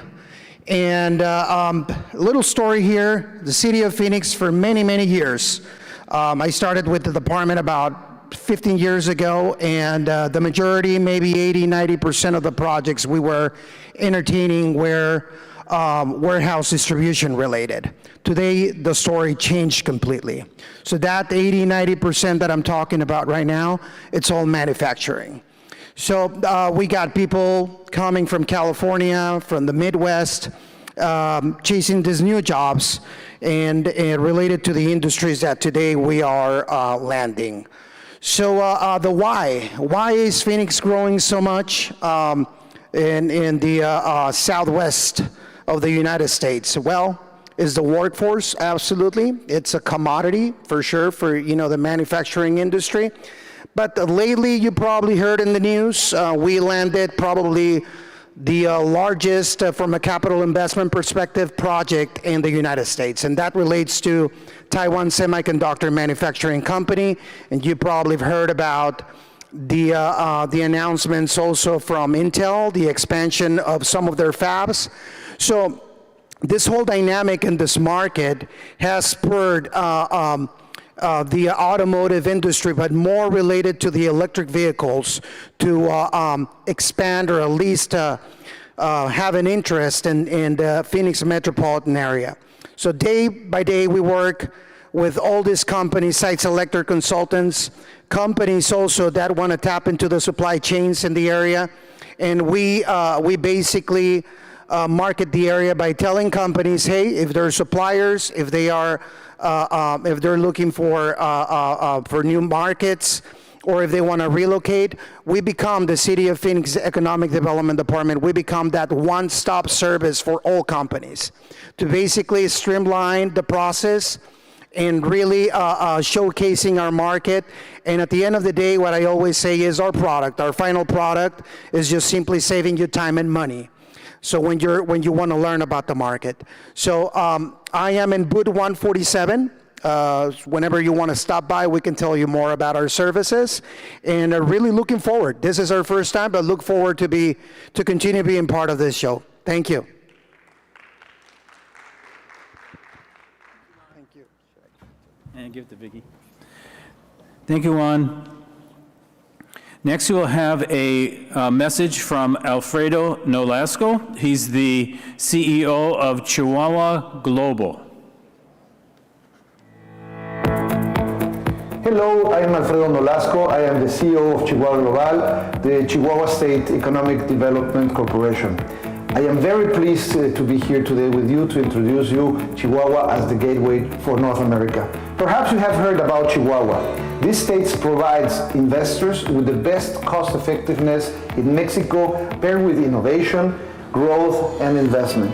We are definitely the best cost-effective solution with a strong logistic hub, world-class infrastructure, and with solid partnership with our neighbors of New Mexico and Texas.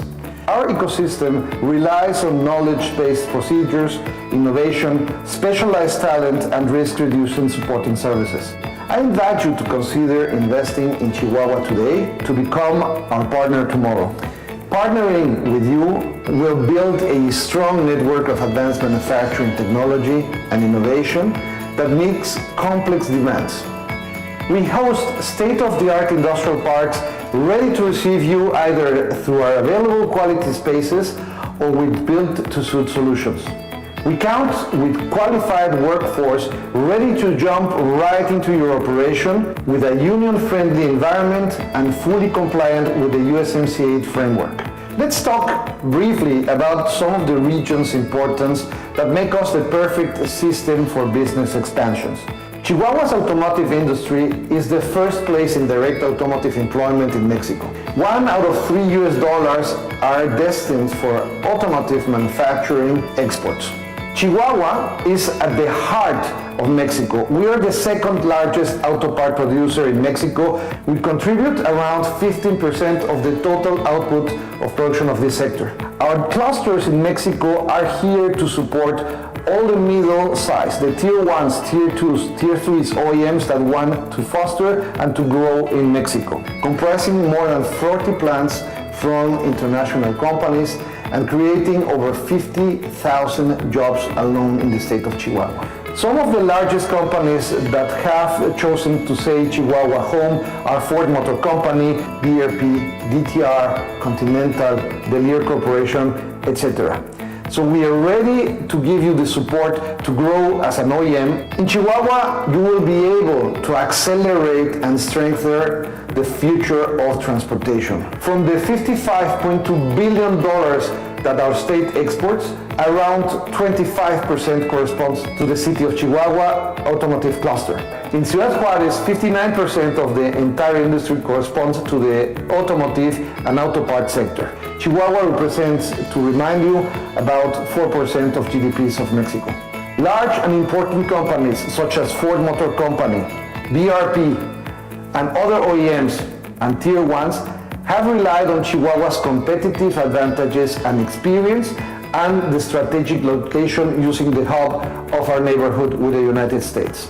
For example, Ford, a two-time quality prize winner, has placed the trust in us by operating here more than 30 years of continuous experience and developing a very strong ecosystem. Thanks to the high-value solutions that we provide, Ford Motor Company has decided to invest about $1.3 billion to upgrade their Dragon engine factory and to look into the future for electromobility.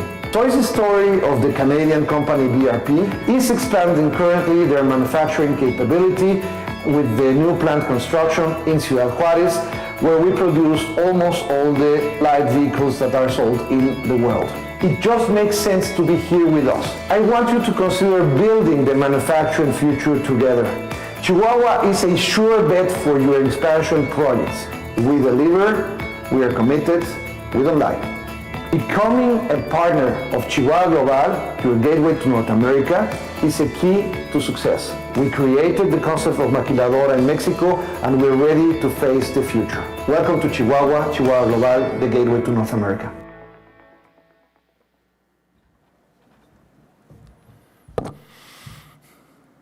Okay, thank you, Alfredo. I wanted to remind everyone about the breakout sessions that are starting, or just starting. The first one is starting at 1 o'clock. Nearshoring opportunities under Mexico's shelter and MX programs. We talked a little bit about the shelter program before in the last session that Max was talking about that he uses. That session will be followed by the overview of labor law reforms in Mexico. Again, a nice follow-up to what we have already been talking about in the labor aspects of the automotive industry under USMCA. And finally, the last breakout session is how soft tech keeps automotive rolling by doing supply chain consulting. Those are the breakout sessions that'll be going on this afternoon. Just for reviewing what we've been talking about over the last few hours, we've been hearing from many of the different regions. We've also been talking to and about the labor aspects of the automotive industry under USMCA. We had a good conversation and discussion having to do with many of those issues. We're still struggling a little bit with how to make sense of how the labor agreements will end up in Mexico. It's going to be one of the big issues that we'll be talking about in the future.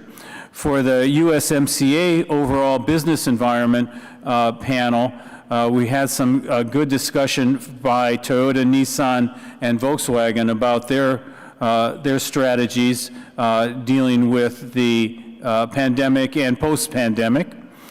For the challenges and opportunities for light vehicles in the USMCA region panel, we had Sergio Neves from Mexico Now moderate the panel with representatives from the American Automotive Policy Council, the Mexican Automotive Industry Association, and the Canadian Vehicle Manufacturer Association. We got a really good perspective from those speakers from a cross-border perspective. And finally, the Built in Texas, the San Antonio Automotive Corridor. We had a really good conversation led by Jenna Saquedo Herrera about the way that some of the new companies that are coming to San Antonio found their way here. And so that was what we've been following over the last few hours, and we're going to be doing a short video now with the welcome and the agenda for the afternoon, and we'll be back here very shortly. Thank you.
Hi, how are you? A few persons here in person, present, but we know that you are in virtual. It's a different world, so we know that we have a lot of people in different places, so thanks to staying connected with us.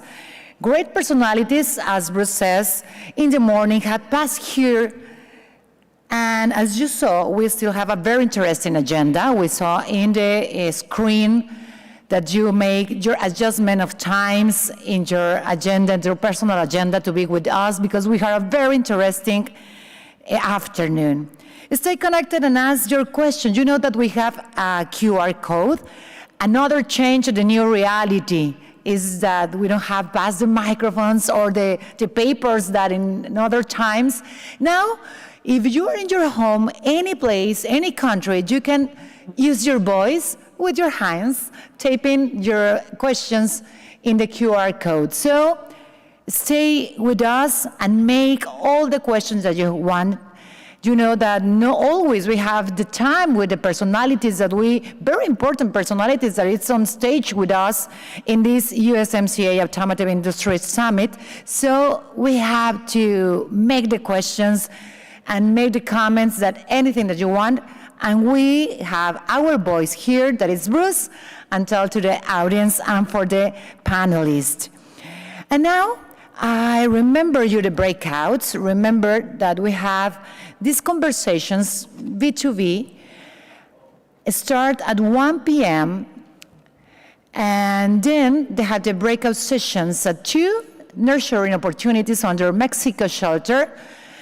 At 3 p.m., we have the overview of labor laws reforms in Mexico. We talk about a lot of laws here in the morning. And then at 4 p.m., how Sortex keeps automotive rollings.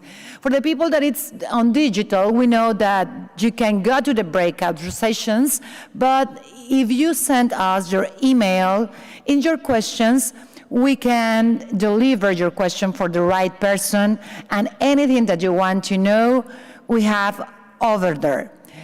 How do you live in virtual? It's different for us. It's the first time that we had an hybrid event summit of automotive with USMCA.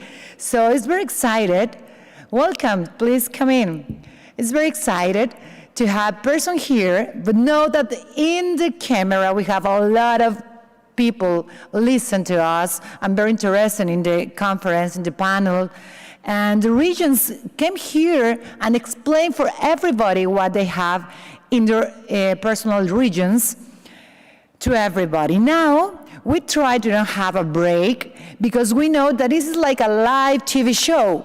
And in the live TV shows only have a few commercials, but they don't have a break because the people can go and take a call or eat something in the time that they want. For that, we decide to change this in our program, in our schedule. And in a few minutes, we continue with the program with the panels and with all the things that we have already for you for the different USMCA regions. We have a message and the USMCAs, but we keep this time to remember you that we have the agenda. In your badge, in the other side of your badge, you have the QR to have the app, yes, in that place, to have the app, and there you have all the agenda, you have the bios, you have a very important thing here that it's a map, because it's a huge place, and sometimes we don't remember what is the main entrance, where I have to go there, the B2B sessions, the interviews, the exhibition hall. Everything is in that app. So if you don't download, it's the time to do it for the person that be here, to look where are all the things that you want to look.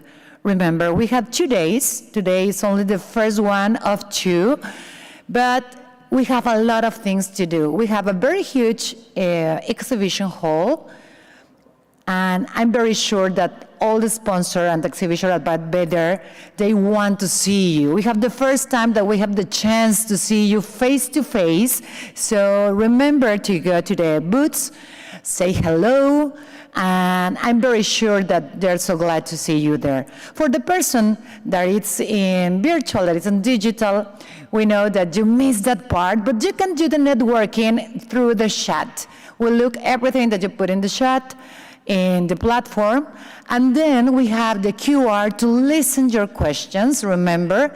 So don't be only somebody to look, we want to hear you. And I'm so glad to just stay here in the room. I know you go out, but return just in time, because remember that we have the message for the Consul General of Mexico in San Antonio, Texas, and then we have our regions and the block of our panel. Now, I know that Bruce now is only the host, is going to be the moderator, and it's got a very, very interesting block with Guido. So we're expecting that block at 2 p.m. At 2 p.m. we start with that. Then we have the panel, Innovation and Sustainability Trends in the USMCA region too. So you have to keep in touch, you have to stay connected with us to don't miss anything of this USMCA Automotive Industry Summit. It's very different than the usual, the old life, I say, the old life, that we know that we only have the people here, and it's very glad to see, can shake hands, to know how are you. And it's different now because even the people that be here, we can shake the hands. So, and somebody almost there have the mask. So I know yesterday Bruce, and when I keep my mask today, I say, oh, how are you? You're Vicky now. Because it's different now with this kind of life, with the COVID. But we are so glad that they have to be already. We want to see you. We are so excited to have you now. It's time. I told you the waiting ends finally. And we want to appreciate the people that be here, that want to come in person. But to the people that be in virtual and decide to be there for different reasons, maybe for travel issues, for agenda, or for different kind of things, but you are there in touch with us, no matter that it's digital, you be there. So we are so glad to that.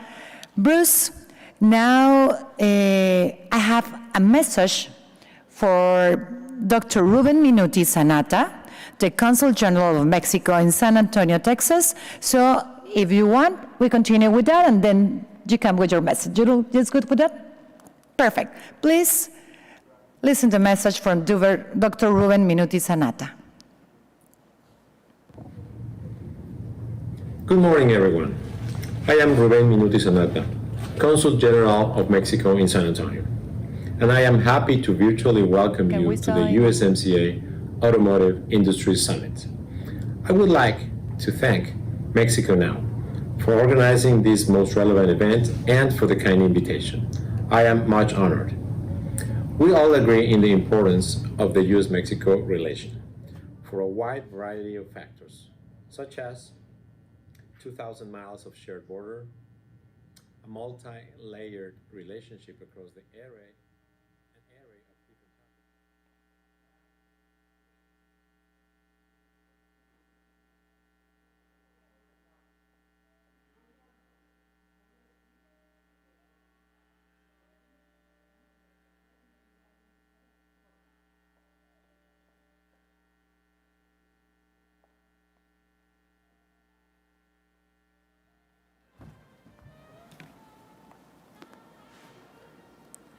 I'm sorry about that. We have a little issue with the message of the Dr. Ruben Minuti Sanata. Good morning, everyone. I am Ruben Minuti Sanata, Consul General of Mexico in San Antonio, and I am happy to virtually welcome you to the USMCA Automotive Industry Summit. I would like to thank Mexico Now for organizing this most relevant event and for the kind invitation. I am much honored.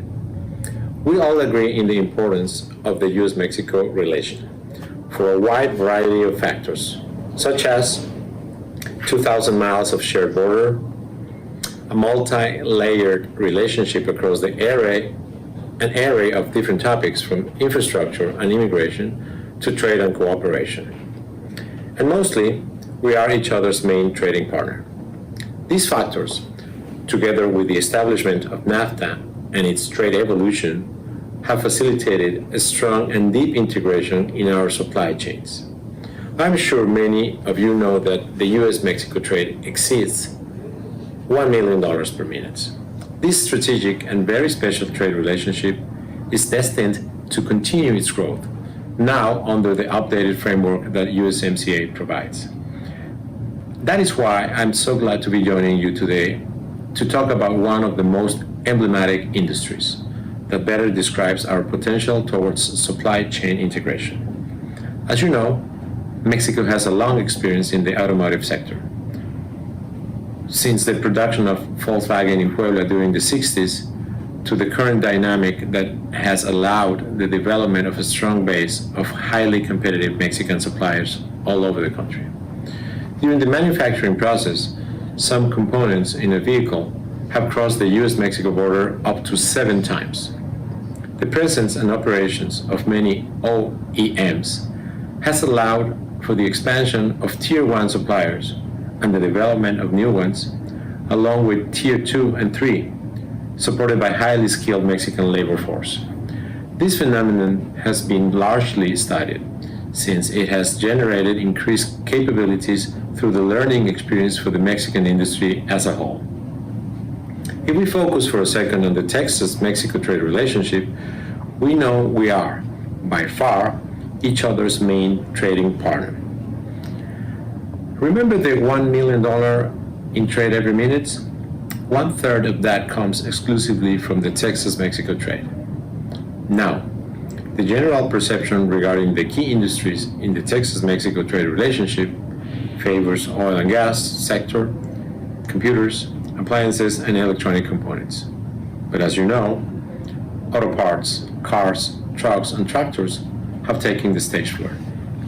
Actually, Mexico's Ministry of Economy has signaled that the automotive industry in Texas is, by far, the one that offers greater windows of opportunities to expand and enhance even further trade links with Mexico.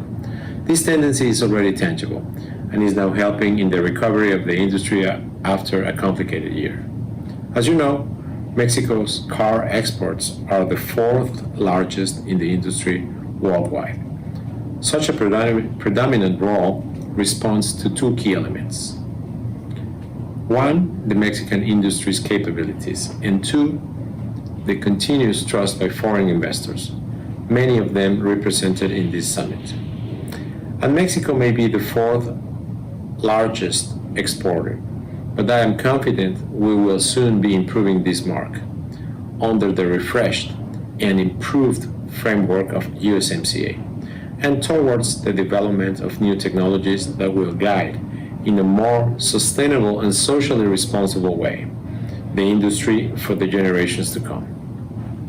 I am looking forward to your feedback and valuable experience. Thank you.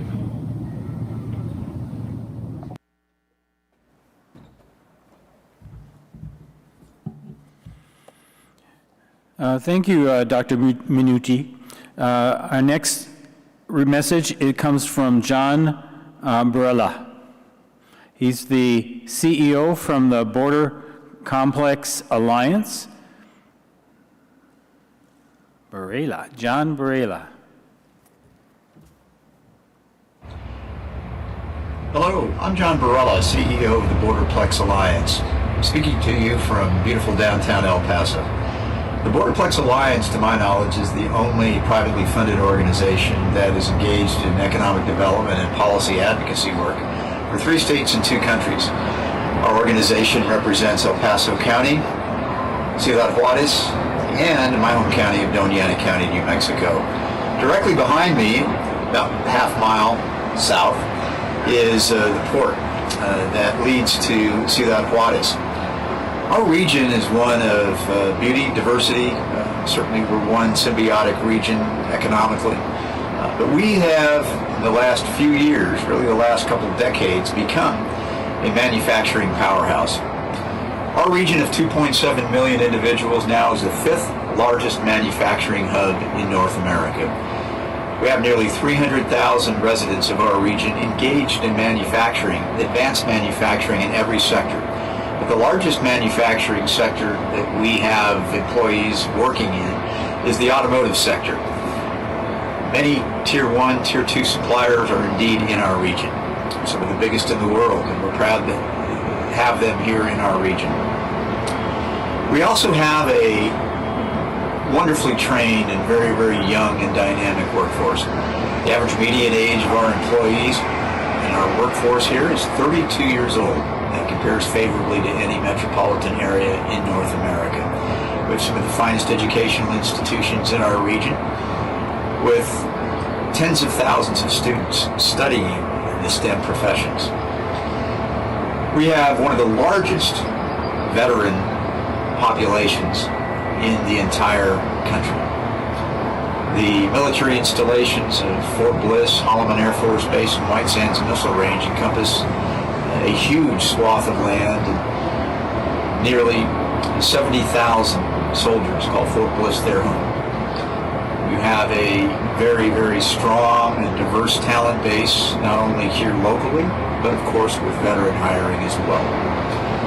For all those reasons, we believe that we're the location of choice, combined with a strategic location being right in between the USMCA countries, Canada, Mexico, the US, north and south, and then east to west from the ports of Long Beach and LA all the way to the port of Houston. We are right in the middle with great connectivity, great rail connections, and of course great highway connections. So we congratulate you for being at the conference, and thank you for allowing me a few minutes to talk about our wonderful area, and may you continue to prosper and safe travels for all of you. Thank you.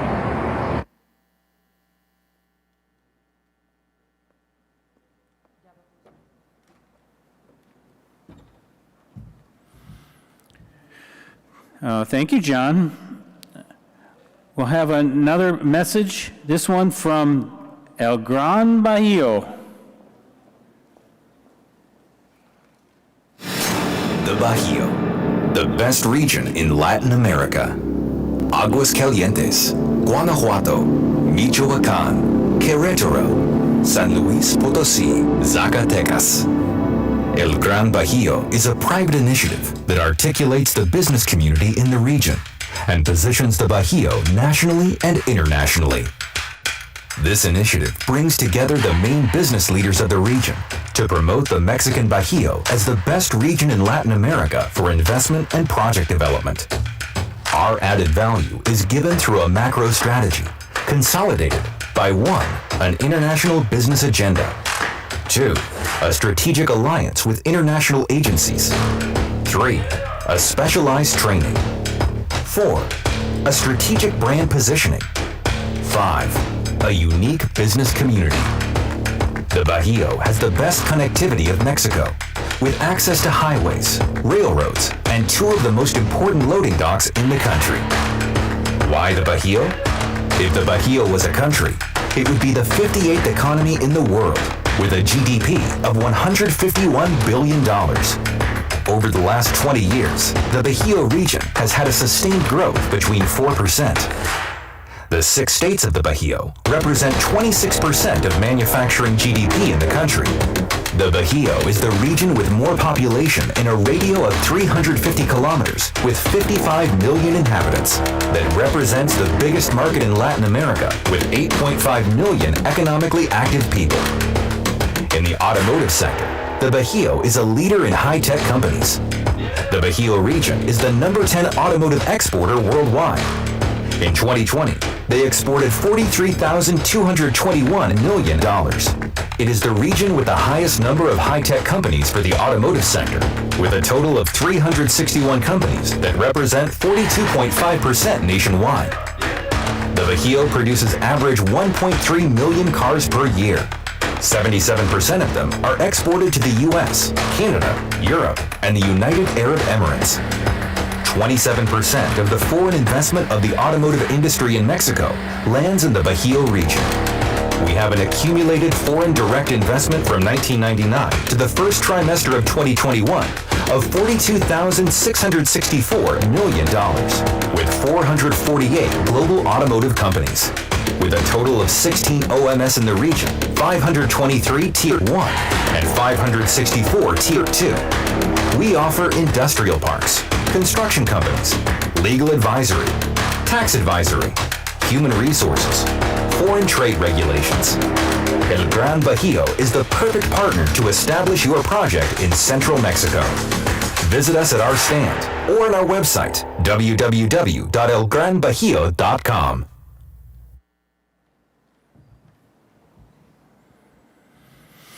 Okay, our next presentation is from Hector Tejerina. He's the Executive Director of Invest Monterrey. Gracias. Thank you everyone. So I'm going to start with a brief presentation about the city in Mexico that attracts the most foreign direct investment in the country. So I'm talking about Monterrey. Monterrey is the capital of the state of Nuevo León, which is located in the northeastern region of our country. And we will start with a brief video about our state. Monterrey, a city of possibilities. Strategically located in North America, facilitating connections around the world. Monterrey is Mexico's business hub, home to the most advanced infrastructure in the country. Invest in Mexico's largest recipient of foreign direct investment, where the world's most prominent international companies are established. Monterrey is Mexico's second largest city. Invest where you'll find a young, talented, skilled, and hard-working labor force. Where the best-ranked universities and the largest engineering schools are located. Become part of an innovative hub with the most technologically advanced operations. Live and work in a smart city, where fast data and cutting-edge technology sustain the highest quality of life in Mexico. Establish and expand your business in one of the country's most secure cities, where different cultures create a vibrant business community, and people are passionate about work and play. Enjoy music, sporting events, outdoor activities, and nightlife. Welcome to Monterrey, land of business, land of possibilities. Invest Monterrey. Okay, thank you everyone. So Monterrey is a city that is very well connected in the North America market. As you can see, these small planes represent direct flights to all the main hubs in the US, like Dallas, Houston, Atlanta, Chicago, New York, and LA, and many other cities. From these cities, you can fly almost anywhere in the world from Monterrey with just one stop. We also have a great connectivity through our highways, through which we can be in Texas, for example, in just 2 hours driving. We also have a great connectivity through our railroad infrastructure. So, an economic overview of Monterrey. Monterrey is a city where almost 6 million people live, and this represents less than 5% of the population in Mexico. And with this small percentage of the population of the country, we contribute every year with between 7 and 9% of the country's GDP. So this talks about the importance that Monterrey has for the Mexican economy. We also represent around 10% of all Mexico's exports, and we are the leaders in foreign direct investment attraction, as you can see from this next slide. Our state of Nuevo León has attracted almost $19 billion since 2015, more than any other state in the country. And most of this investment goes to the manufacturing industries, from which almost 45% of it goes to transport equipment, which is everything related with the automotive industry, which is the sector or the industry that focuses in this event. Where is this foreign direct investment coming from? Most of the projects that arrive to Monterrey from other countries around the world are mainly from the US. More than 200 projects have arrived from the US since 2015. After the US, we have South Korea with huge investments, especially from companies like Kia Motors and Hyundai that have been establishing operations in the last couple of years. Then we have some other steady investors like Japan, Germany, France, UK that have been investing in our state for more than 25 years. And then recently we have the case of China, which is a country from which we've been helping a lot of companies interested in establishing operations here in North America. So our people is by far our most important asset in Monterrey. Our people, you'll find a young, talented, and highly productive labor force in our city. Just to give you a couple of numbers, more than 21,000 technicians are graduated every year, more than 8,000 engineers, more than 20,000 bachelors, and Monterrey is the city in Mexico with the highest percentage of its population with a PhD or master's degree. We have a highly productive workforce. As you can see from this slide, these figures are from the federal government, and Monterrey has the most productive labor force in the country. But not only that, Monterrey has labor peace. Even though we are the most industrialized city in Mexico, we've been already more than 20 years without a strike. We have more than 150 universities. There's 4 main of them, one of them being, for example, Monterrey Tech or Tecnológico de Monterrey, University of Nuevo León, University of Monterrey, and UR. These 4 universities are talent magnets for our city. Every 6 months, they attract young talent from all around the country, young people that are interested in establishing or starting their studies in one of these main universities. Just to give you a couple of facts, Monterrey Tech is the best-ranked has the best-ranked business school and top-ranked MBA program in Latin America. University of Nuevo León has the largest engineering school in Mexico, among many other facts. In terms of the automotive industry, this is the most important industry in Monterrey. It employs more than 100,000 people in our city. We have 4 main OEMs, Kia Motors, International Navistar, Mercedes-Benz Daimler, and Polaris. And now, a couple of weeks ago, a 5th OEM was announced by Japanese company Kawasaki. They will be assembling different types of ATVs in Monterrey. In total, there's more than 200 automotive companies between OEMs, Tier 1 and Tier 2 companies, and more than 20% of the national content of auto parts in Mexico is manufactured in Monterrey. So this is by far the most developed and the most and the biggest industry in Monterrey.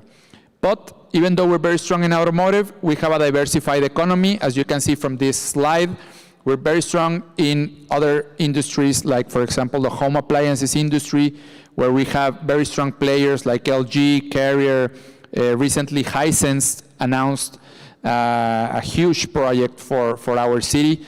There's some other industries like food and beverages, where we have companies like Mars, Hershey's, Heineken, among many others. IT and software, which is an industry that's been growing a lot lately with companies like Lenovo, Accenture, and many others. And many other industries. Last year, very big projects were announced, like the ones from Stanley Black & Decker. Amazon has already established 2 facilities in Monterrey, and there's many success stories that we can talk about for many hours. So in terms of quality of life, our city is one of the cities with the best quality of life in Mexico. There's very well-developed healthcare infrastructure in our country, in our city, among modern shopping centers. There's, of course, golf courses and many other things to do in Monterrey. So we have some of the highest living standards in the country. And some of our services, as Invest Monterrey, we are the economic development organization. We're a public-private office that offers services working together with the state government of Nuevo León in terms of investment consultancy, business agendas, networking, among many other types of services. We like to call ourselves an office that offers business concierge services to every company doing business already in our state or willing to do business in our state. So thank you very much.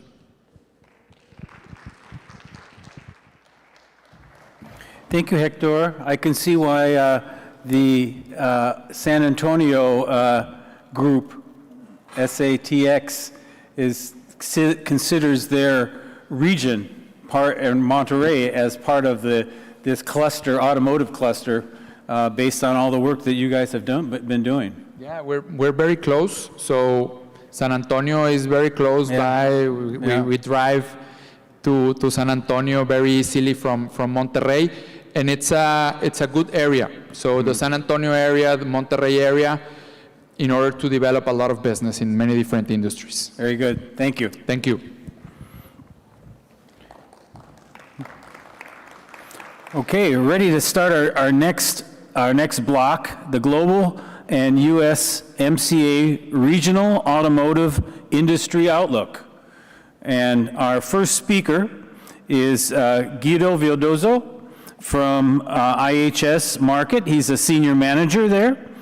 Welcome, Guido. Oh, I can't hear you.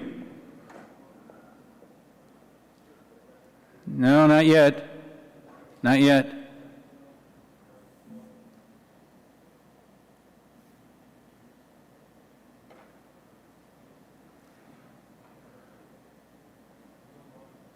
Try now, Guido.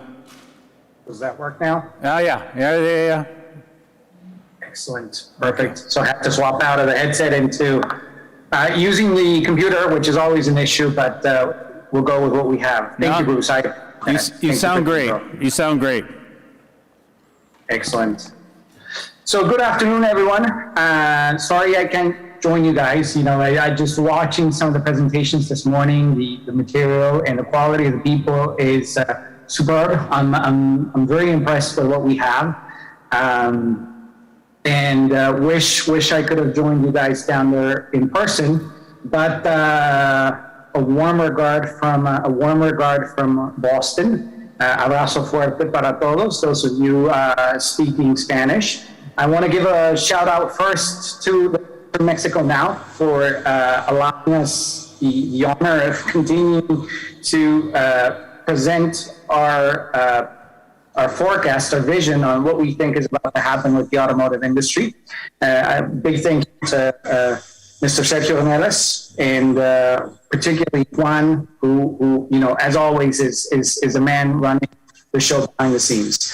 Also, a big shout out to my colleague Irina Sanchez, who is in the room. So Irina, if you're there, if you could just raise your hand or stand up, just in case anyone wants to reach out to us. You know, we do have someone on site who will be able to tackle any questions you have. From an IHS perspective, you know, as always, we're a big firm that basically tries to bring most of the critical industries around the world and provide a single, unique perspective, analysis, and data set, building the science of putting all of these different industries together to you, so that you can make the best business decisions for your business. And tackle any of the difficulties that come, whether it's COVID or microconductors or whatever it may be, when it comes to the automotive industry as a whole. We have over 50,000 customers in over 140 countries. Our revenue last year was $4 billion. And needless to say, you know, automotive is one of the critical verticals that we have. We've invested well north of $2 billion in different companies over the last decade, many of which are familiar names to you. And as is public as of right now, We are in the process of being acquired by Standard & Poor's Global, so there's a high probability that you may be seeing different logos the next time we catch up. As far as to how we like to approach presentations, I normally like to start with the macro first. Not only am I an economist by trade, but that's actually how we do it within the company. And in the grand scheme of things, we are seeing unprecedented economic momentum in all major automotive development hubs around the world. You may wonder and say, well, these are not necessarily all of the largest economic regions around the world. That's true, but they are certainly the largest automotive development regions around the world. And as you can see, we're basically having unprecedented growth, particularly if we focus on the United States. 5.7%. That's nearly the same momentum that China would normally have. So unheard of for the US. And we anticipate that this is obviously going to extend itself into 2022. The downfall to all of this economic momentum is, of course, we're seeing significant inflationary pressures across the world. And we didn't want to focus on the US particularly. We just want to highlight that, wherever you look at throughout the world, inflation is picking up. And this, of course, is due to two reasons. Number one, the ramp up for demand has been a lot quicker than what we expected it to be on the one hand. And then also, of course, we still have border restrictions around the world as a result of COVID. So between not having enough people to do stuff, which you've heard repeatedly throughout the day, as well as some borders being closed or the capability of moving around is not as easy as it was back in 2009. So that's presenting a challenge. The good news, though, is unemployment is starting to come down wherever we see it around the world. So at least from a macro standpoint, because there's always a concern of, will we have enough customers for product? The economic side won't be a challenge at all. So with that, I'll transition out of economics and start to focus on what we see happening from a sales perspective, and then obviously address a little bit in regards to what we're seeing from a production standpoint. And as we look at the industry, this is how we expect it to grow at the beginning of the year. And if you take a look at this chart, most regions around the world were double digits. And we were fairly optimistic of the momentum that we were going to carry into 2021. However, the reality has been different. The value chain has suffered a lot. You guys know this better than me, anyone in auto parts. And we've run out of inventory, essentially. So that is resulting in heavily revised outlooks across the world. And these revisions are not only something that we're implementing for 2021, but we're also implementing for 2022. And essentially, in the month of September, we went through a major revision where we essentially took out roughly about 10 million units out of production over the next 18 months. Why is this critical to the automotive industry? Because we've gone from saying, well, if you look at the economic indicators, 6% GDP in the US is going to translate into X or Y volume. That is no longer the case. It's anything that we can build will basically be able to provide the momentum that we are going to see from a sales perspective. And because we can't build a lot, you've heard this time and time again throughout the presentations today, we have bottleneck issues when it comes to components, particularly semiconductors. We will marginally grow next year. And as far as to when we see this recovery taking place, sometime in the second half of next year means more product availability, but it doesn't necessarily mean a significant bump when it comes to product availability. As far as U.S. sales is concerned, and obviously this is the most important market to us, when we start to look at it from a Mexico perspective, U.S. light vehicle sales are essentially going to be flat next year. And we'll probably wrap up, and I say probably because we have to see how we play out December from a seasonality standpoint. December has historically been strong month when it comes to sales, and we think that there will be enough product available. But we're also hearing from some OEMs that this momentum of roughly about 1 million units per month may be carried into December. So if that is the case, this forecast would probably be closer down to 15.3, 15.2 million units because we are capacity constrained.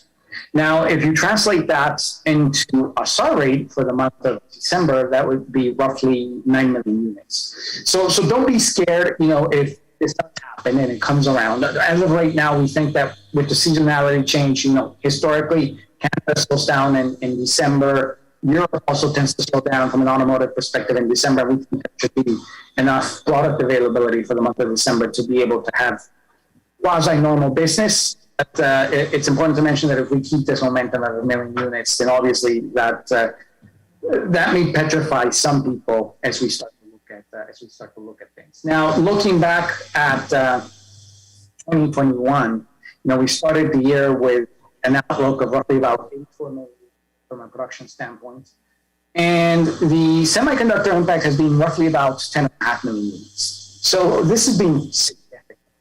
And we've been able to offset some of that, based upon overtime, based upon getting creative with how we were going to do the packaging of the vehicles and inventory that we had sitting around, component inventory that we have sitting around. But nonetheless, it's translating into roughly about 76 million units, or what we expect to be 76 million units from a production standpoint for this year. Now, if you break that down into the different regions, needless to say, we're looking at another subpar year from a production standpoint for 2022. We anticipate that North America will see a build rate of roughly about 15 million units. We're closer to the pessimistic scenario, as you can see right here. Most of the OEMs, and we wanted to feature this, the optimistic outlook. Most of the OEMs are really ramping up in this direction. But as mentioned before, we have a challenge when it comes to semiconductors. So we're leaning closer to where the pessimistic outlook is, not only because of the fact that we're constrained on semiconductors, but we have packaging issues on raw materials, some of them being some semiconductors in Southeast Asia, which are critical to many OEMs around the world. And as COVID or the Delta variant spreads around Southeast Asia, we have those components being held back. From our personal experience that we've seen around the world, it takes about 6 to 8 months to normalize or out a situation like that. So we don't see these operations coming into the pipeline until the first quarter of next year, which means that until it actually hits plants, it probably won't be the second half. So I've already heard from some of you that we're being overly pessimistic with these numbers, and I certainly look forward to having conversations with you whenever you feel is necessary to review some of the thought process that we've applied into this. As far as to the adjustment that we've made, and we call this the Great Reset, because we're resetting our methodology out of having a forecast that is demand-driven to having a forecast that is primarily products-driven, meaning whatever is available, whatever comes in from production is what we can sell. It's not necessarily what customers want. So as a result of this Great Resets that we've had to implement, we've removed roughly about 2 million units out of production in our September forecast, and some of that volume has come out of 2023. So yes, we anticipate that we will start to see some degree of normality coming into the second half of next year, but by no means is this going to be a quick recovery at all. As far as semiconductors is concerned, why did we miss this? Why was it not more obvious before? Because when we deal with some of the providers, or some of the tier 2s or tier 1s that are involved in this, they outsource as well. So, just like the OEMs outsource some of their components, these guys also outsource. And it just turns out to be that over 70% of the volume is outsourced to one particular company that, has really invested most of their money in chips that are probably too small for the automotive industry. These are chips that were focused on cell phones, laptops, and so on and so forth, getting ready for 5G. But the automotive industry uses chips that are much, much bigger. They're a little older too. So needless to say, this capacity crunch has been an issue. You know, if you think about Taiwan Semiconductor, automotive is less than 10% of their overall business. So needless to say, you know, that's how this issue comes around. You know, we're thinking about all of these guys and we think we have it safe. These guys have multi-month or multi-year contracts with the OEMs, but some of these guys actually have a 6-week contract out with Taiwan Superconductor, which is creating some of the challenges that we presently see today. So let's bring that down into the North America spectrum. And needless to say, you know, we've spoken a little bit about the overall number that we're envisioning for next year, 15.2 million units. We are going to ramp up after that. We are going to go back to volumes that are closer to what would be normal. So 17 million units, actually 2024, we anticipate that we're going to be closer 18 million units. And this is as we are basically making up for all of the demands that we're seeing and also building up inventories. So this basically translates into the fact that, you know, we're going to be running on inventories at least into the first half of 2023 before we start to build them up. That's not even, you know, before we normalize. That's before we start to build them up. So think about the fact that, you know, pre-COVID, average inventory volumes in the US would have normally been around 3.2 to 3.5 million units. Today, they're less than 900,000 units. So needless to say, anything that you can find is really whatever is either on a railway, on a truck, or about to come to the dealer. You know, that's the inventory that we have today.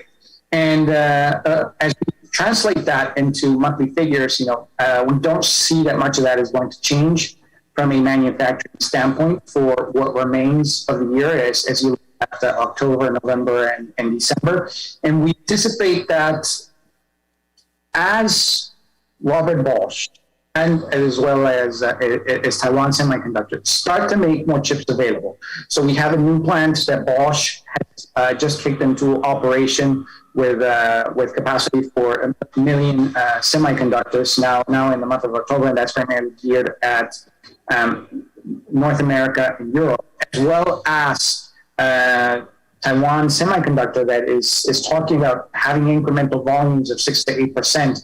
We anticipate that production volumes in North America will start to go up.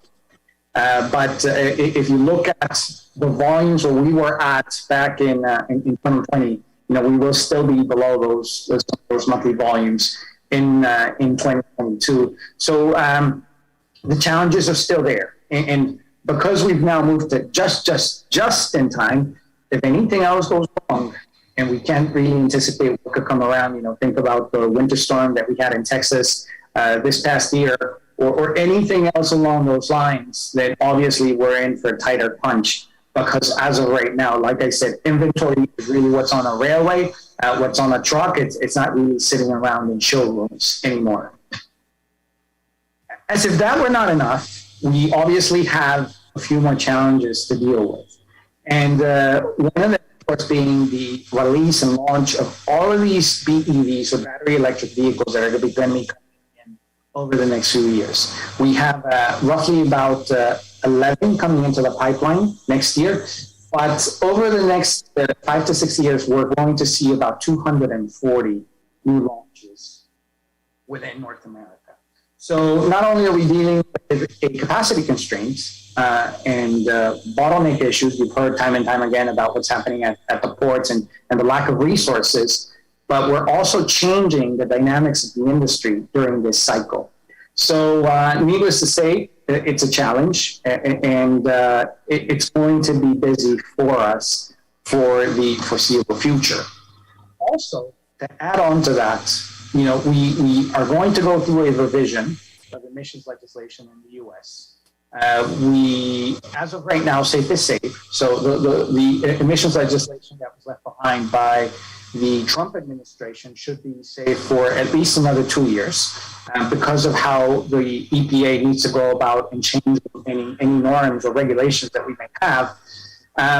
But, you know, we have a presidential election in 2024, and we may have a different direction coming to 2025. Meaning that this is why, as you look back at the recent announcements, President Biden has signaled that he wants to take the industry to at least 40 to 50% ZEV, and that's a combination of BEV, fuel cell, as well as plug-in hybrid by 2030. But needless to say, that hint or that executive order that was just announced on the 5th of August could actually be derailed if we have a new president come in 2025. As far as some of the other items that we need to look at, of course, is what are the implications of the change in CAFE legislation, or what I'm going to call it CAFE 2.0, because we had CAFE legislation and we went to SAFE, and we have a new set of targets that is basically going to wrap up at about 48 MPG by 2026. What are the drivers or the implications of that change of legislation to OEM strategies? Because you have probably also noticed that the number of announcements of companies going electrified has changed drastically over the last few months. And a lot of that is really related to the fact that once the US announced that we were going to allow California to still set their own targets, once the US announced that we were going to change our miles per gallon target as well for model years 24, 25, and 26, we knew that the critical mass, globally speaking, was too substantial for any OEM to not have to invest in electrified vehicles. So if you look at this global chart, and this really reflects to 2019, and you may wonder, well, why not 2020? 2020 is a highly typical year. We had COVID, so it's not a reference here. But if we look back at 2019, the OEMs that were investing heavily in electrification were the OEMs that had significant presence in China and Europe.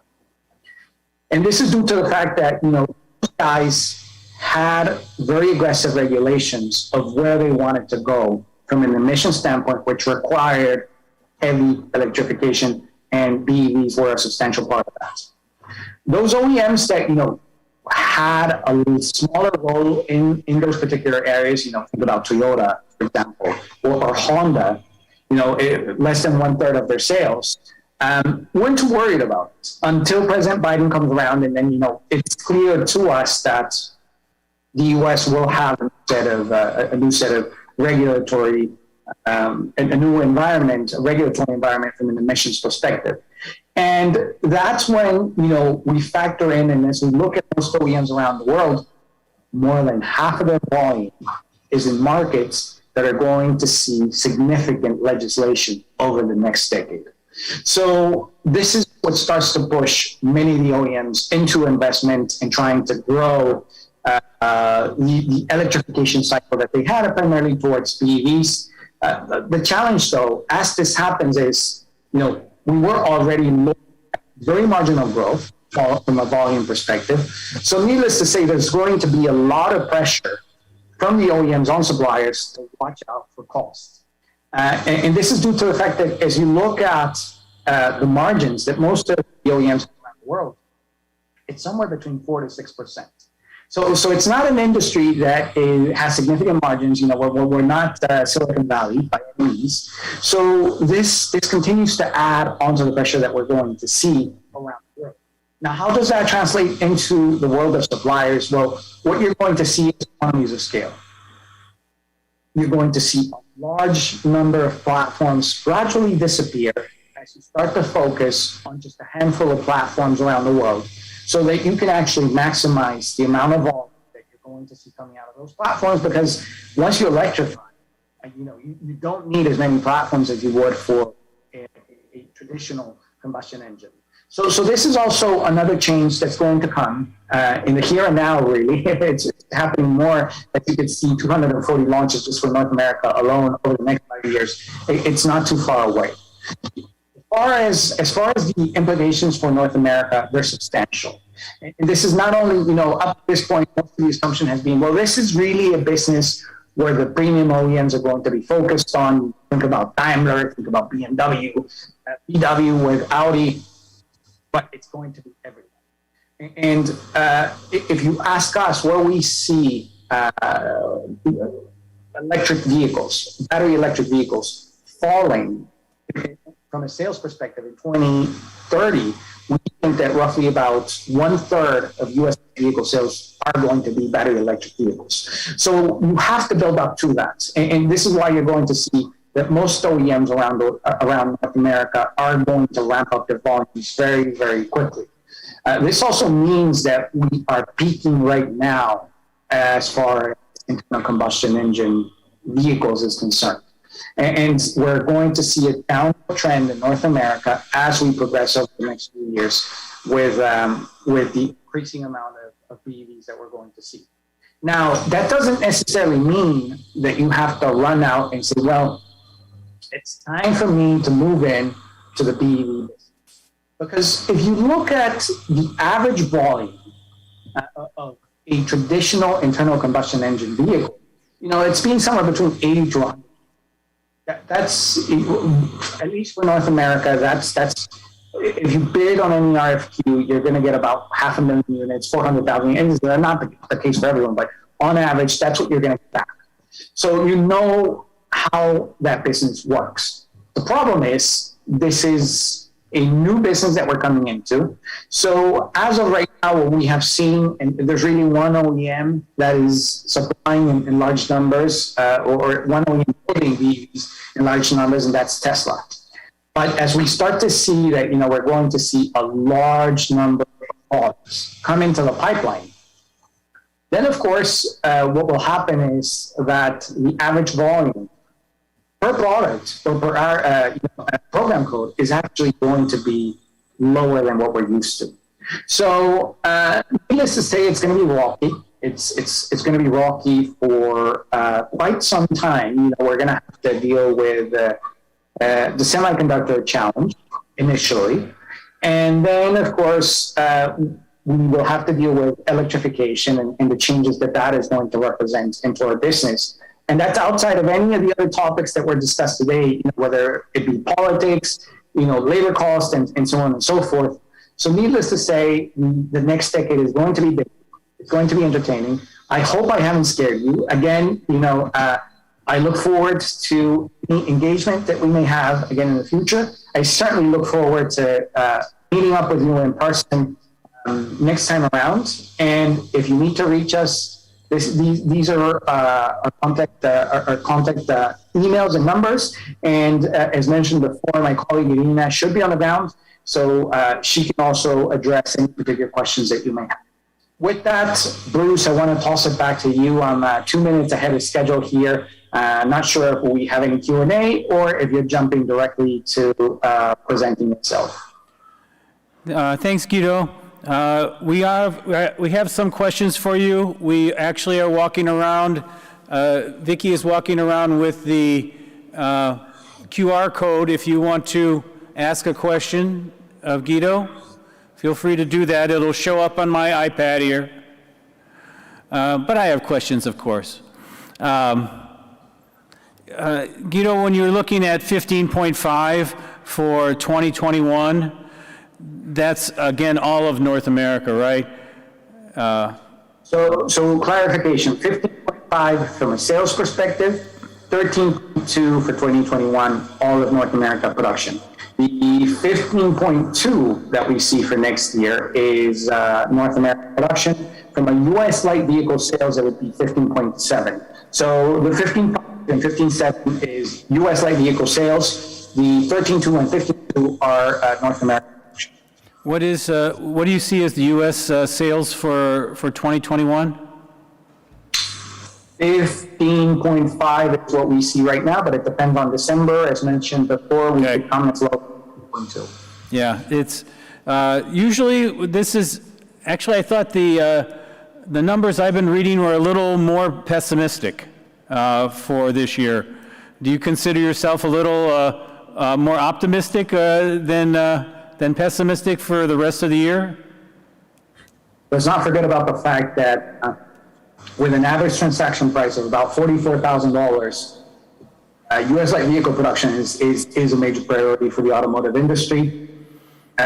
GM has already announced that all of their plants are coming back into operation now over the next week or so.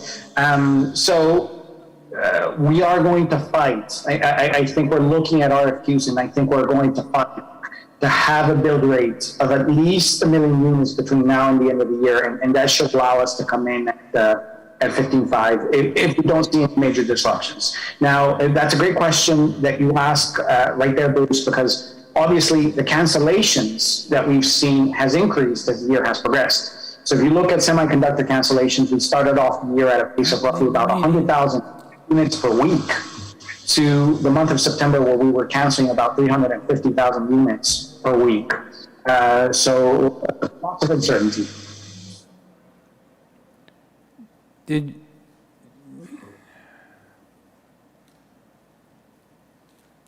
you just cut him off? They may have.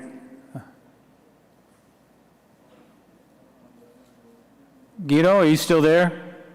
Yes, Bruce. Okay, very good. I lost your picture here, so I thought you were gone. A question for you. Can someone in the audience is interested in getting a copy of your presentation? Lots of numbers I'd like to spend more time on. Part of it will be available, obviously. There are some slides that we can't publicly share.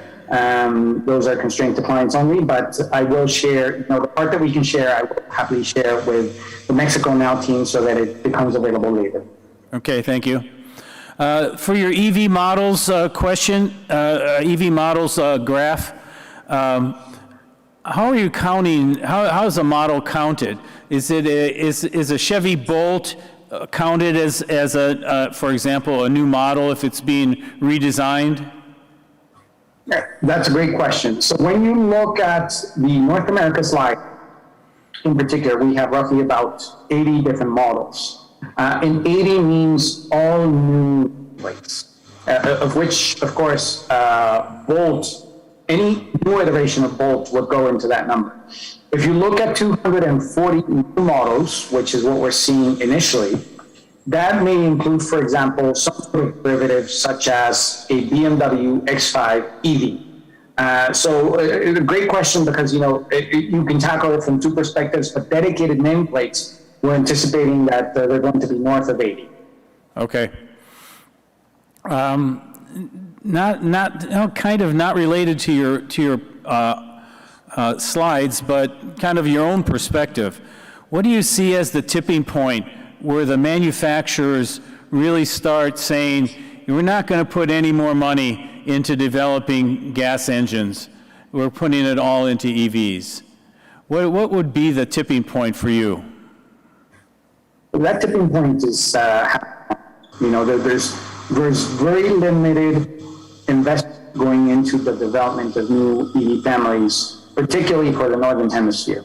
So we're still seeing some evolution of powertrain, traditional internal combustion powertrain for emerging markets, but there's certainly no investment. It's not happening anymore when it comes to, outside of select cases like Mazda, for example, where they're about to release a new 6-in-line family. Most other OEMs are allocating all of the money into EVs and NAVs. So there's about $400 billion of investment coming into electrification as we speak. So there's not a lot of money left for combustion engine development. Okay, all right, very good. That's all the questions I have for you today, Guido. Thank you very much for your presentation, as usual. Thank you, Bruce. Thank you, everyone. God bless, and look forward to seeing you again in person next time. Take care now. Bye. All right, take care.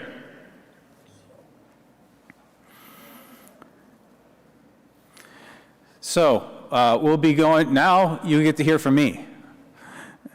And if you have questions that you want to ask, feel free to use the QR code while I'm presenting. Vicky will walk around with her phone if you need to click on it, because it'll show, the question will show up on the iPad. Oh, Vicky, can I have the, yeah.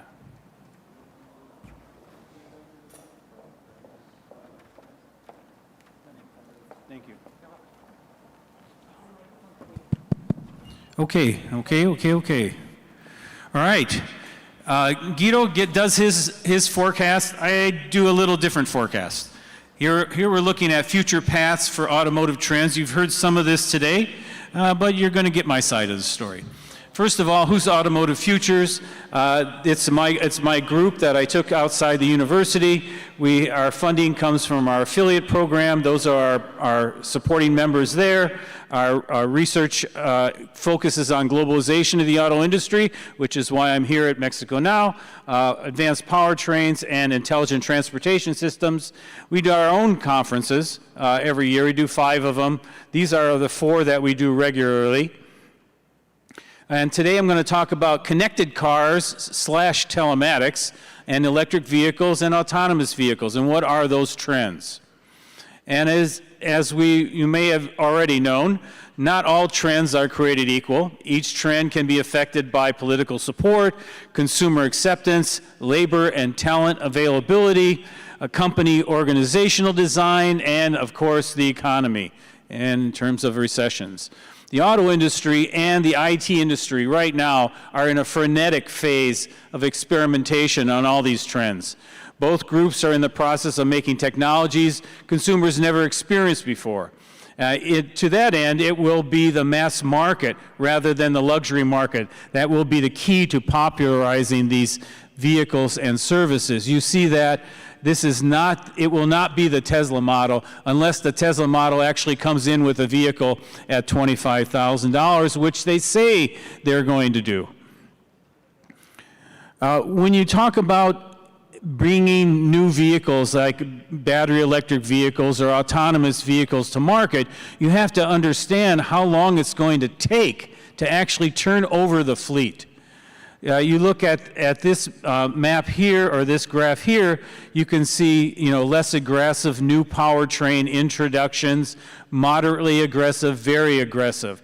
And it still takes, if you have 100% of your vehicles sold that year to be, for example, BEVs. If you started in 2010, it would take you till 2022. And of course, we know that right now it's at, like in the US, it's like 3%. Which is better, maybe 4%, which is better than when it was 2%. But to get 100% of all your vehicles in a particular way, it shows you when you go with a very much less aggressive new powertrain technology introduction, which is what the blue line shows you. It's gonna, if you started at 2010, it'd take you to 2050 to get all those vehicles off the road and be only all electric or all whatever. Okay, keep that in mind whenever you start thinking about, this is all going to happen. It's all going to change very quickly. All right, let's look at connected vehicles. And here I'm talking about the differences between vehicle-to-vehicle, vehicle infrastructure, and telematics. The government sees connected vehicles as primarily and almost exclusively a safety story. This is where, because you're going to have more capability to be able to make better decisions as a driver. Connected vehicles for telematics are seen by consumers and sometimes by the auto industry as internet connectivity for entertainment and information, and also for sales. If you could sell something to somebody in their car, that's a telematics story. So these are 2 very different approaches to connected vehicles, and this is what we're seeing in the discussions today. The Chinese, in particular, are really focusing now on the telematics story. They really see that as an opportunity for them to sell vehicles in a different way than we do in the U.S., and also to connect with drivers and consumers inside their vehicles. The Chinese are much more connected than we are in the U.S. in terms of connectivity. So it makes it easy. They think it's going to be easier for them to, and they're creating collaborations between the manufacturers and the major IT companies to try to figure out what will be the next killer app that consumers will really say, hey, I want to buy that vehicle because it has that killer app. So when you look at safety and technology over time, we're seeing slow implementation and support up through 2030 and then faster implementation, primarily because of 5G technology. It's really in its infancy now in terms of how it's spreading. It's not ubiquitous. It's not everywhere. You need so many more towers than you have for 3 and 4G. The other option is DSRC, digital short-range communications. This is something that's available right now, but it doesn't have the support of the federal government as a de facto standard for V2E, V2V, or V2I. There are retro kits that you could put on vehicles, but it looks like it's going to be only on through new vehicles. I think GM may be using it on some of their vehicles. Research has shown that if you have 25% of the vehicles in your area, if they have that technology, you can get some benefits from it. Government support, you're not explicitly for this. The government needs to support connected vehicle research and development, and also local, state, and federal government support for the infrastructure that's required. It makes it more expensive and slows down the implementation. So as you can see, there's slow implementation up through 2030 and then faster implementation after that. One of the other issues you have to do with telematics is that you got to have data consent by consumers. And we don't see that happening. We see it happening a little faster than we see some of the other technologies in terms of the growth of that technology. So slow implementation up to about 2024, then faster implementation. Again, this is trying to sell things to people inside their vehicles.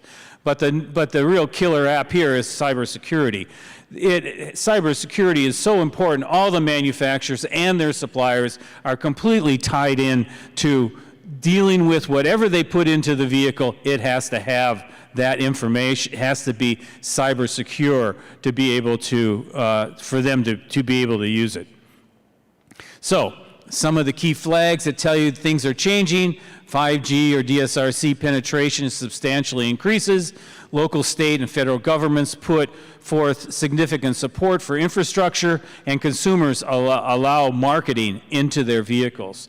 In the state of Michigan, the federal government, the state government is now doing some work on, has been doing for many years on DSRC and connected vehicles, and they're putting forward a kind of a test. They already have a test track at the University of Michigan called M-City, but now they're actually going to build a route from Ann Arbor to Detroit, which is about 60 miles, in the middle of the freeway. So there's a wide median in the middle of the freeway, and they're actually going to make that only for connected and autonomous vehicles. So that's starting. Let's take a look at electric vehicles. A lot of issues with electric vehicles. This is a survey we did this year on experts, asking them about where they thought penetration would be of these major powertrains. You're looking at particular electric vehicles here, 23% by 2030, 10% by 2025. Lots of more hybrids, full hybrids, plug-in hybrids, mild and diesel hybrids. That's why there's a lot of shrinkage for spark-ignited engines. This is for passenger cars. This is supposed to be light trucks. We have light trucks. Even the light trucks, they're saying 7% by 2025 and 16% by 2030.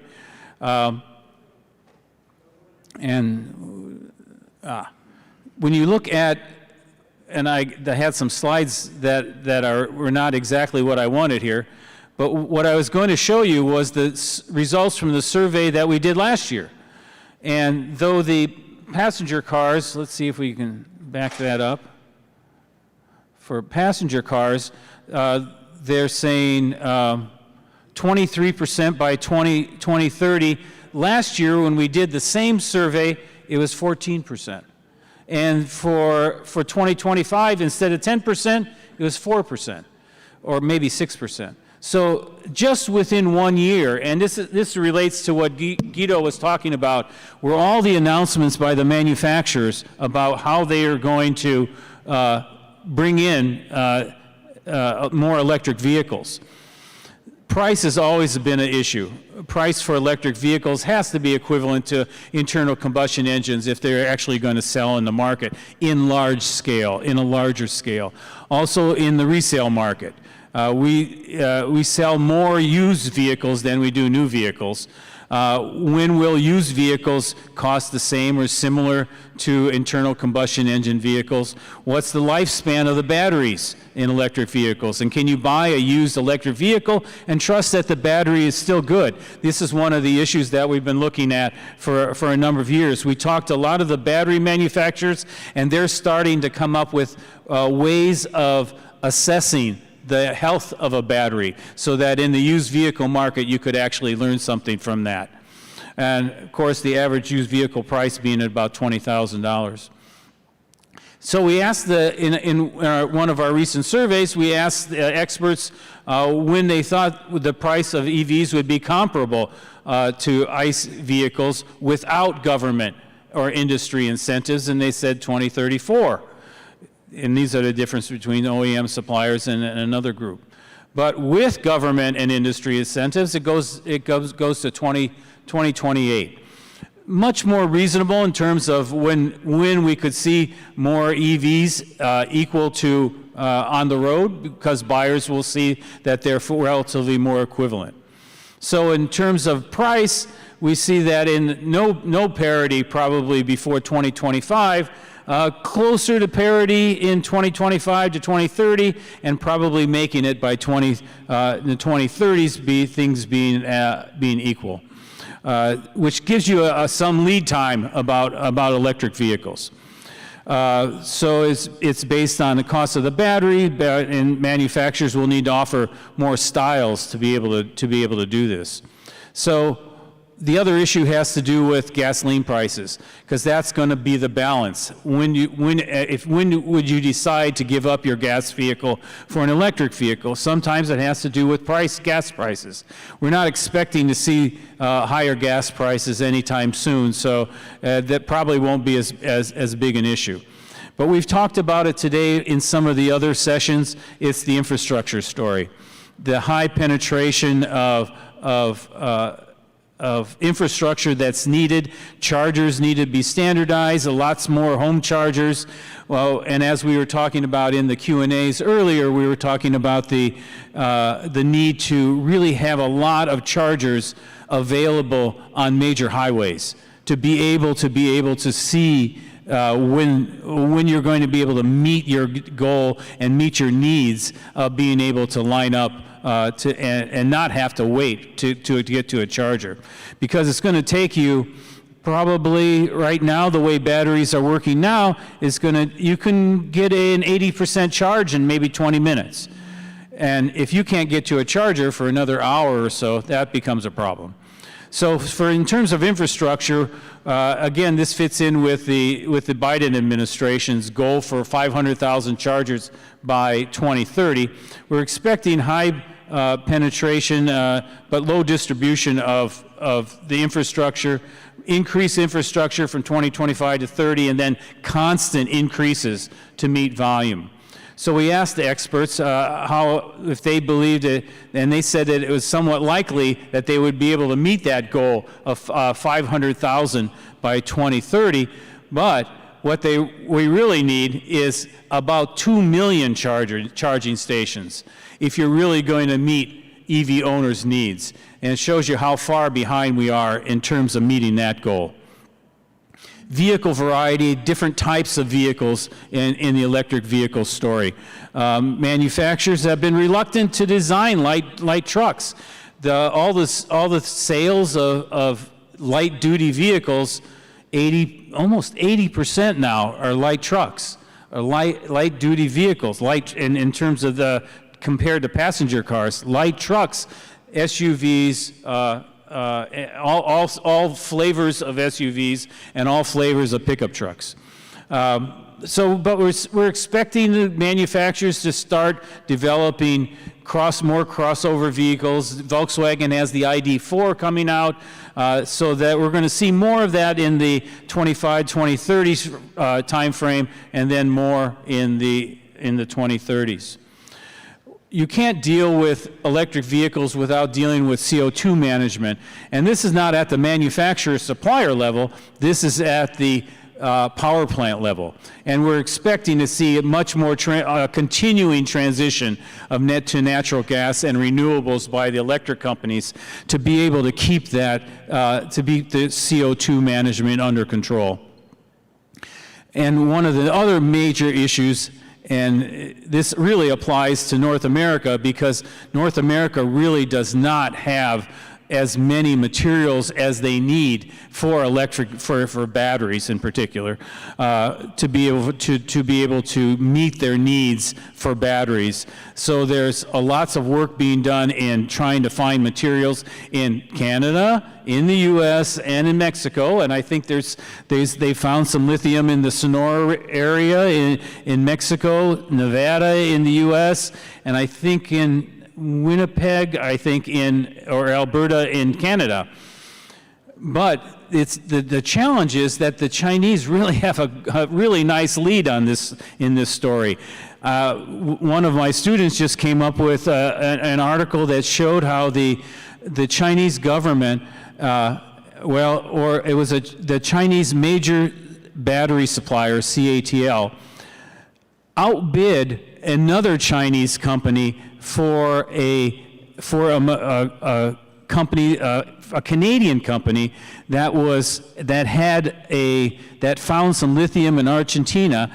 They outbid their own country's company and then gave them $10 million as kind of a consolation prize. Because we're going to take this over, you guys really can't complain, we're going to give you $10 million. I'm sure they had the blessing of the Chinese government to do that. So it shows you how challenging is the Chinese really don't have a lot of lithium in their country, but they have all the lithium processing in their country. But they have deals in Australia, in Bolivia, in Argentina, and throughout the rest of the world. Wherever they find lithium, they either buy the company or joint venture with that company to make sure they actually have enough lithium. So this is both the EU and the U.S. is behind the eight ball on this story. So there's a lot of work that needs to be done, and we expect it to get done in terms of in the low availability between now and 2030s, and more growth in the 2030s, but probably not until the 2040s to actually see enough materials to be able to for the electric vehicles. Government intervention, this really has to do with regulations, right? We're looking at China and California on the verge of requiring a certain percentage of manufacturer EV volumes based on the total number of vehicles sold in their country or their state.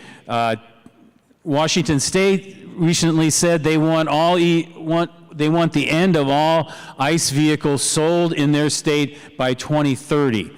I think California is like 2035. Some other states around 2035. So this is going to be a challenge for the manufacturers to be able to meet some of these goals. So some of the key flags for electrics. Governments begin forcing manufacturers to significantly increase the sale of EVs in their country or their state. Manufacturers begin selling across all segments and price ranges. The price of the vehicle is similar to an ICE vehicle. Gasoline prices could be high. Fleets of EVs design recharging systems that are faster and reliable.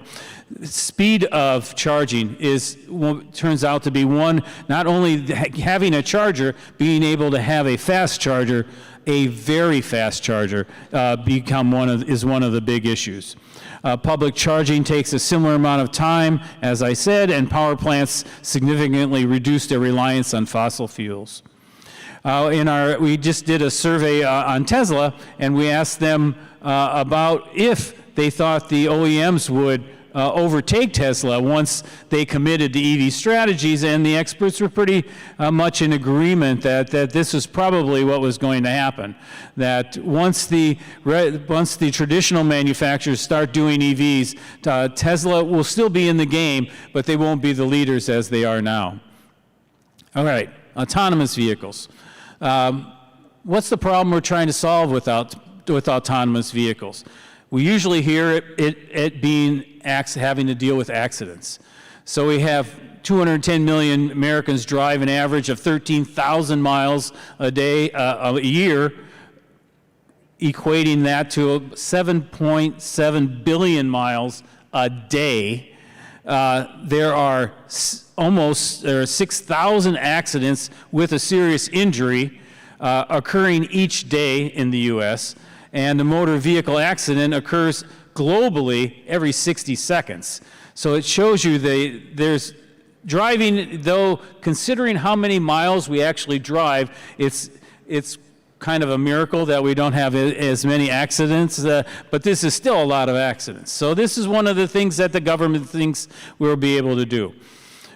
To be able to understand autonomous vehicles, you have to understand that there are different levels of safety that here the Society for Automotive Engineers for different levels of driving automation.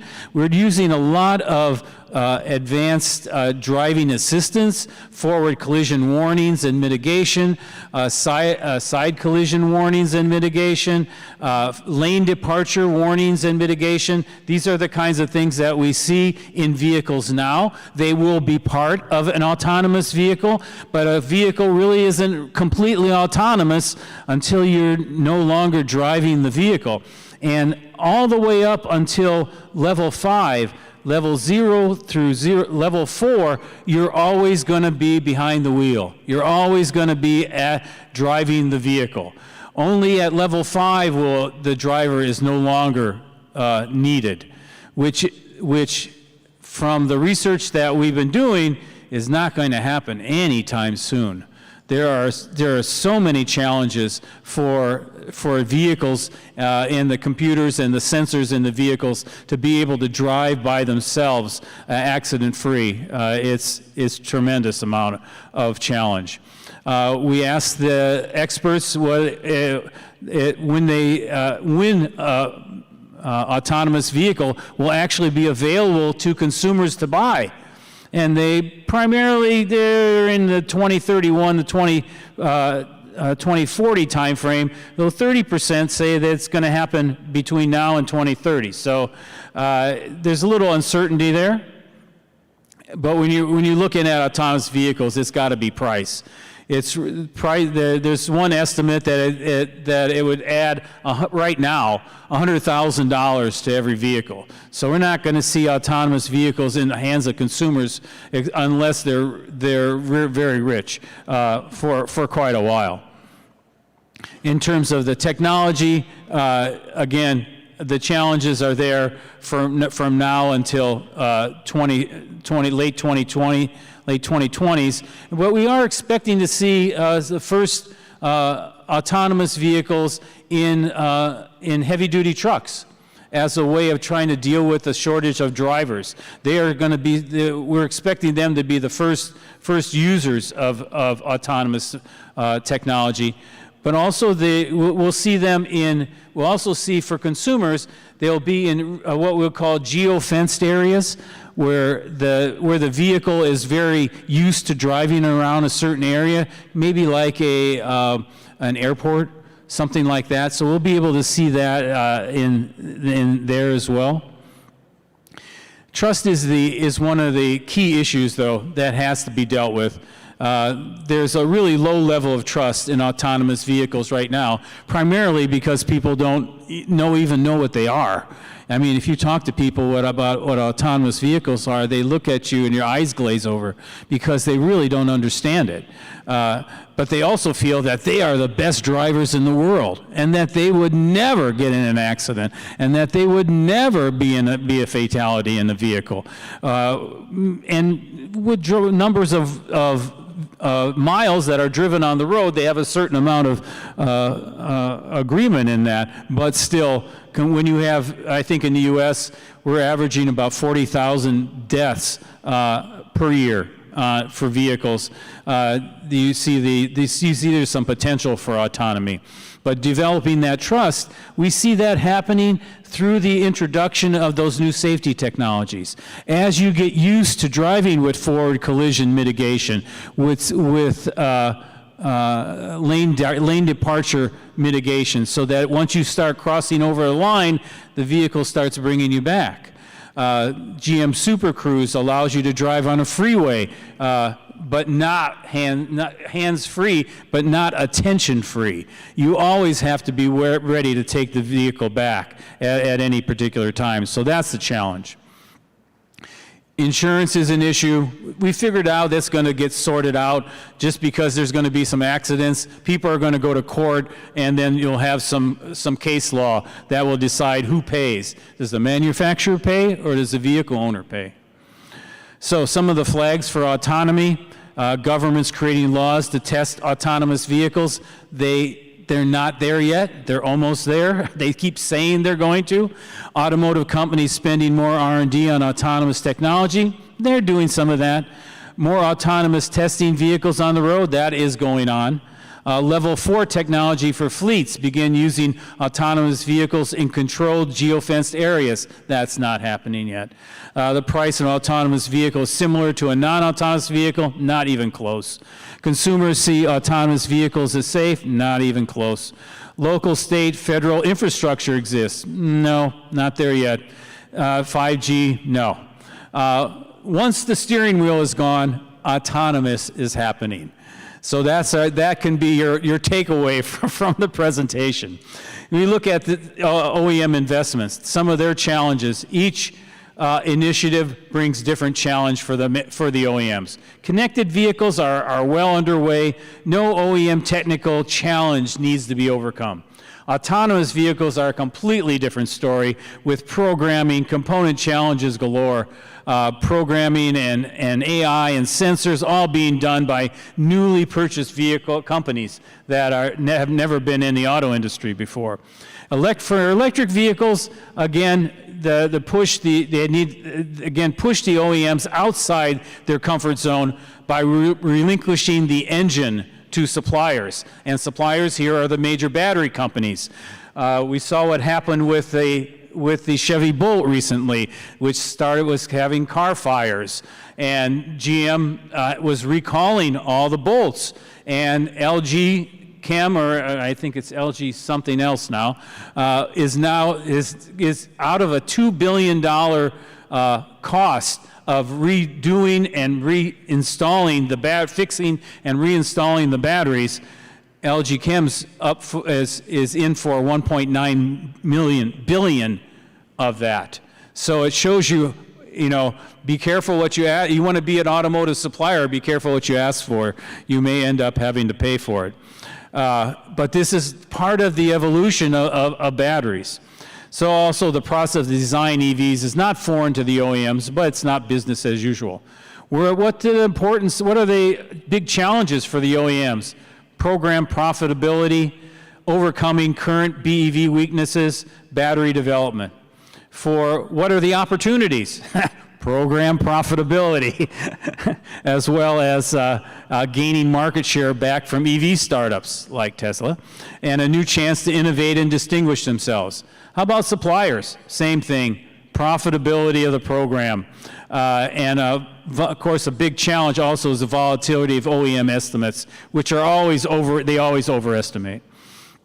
And then the suppliers, the opportunities for suppliers, program profitability, as well as new opportunity to distinguish themselves and gain new customers.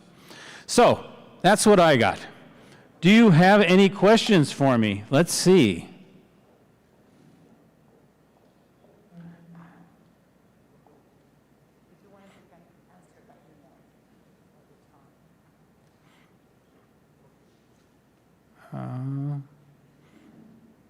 Wouldn't you know it, the internet would go down just right when right when I wanted to ask questions. if you have questions, feel free to come up and see me after the presentation or at the end of the conference. I'll feel free to, I'll be glad to answer any of your questions.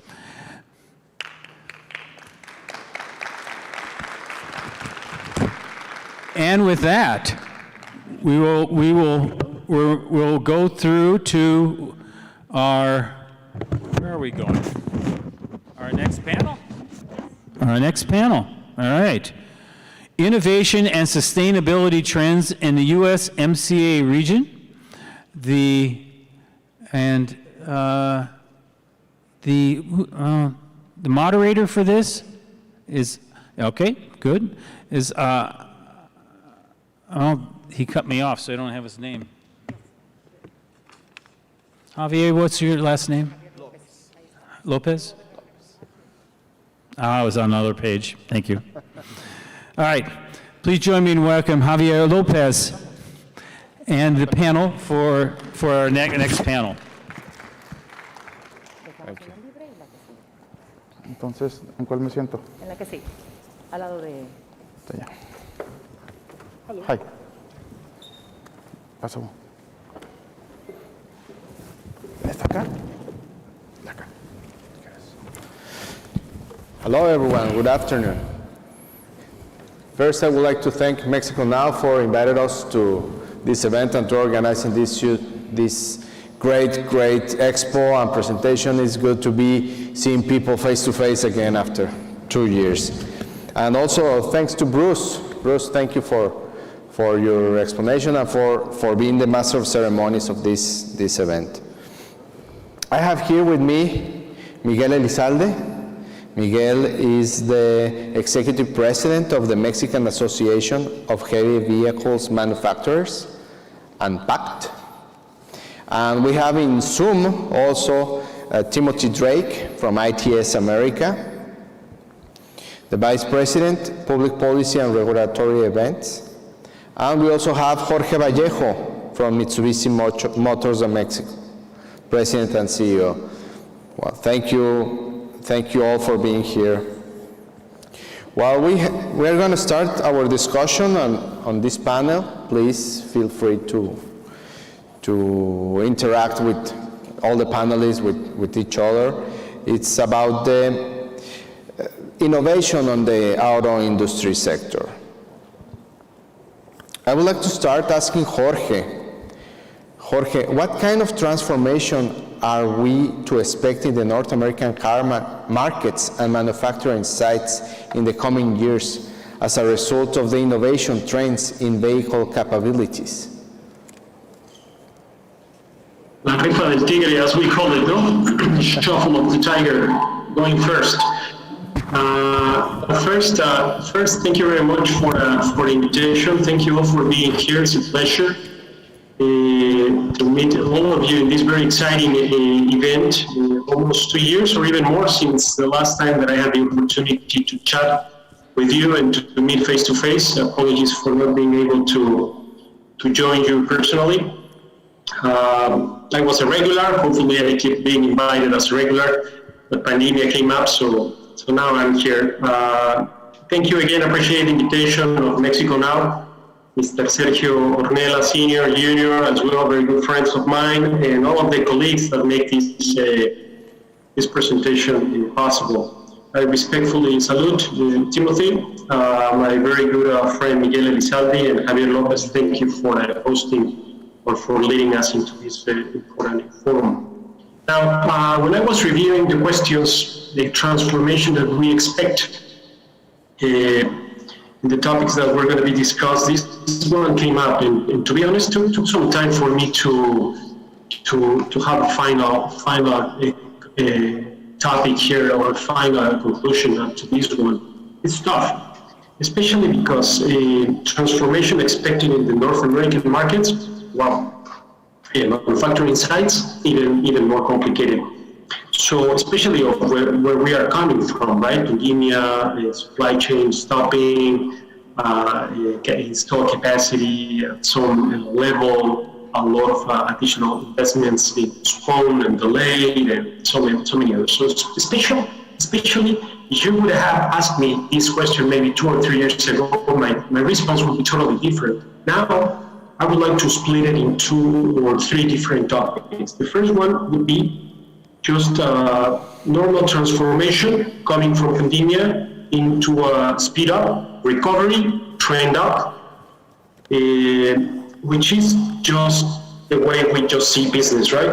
Coming from 20% below on TIV, supply chain, stopping, capacity, install capacity, so just recovery. The second topic is the manufacturing conditions and transformations that we will start to see based on the reshaping of each one of the OEMs according to the new norms, new guidelines and regulations that are going to be implemented and set up and negotiated with the governments that change totally the transformation of the manufacturing and the distribution as the way we know it.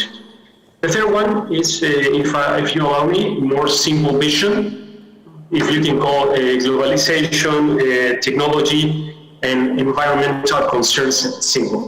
The first one, everything stopped in pandemic, I already said it, supply, manufacturing sites. So the normal sites, the normal conditions implies that a normal recovery would take place. Incremental sales, recovery of the manufacturing sites, just as we know, after sales, but adding a very specific improvements, the ones we discussed and disclosed during the pandemic, which is a lot of implementation of digitalization, digital sales, leads, financing schemes being automatized, which were not in the past, and so many others that were applied in the pandemic. So that is a normal one, and we will start to see the improvement of the sales channels and the benefits of the customer itself on the customer journey with additional improvements that we all know. The second one, for me, it's one of the more complicated one, and we'll start to see. In Mexico, we are starting to see today, and I'm sure you already spoke about this forum. It implies the same that I told you before, but adding a very specific game changer, which is how these new rulings, these new norms, these new standards will be shaping each one of the OEMs' infrastructure, and this one of shaping each one of those OEMs' status on how to manufacture vehicles and what to sell. It's a totally different game for me. The simple one, as you know, is the globalization itself, new technology on environmental concerns with entire support of governments to deploy those technologies, which I believe is not going to be so easy. Now, let me go deeper into this one, if you allow me. Different pieces needs to be added towards produce a finished vehicle. As you know, now we are seeing a total interest or renewed interest on the personal vehicle ownership, but also reveal the global fragility of the supply chains themselves. So the suppliers will start to review the best practices and develop more sustainable and robust supply chain relations towards accommodate the food and the industry. We will start to see, going deep into the question itself, a very accelerating electric vehicle market. I believe that we will be talking later into just the specific on electric vehicle side. But basically, we will be boosting on the demand for electric motors, motor controllers, batteries, complementing components such as thermal systems, battery pack, charging ports. Again, new opportunities for the new businesses within the industry.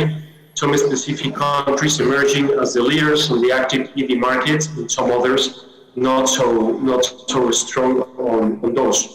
OEMs, I believe, needs to look beyond their typical offerings, retaining a strong brand image, new services to offer, as I already mentioned, creating seamless customer experiences. Automotive future, I believe, is still unpredictable. Things like autonomous cars and ride-sharing platforms will continue to have an impact. But again, I believe if we can add those 3 specific topics into the same formula, that's what I will be seeing. Still not so clear, but again, I can say that EV technology is going to be one of the main ones that will be leading the next transformation of the electric vehicle itself, as it already been doing since so many years, start with the pandemic. But again, electric vehicle conditions, I believe, is the one that is going to be prevail, as we are seeing in US, China, Europe, Japan, leaving aside the rest of the world, but I will be talking later about that. Thank you. Thank you, Jorge. Thank you. Great. And actually, what you mentioned about EVs is related pretty close to our next question. I would like to ask Tim if you can give us your insights of how fast will EV take over the marketplace in the 3 North American countries, and what role federal emissions and controls and infrastructures will have in this process. Thank you for the question, and thank you for inviting me to join you today and participate on this panel.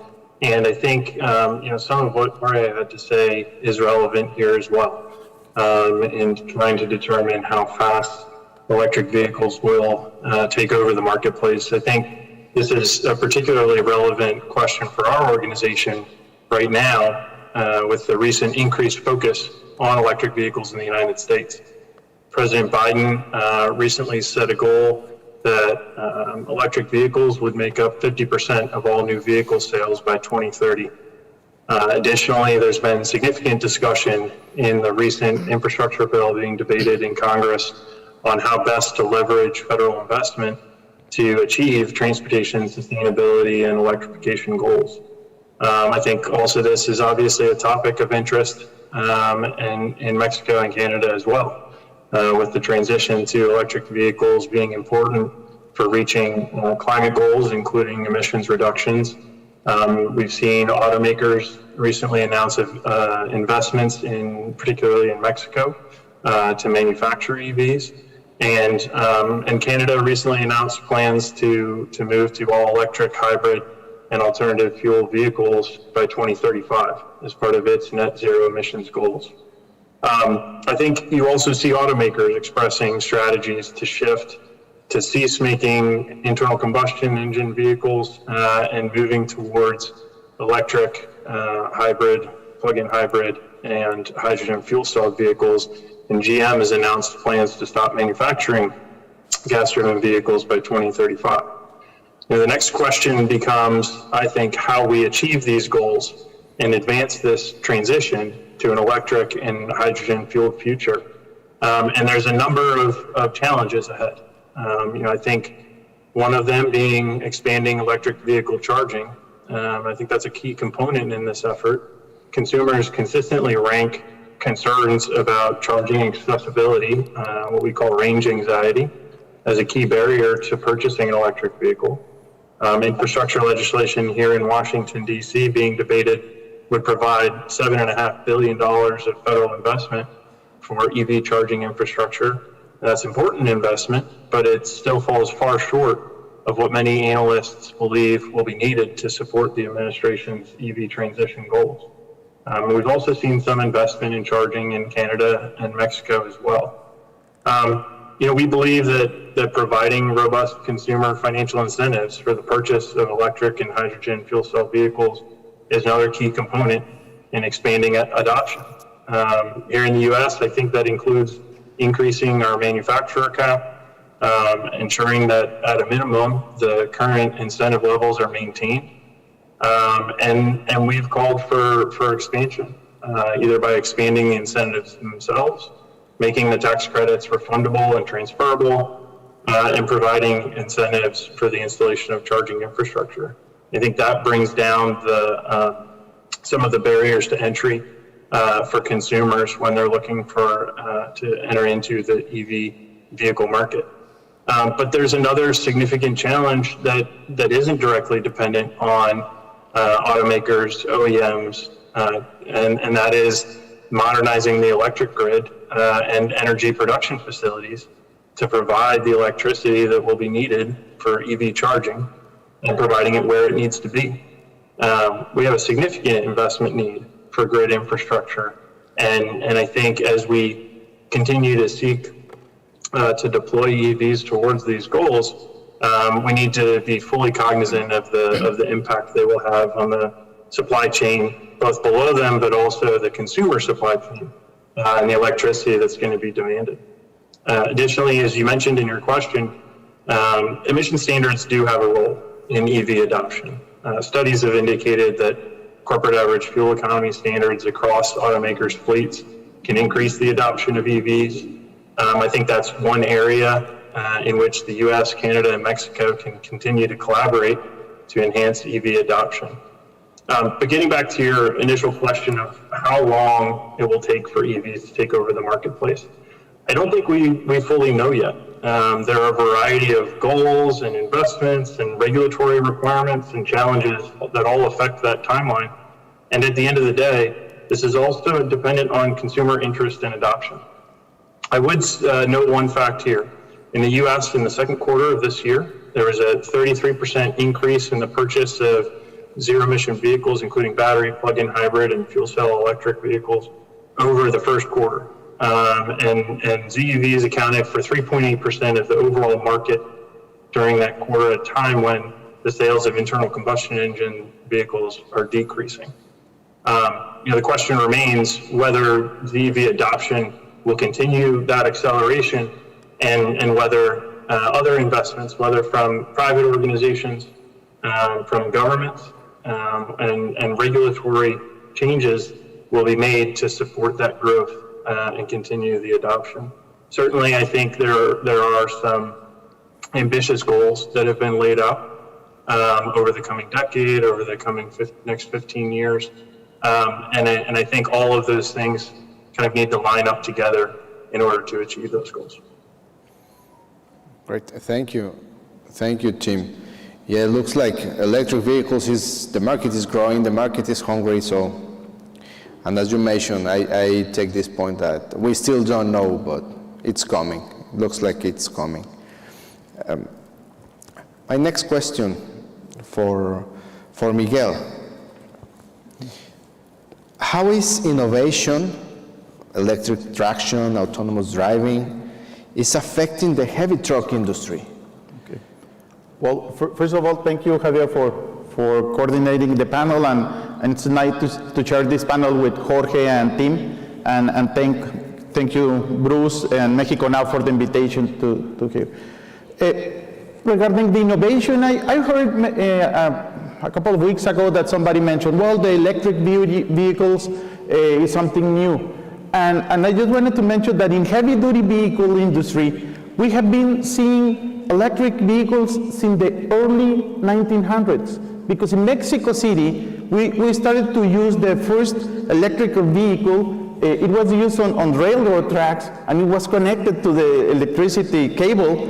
And then around the 1950s, we started to see now without the railroad tracks, but now with the rubber tires. So it's not something that is an innovation, recent innovation. It has more than 100 years. But what has changed, or what happened that we didn't see these vehicles from 70 years ago until now? I will tell you that the main innovation will be the efficiency in the batteries. So now, and of course the importance that it is right now, the environmental regulations and the pollution of this, which is important right now to improve in the vehicles. So, and as it was 100 years ago important, the infrastructure to get connected to the cable for the electricity, today, as I think everybody has mentioned, is going to be the charging stations of these electric vehicles. So, how will this change the industry? Well, electric vehicles have less moving parts, which means less maintenance, which is one of the main challenges for any commercial vehicle.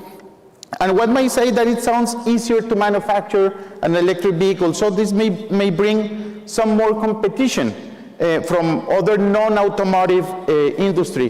For example, the largest assembly of commercial vehicles, electric vehicles in Mexico right now is a very famous bread company. So, but I think this will change very soon, since one of the most important things in commercial vehicles is the after-sales market. So, and that's where the traditional OEMs are experts, of course, and supported by all of the supply chain.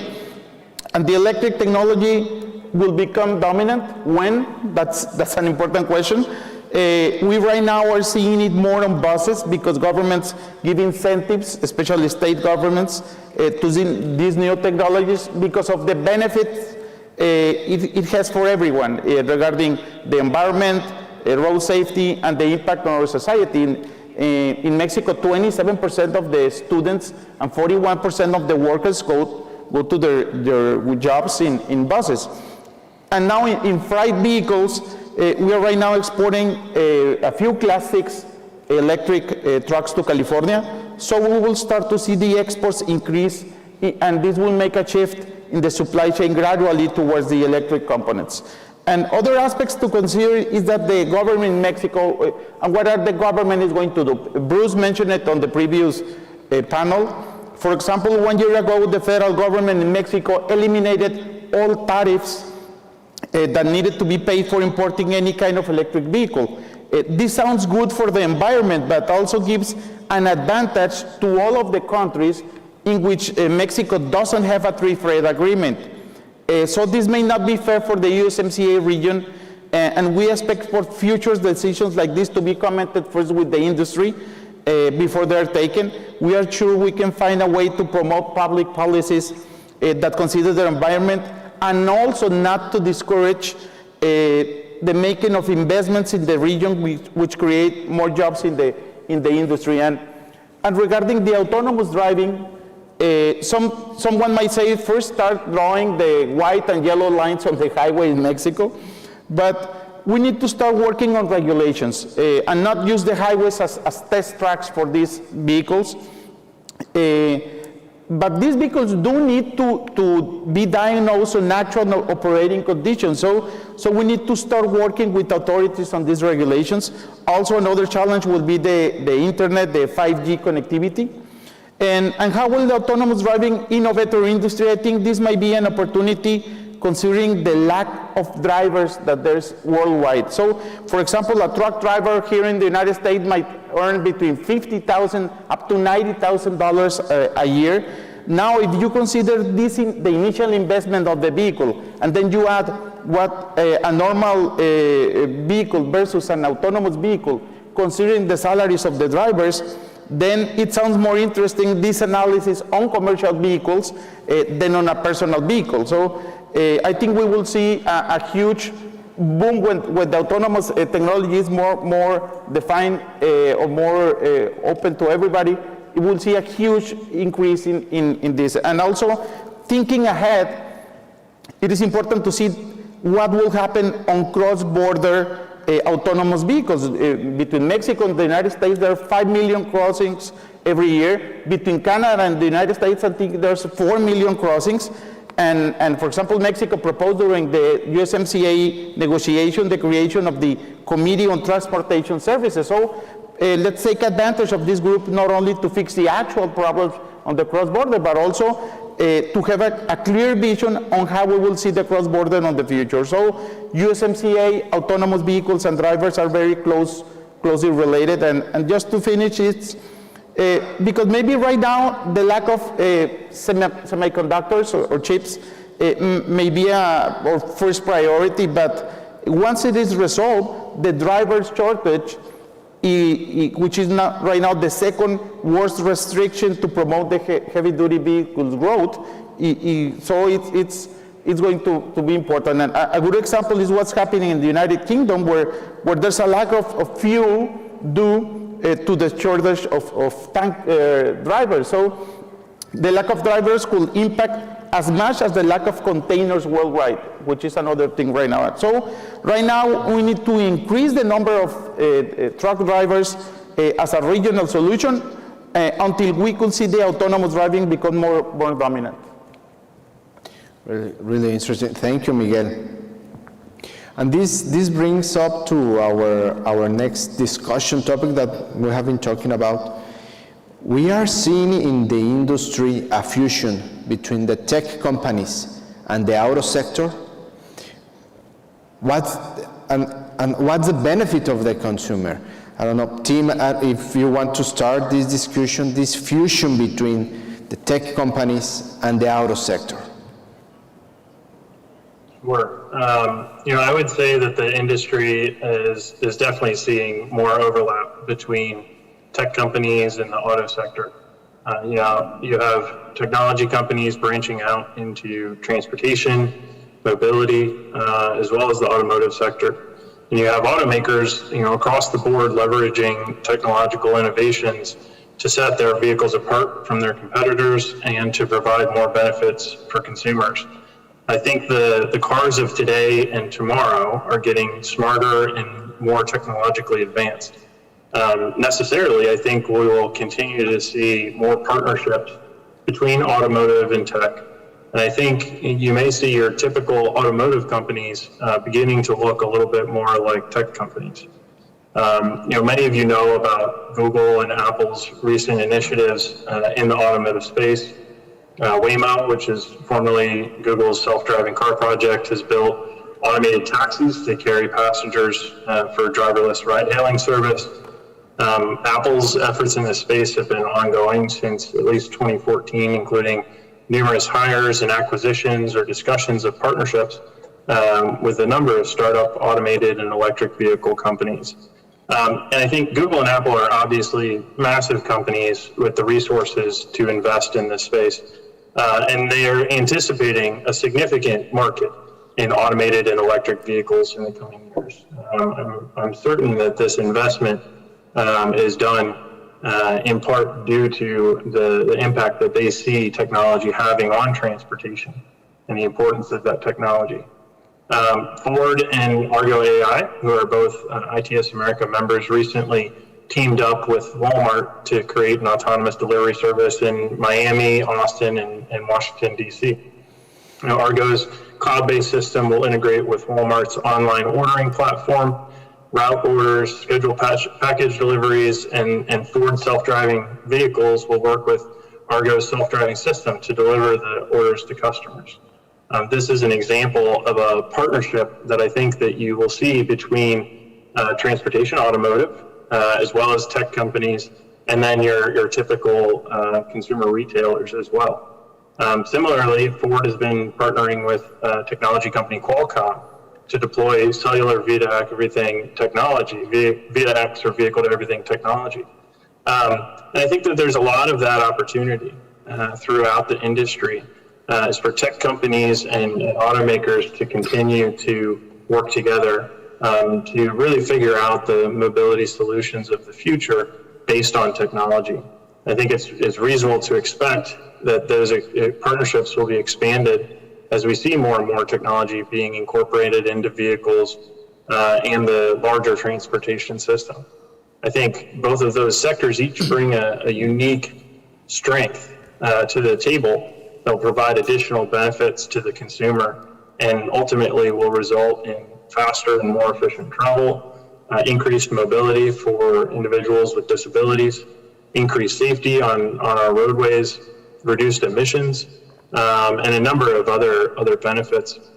And I think an important piece to this as well is looking at transportation more broadly, and this has been discussed a little bit here today, about not just looking at single occupant vehicles or vehicle ownership, but looking at fleet models and the possibilities for automated technology to be deployed in fleet models earlier, and some of the mobility benefits that could provide to consumers. I think all of these benefits are key to our vision at ITS America of advancing the development and deployment of transportation technology that makes our transportation system safer, greener, smarter, and more equitable. So to answer the question, there absolutely is a fusion. I see that continuing, but I think that certainly those two sectors bring their own strengths, and the product that comes out will be better when it's made together. Thank you, Tim. Jorge, I think the audience will love to hear your thoughts as well about this fusion between technology and tech companies in the auto sector. How is this changing the industry? Sure. First, I would like to tell Miguel, next time that somebody tells you that EV technology is new, you should respond to them that it's as new as you.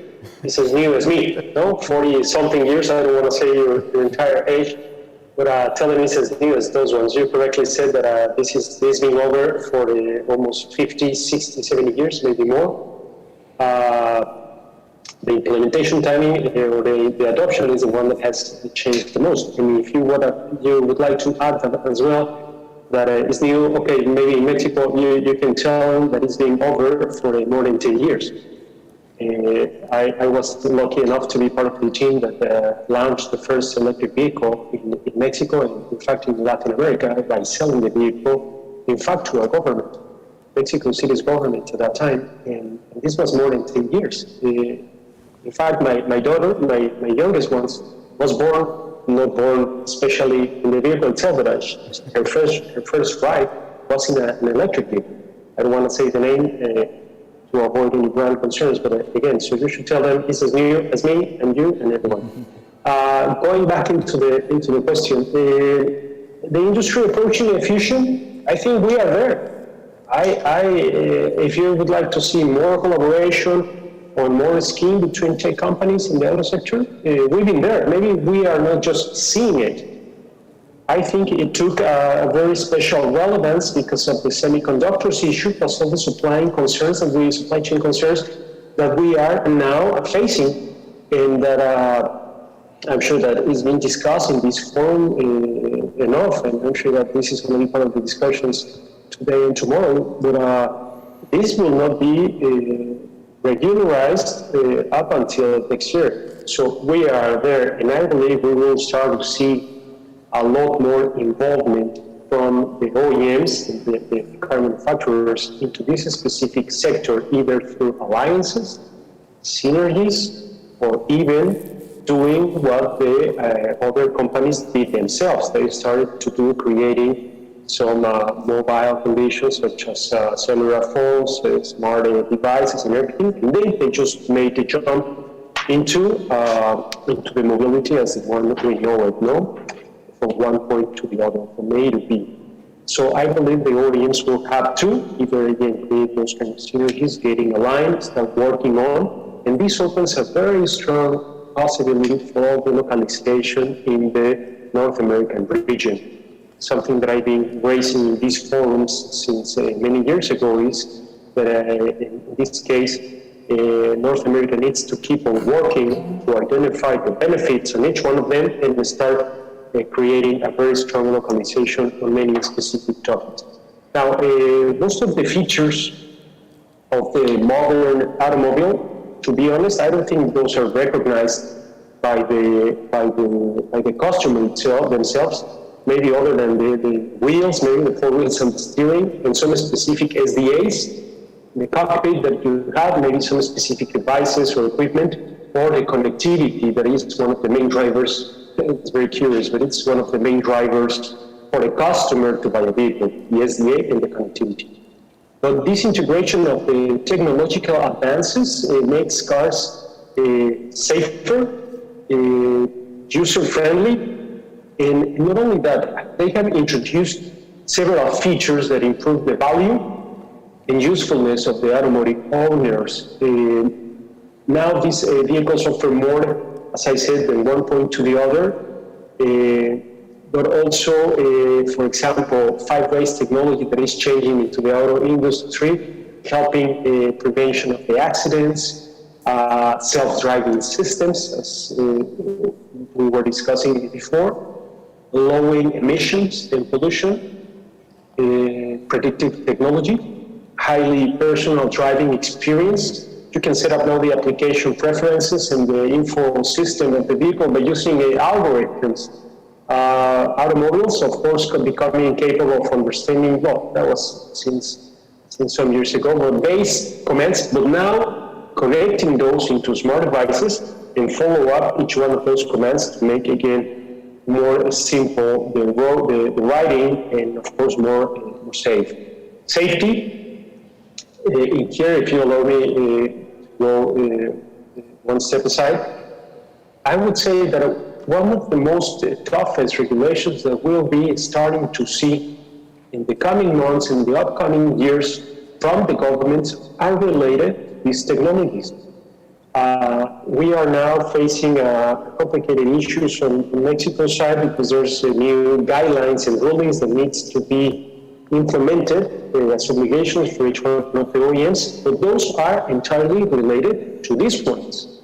CAFE situations, TPMS, which is a tire pressure monitor system, the ABS, plus many others that, again, it is not only for the safety of the journey of the ride, but also because of the conditions that are needed to make to accomplish these guidelines and rulings. You saw the augmented reality dashboards. With the use of this reality, you can transform now your windshield screen of displaying information to the user, providing relevant information through the HUD, weather, speed, gas, mileage, everything that helps again the navigation more and more easy for the drivers without the need to take their eyes off the road. So again, I believe we are there. Next steps, definitely synergies, alliances, and we are in that need. I think these new tech companies will start to take and put a special attention to the experience and heritage of OEMs that have built vehicles for over 100 years. Mitsubishi 105 years, creating the EV technology, creating the plug-in hybrid technology. So that experience should be counting, and again, should be part of this discussion with the rest of the tech companies. And I'm sure that there are going to be some synergies all over the world. Good opportunity for Mexico, good opportunity for the North America region, especially considering the advances that the United States and Canada have as well. And Mexico, having all this huge manufacturing footprint deployed since many years ago. Thank you, Jorge. And Miguel, how do you see these trends specifically for the heavy truck industry? Yes. Well, I think right now we're seeing more the heavy-duty vehicles like computers on wheels. And first, like any other disruption, there is going to be winners and losers. And winners will probably transform into transportation service companies.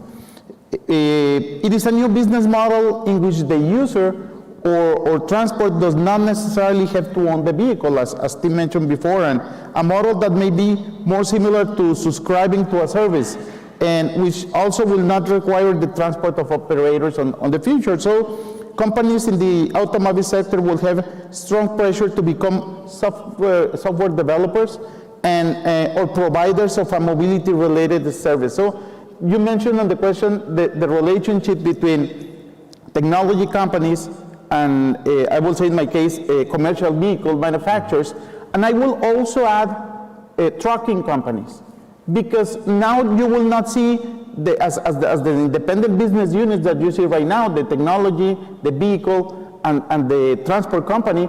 You only hire the service to move a package or a person, and that will be totally integrated as a service. Right now, in this moment, one of the benefits for the user with the technology and the vehicle manufacturers, for example, now in Mexico, there's new companies that charge you the maintenance of the vehicle by mile, which was not something possible because you didn't know the specific miles that were traveled in real time. So basically at the end, it will be a mobility service, either you move packages or persons. Interesting. Interesting times we're living in. Absolutely, they're constantly changing. We have a lot of challenges in front, and a lot of new things coming up every moment here. Also, I would like to remind to all our audience, if you want to make any questions to our panelists, please do it through the QR code that is moving. It's moving around. We still have a couple of minutes that I would like to address to our panelists. We have talked about a little bit about regulation, but how do you see the integration of the regulation the North American area, for the North American or the USMCA section, how the regulation is going to promote these new trends on innovation and sustainability? Well, if you allow me, Javier, I think regulation will be very important part on this because, for example, the environmental regulations that make you have cleaner vehicles, the safety regulation that make you have the safest vehicles, will play a very important part in pushing the technology forward. But also what the government does. For example, in Mexico, one of the main projects of our president is the oil refinery. So many of the decisions taken in Mexico right now are to promote the growth of Pemex, the oil government company. So what the regulations are defined right now in Mexico are more orientated to support maybe some of the main projects of the president. So regulations may take a very, very important role. Also in the supply chain, they're being discussed right now, the carbon tax and other aspects that will need to promote, of course, the new environmental, to reduce the emissions. So the government regulations, and in the case in Mexico, it will be very, very definitive of how the approach to newer technologies, cleaner and safe technologies play a role. Right now in the Senate in Mexico, they're analyzing the mobility law and the road safety and mobility law, which will be very important in order to promote the road safety also in Mexico.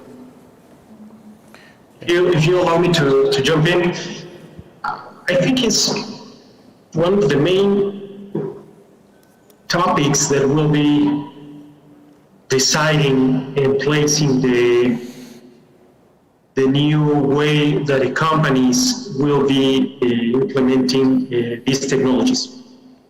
The reshaping, in fact, the reshaping of the OEM's strategy to commercialize vehicles depends on the regulations, the guidelines, the safety measurements that every government will be placing all over the world, different schemes. It's not going to be the same for the US, for Canada, for Mexico, than Europe, Japan, and the rest of the world, or Latin America. In fact, I recall one of I would say the biggest and most well-recognized CEOs that I had the opportunity to work with, which at some meeting with some government, to avoid mentioning names, he said, "We can do whatever you are asking us to do, but give us enough timing to do so." And here I raise my point in which most of the EMs are willing to follow exactly what the governments are seeking towards deploying and developing this technology. But we need enough time to do those kind of investments, those kinds of reshaping of the strategies. It's not easy. It's not easy task. It's not easy task to go from here up to 2030 to convert ICE technologies into the EV themselves for 50% of the lineup, half of the lineup that we commercialize. It's not easy task. A lot of investment, a lot of deployment, a lot of research, maybe some alliances, some synergies. So to be honest, I think it's key. It's one of the main issues, and hopefully I am wrong. Hopefully I'm wrong, but I believe that some OEMs will start to prioritize some markets that are currently deploying or helping implementing those new technologies versus other ones.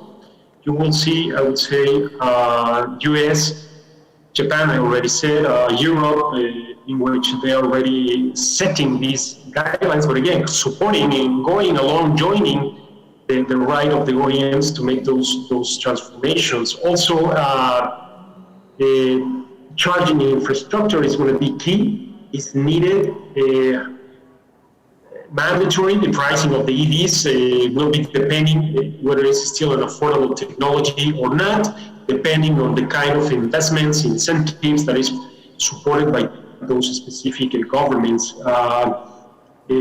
Changing these cultural differences as well is going to be very, very complicated. So again, And you can see now the gap between, hopefully I'm not saying anything wrong here, but you can see the gap between the implementation of EV technology in US versus what we have in Mexico and Latin America. I said it before, 10 years ago, we were selling the first electric vehicle, and 10 years later, don't tell me that it already represents a huge percentage in the mix of the full vehicles that are sold. Charging infrastructure, other than some specific efforts provided by some OEMs that are deploying this technology very consistent, other than those efforts, you don't quite see it, a very deep technology already created for that. So again, everything goes related to this one, and again, it shapes our infrastructure, our strategy, not only for the Mitsubishi, but it shapes the entire strategy for all the rest of the OEMs. Hopefully, those consultations that are on the review and showing all the need to do a very smooth phasing will be supported and joined by the rest of the governments. If I could just add, I agree with all of that. I would say, I think sustainability in transportation is inherently a global concern. Sustainability issues aren't confined to a single border, and I think that we all have a part to play, and certainly in North America, I think we are very much tied to each other in terms of long-term outcomes. I think, I think it's important, as Jorge was saying, for governments to work with the private sector, work with OEMs to identify realistic goals when working through regulatory schemes. And then I think there's also an opportunity for government to lead the way when it comes to helping to answer those next level questions. So we've talked a lot about what we need to see for EV deployment to increase for EV adoption. But I think that there's a lot of second order questions that haven't been answered yet. And it comes to recycling of technology, of batteries, more sustainable manufacturing processes for the components of EVs. And I think that there's a lot of these questions that we need to work on now, because as we continue to progress in adopting EVs, these will become more and more important. Thank you, Timothy. We have questions, Bruce. Yes, we do have some questions. Tim, what role is ITS America playing in EVs? Sure. So we recently established a Sustainability and Resiliency Committee at ITS America, whose sole focus is on the sustainability and resiliency of the transportation system. Thus far, much of that effort has been geared towards establishing board-adopted policy at our organization related to sustainability. This included incentives for consumers, tax credits and the like. It includes calling for investment in charging infrastructure and grid modernization, as well as research into some of the items I just mentioned, battery technologies, advanced materials, recycling, those sorts of things. But also into workforce development. As has been mentioned, I think EV deployment does have an impact on our workforce, and it's incumbent upon us to make sure we're prepared for that. So that's one effort, and that was done in time to kind of have those policies out there as Congress was debating our most recent surface transportation reauthorization, which is included in the infrastructure bill currently before the House, and also in the reconciliation package, which may have some transportation-related provisions as well. And then also, currently we're undertaking an effort to evaluate a transition to, potential future transition to a road usage charge. And I think this is relevant both from the perspective of an increased adoption of EVs on our roadways, certainly impacts the way that we have historically funded transportation and infrastructure investment at the federal level and also at the state level in the United States. And just setting that system on a path, a sustainable path. It will involve figuring out a better way to fund those investments, moving beyond a gas tax, which just has returned more, reduced revenue each year to the Highway Trust Fund and is running a deficit. So those are some of the primary ways we certainly advocate for other areas that impact sustainability as well. But those are, I guess, the most focused on electric vehicles. Are you doing any work in heavy trucks? So we certainly have policy on, again, incentives for zero emission vehicles at the commercial trucking level. We've called for either rebates or tax credits and transferable and refundable tax credits.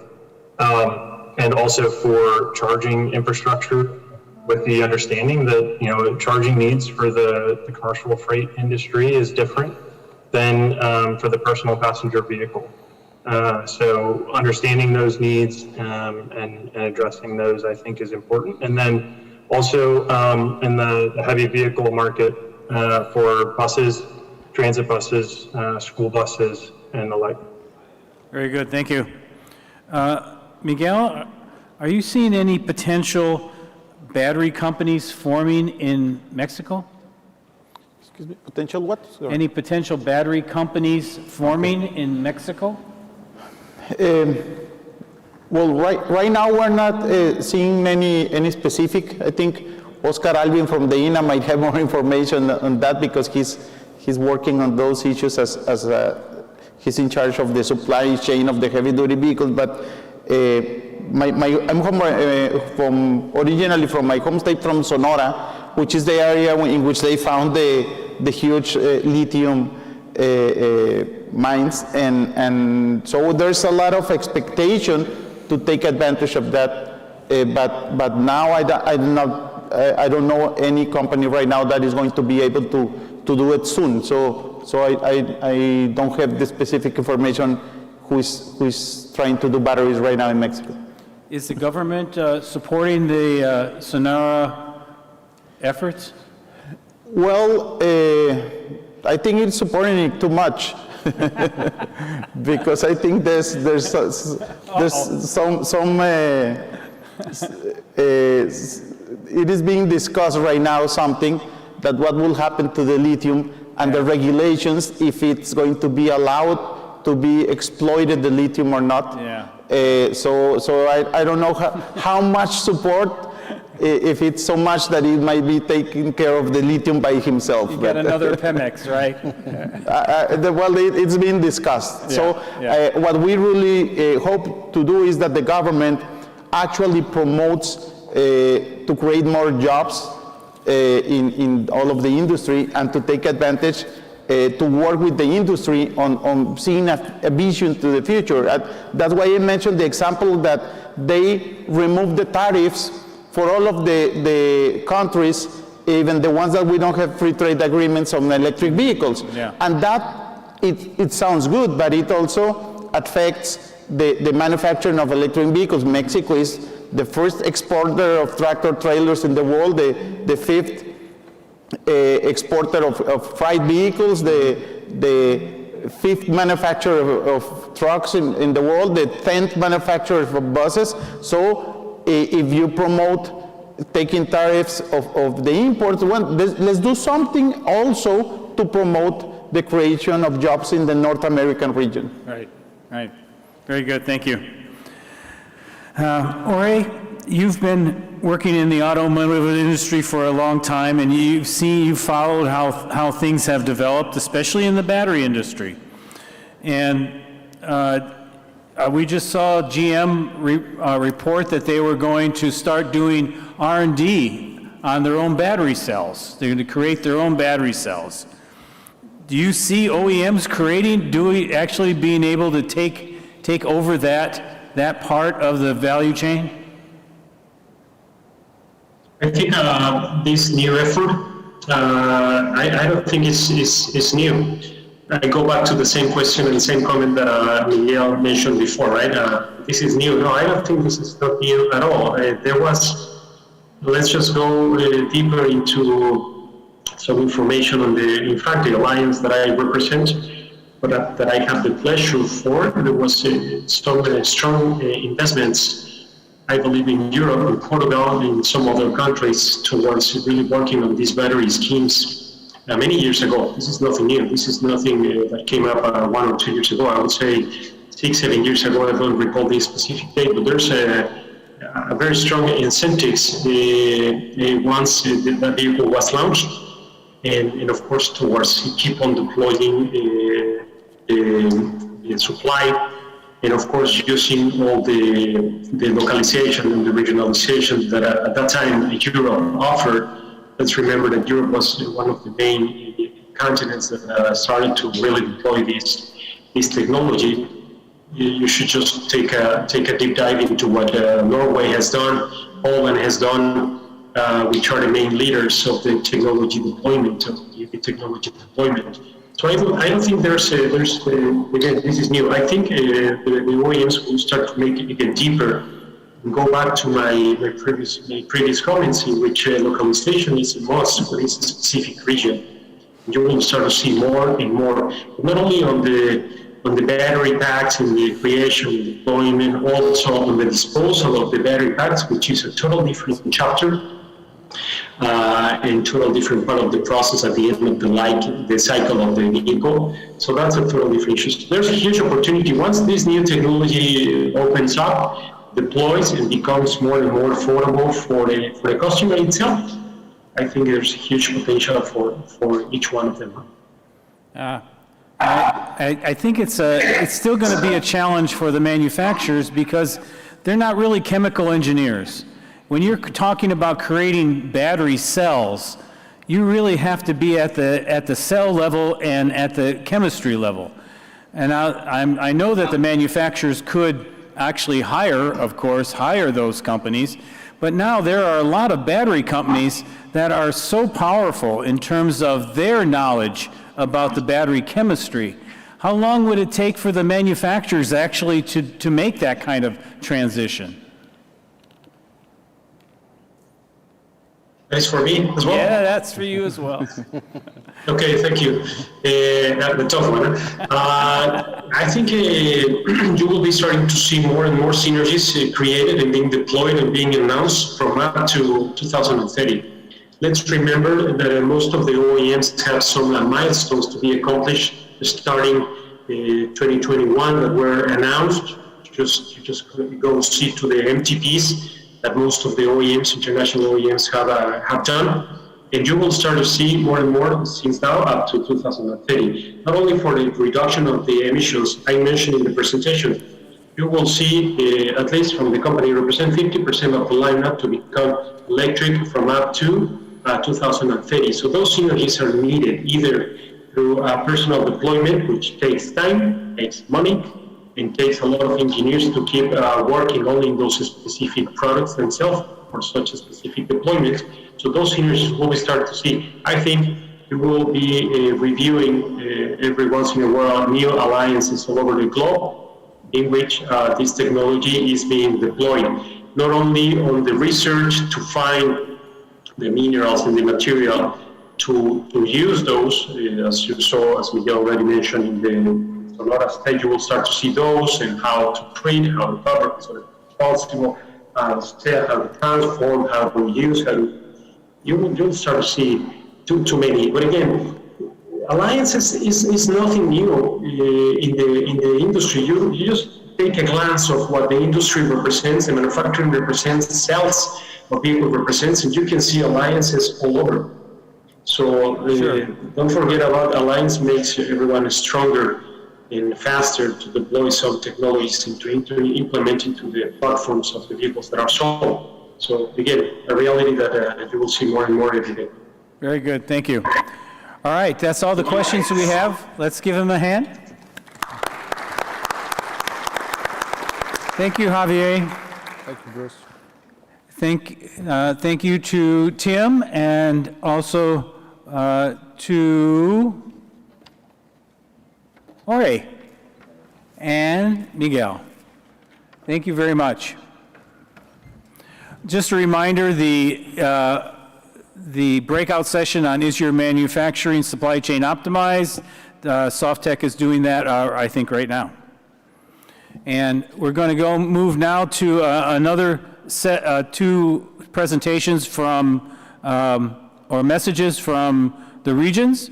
We'll start with McAllen EDC, and that is going to be a video presentation.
Okay.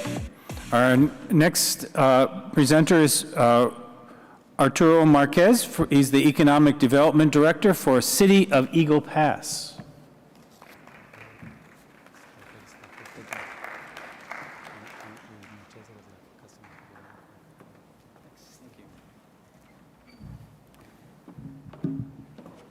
Good afternoon, everybody. My name is Arturo Marquez. I am with the City of Eagle Pass Economic Development Department, and I wanted to send out a brief message to everybody here in the trade show, as well as the people that are watching us from online. Simply just to show and to talk a little bit about Eagle Pass and what it has to offer as far as manufacturers or trading capabilities.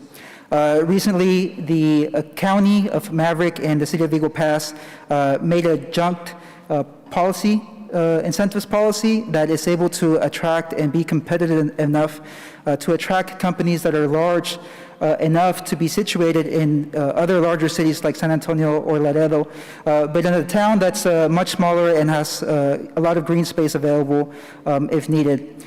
I also wanted to talk about a little bit about the safety in our corridor through the Port of Eagle Pass and Piedras Negras. And lastly, I do want to mention that we do have a foreign trade zone through the city of Eagle Pass as well. For companies that do have a lot of trade between Mexico and other countries outside of the U.S., we are able to offer that capability also. So I just wanted to, again, invite everybody that is interested on doing any expansion projects along the border to visit us at eaglepass.texas.us and give us a call to see if you're interested, to see if we can provide the services and land to be able to help you expand your business opportunity in the state of Texas. We do. Actually, we do have a booth. We do have a booth outside. Please feel free to stop by. We have a few internal departments that are representing us. We do have the the International Bridge representatives that are able to answer any questions about trade, about the quality and quantity of trade that we do on a daily basis. We also have of course, the Economic Development Department that's able to answer any questions about incentives. We do have the Marketing Department. If you guys are simply just wanting to visit Eagle Pass to find out a little bit more about what we offer as far as attractions, the casino, kayaking, and other different things that we offer throughout the city. Very good. Yeah, thank you so much. Appreciate it. Thank you.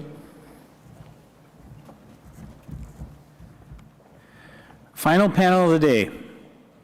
Shelter plan, minimize risk and cost to manufacturing in Mexico.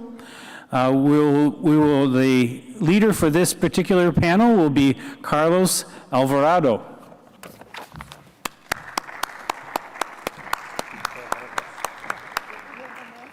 No, ¿tienen lugares asignados?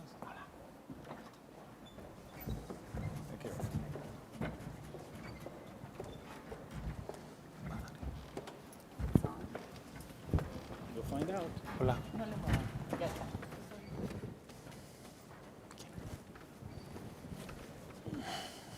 No se ve nada.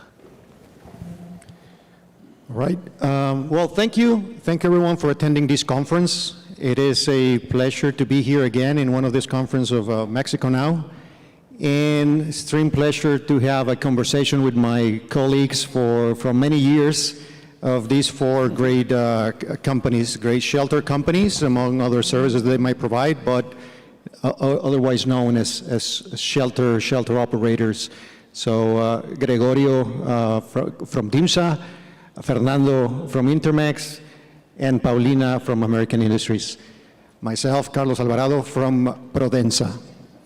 All right, so let's talk about, we're going to be talking about a shelter. Many of you are aware of it, have listened or have heard about the term, and we'll try to clarify what it means, where does it come from, and most importantly, what are the advantages of the shelter for foreign companies coming to Mexico, especially to set up their manufacturing operations.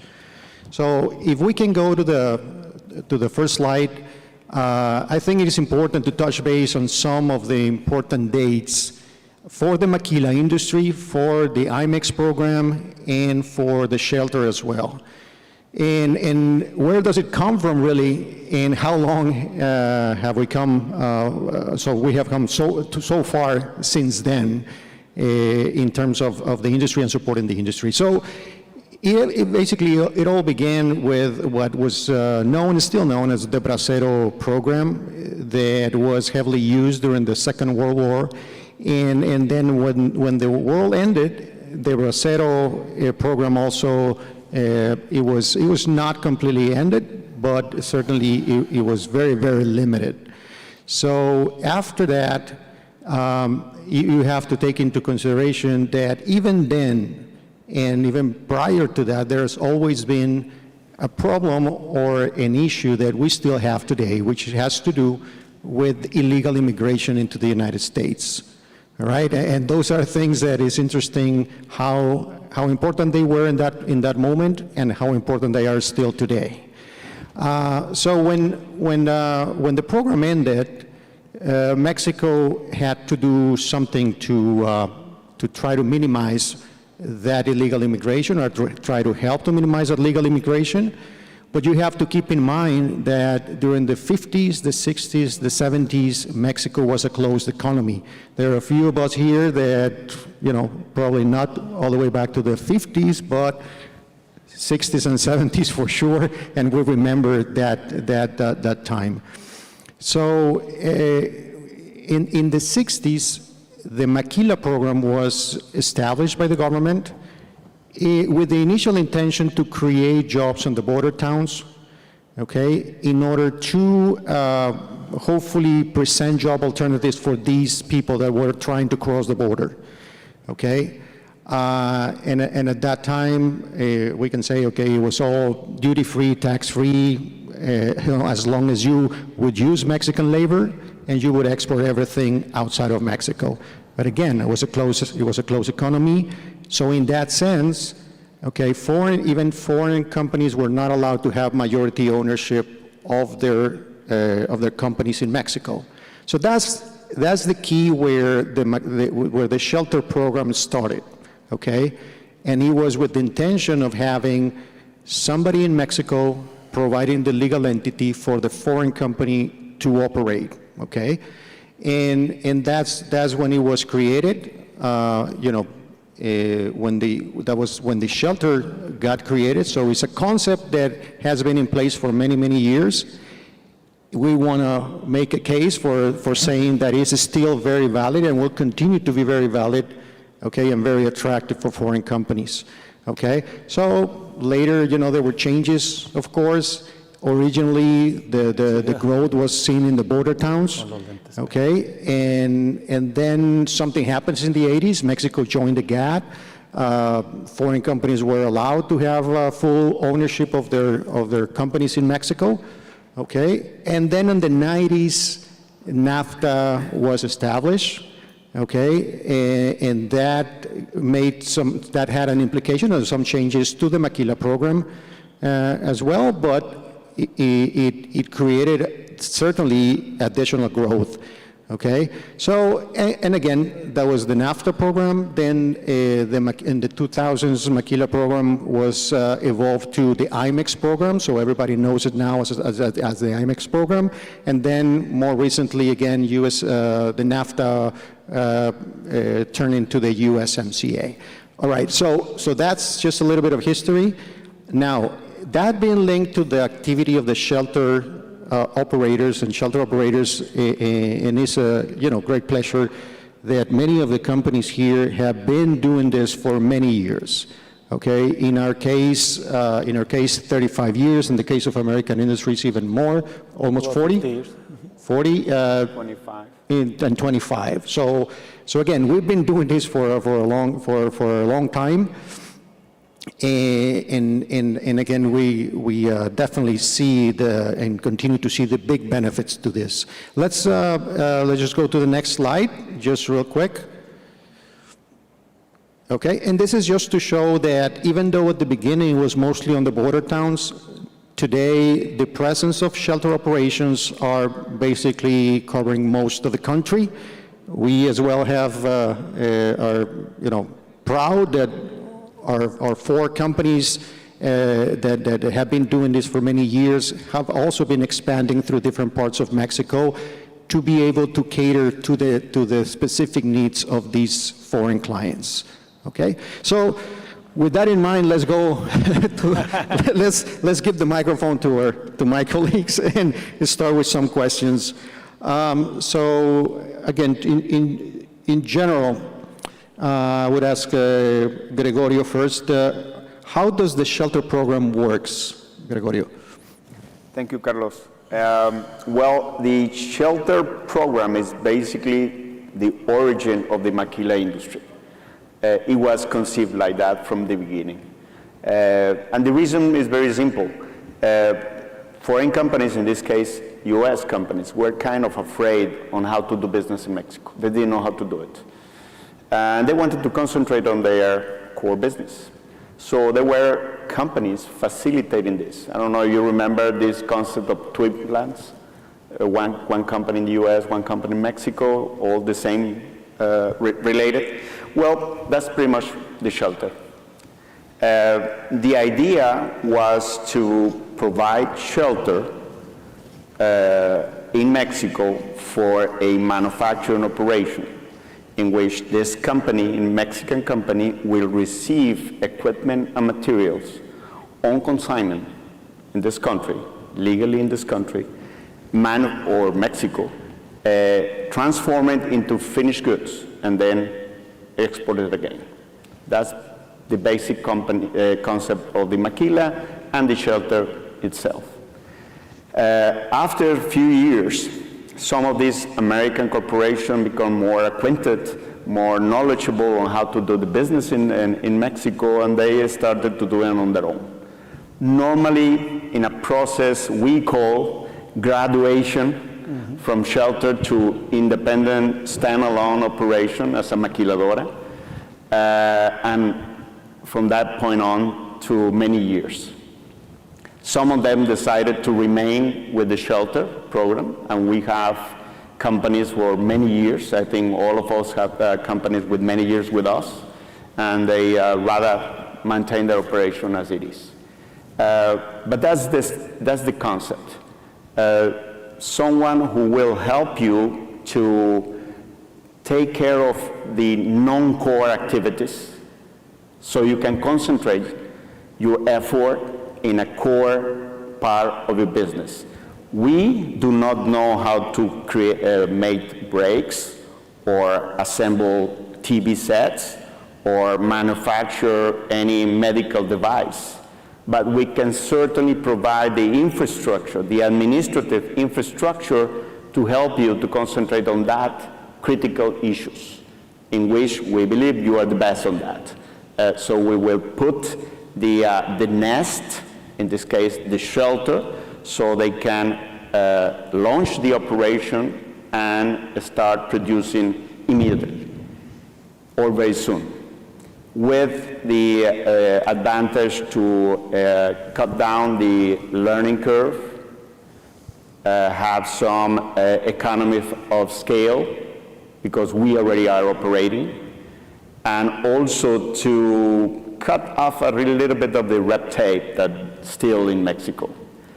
Nowadays, as you all we know, that this red tape is becoming more red and more tape, and that's why the shelter become more, let's say, a reviving of the shelter in the past 18, 20 months, something like that, because of the time leap that most of the new companies takes in order to apply for the IMEX program, as you mentioned it, and then the certificate of VAT to avoid paying a VAT tax. And that is the reason why we become more, let's say, appealing for the foreign investors to start the operation, and then later on they decided whether they go their own way or solo or remain in the shelter. That's for them to decide. Thank you. Fernando, how do you differentiate, or what are the similarities and the differences between a contract manufacturing and a shelter? Okay, I will start to say that the best benefit for me for the shelter is to minimize the risk, and that has to be in consideration with the contract manufacturing. But basically, to start an operation in Mexico it's difficult in some ways, and if you do it by yourself, you run into taking a lot of resources, a lot of time in doing activities that are non-core, that are not part of your and not add any value added to your product. So what we recommend is that you use a specialist, somebody that really knows how to do this. If you do it by yourself, it can cause a lot of huge amount of fines, penalties, and things. Not only because you don't want to comply, probably you want to 100% comply with the law, but if you don't know what you have to comply with, it's the first problem. So going back to your question on contract manufacturing, on the shelter, the customer is responsible for productivity, quality, delivery, customer service. The shelter is responsible for human resources, customs, environmental, and all legal aspects of the operating in Mexico. And the difference with the contract manufacturing and the shelter is in the contract manufacturer, the shelter company doesn't have any control of the product. In the shelter, the customer, as I said, they have total control over the production, the quality and all that, and we take care of the rest. So basically, that's the difference, that I would say total control with control risk by the shelter company. Thank you, Fernando. And we can move to first Paulina's slide. Paulina, if you can help us explain the responsibilities of a shelter structure and what activities are taken care of by the shelter operator in more detail. And so again, linked to the concepts that both Fernando and Gregorio have mentioned, the activities that remain as a responsibility or under control of the client. Yeah, thank you, Carlos. To recall a little bit Fernando's comment, the shelter is your partner. Our companies are your partners, and what we want is your company to succeed in Mexico, and we do this together. The client does it on the manufacturing area, and we do it on the administrative area.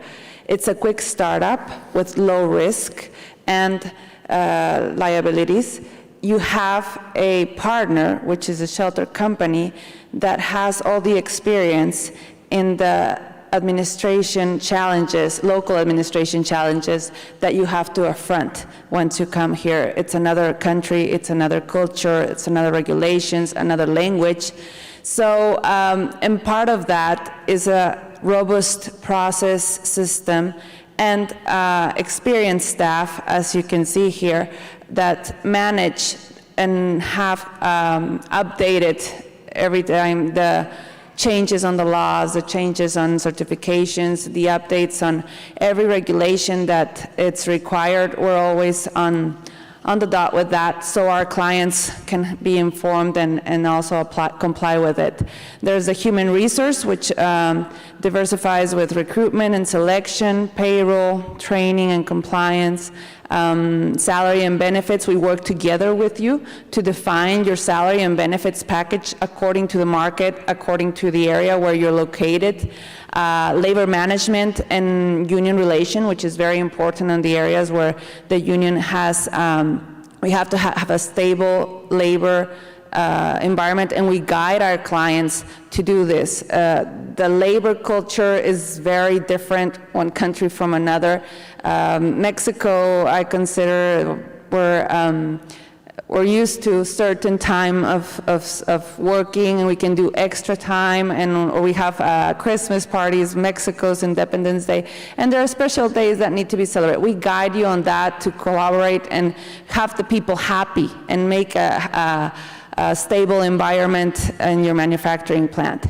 And expat support meaning all the if your staff is coming to Mexico and you need an apartment, you need a car, we guide you in all the establishments, finding schools for your children, and to feel home, to feel safe and home. And the other area is finance, all the general administration, operational permits, all the accounting and fiscal. I mean, some shelters cover the whole VAT refund, and we work with you together on that, and the accounts and payables and receivables. We do customs, and this is very important because we do the customs from once your product touches Mexico border or port, and once we export it to the country you're sending it to. The same way, we work together with you in the study and make the best way possible for you to have optimized your duties optimization. Thank you, Paulina. And besides the compliance on all these areas, you brought a very important point, which has to do with the culture. And the culture or bringing in the culture of the company, which is always very important, and it is a particular fact of the shelter operations versus the contract manufacturing, as we were discussing. Under contract manufacturing, it is the culture of the contract manufacturer, what is happening inside the manufacturing floor or at the manufacturing floor. Under a shelter, the culture should be a reflection of the company, the actual company that is under that shelter. And it has been heavily discussed as we, in all the debate, and we're not going to get into that, but all the debate about availability of labor or what have you. But certainly becoming an employer of choice is something that is absolutely critical for all the companies. Shelter or no shelter, any company starting an operation in Mexico, becoming an employer of choice and becoming an employer of choice not only through just compensation per se, but the actual culture of the company. And how do we allow these companies to bring in that culture, to replicate that culture, and to adapt that to the Mexican environment? That's also very important and one of the advantages of the shelter. I would like to move to one of Gregorio's slides, so we can dive a little deeper into the shelter and how does it work. So if we can go to the next slide, please. That's correct. Thank you, Carlos.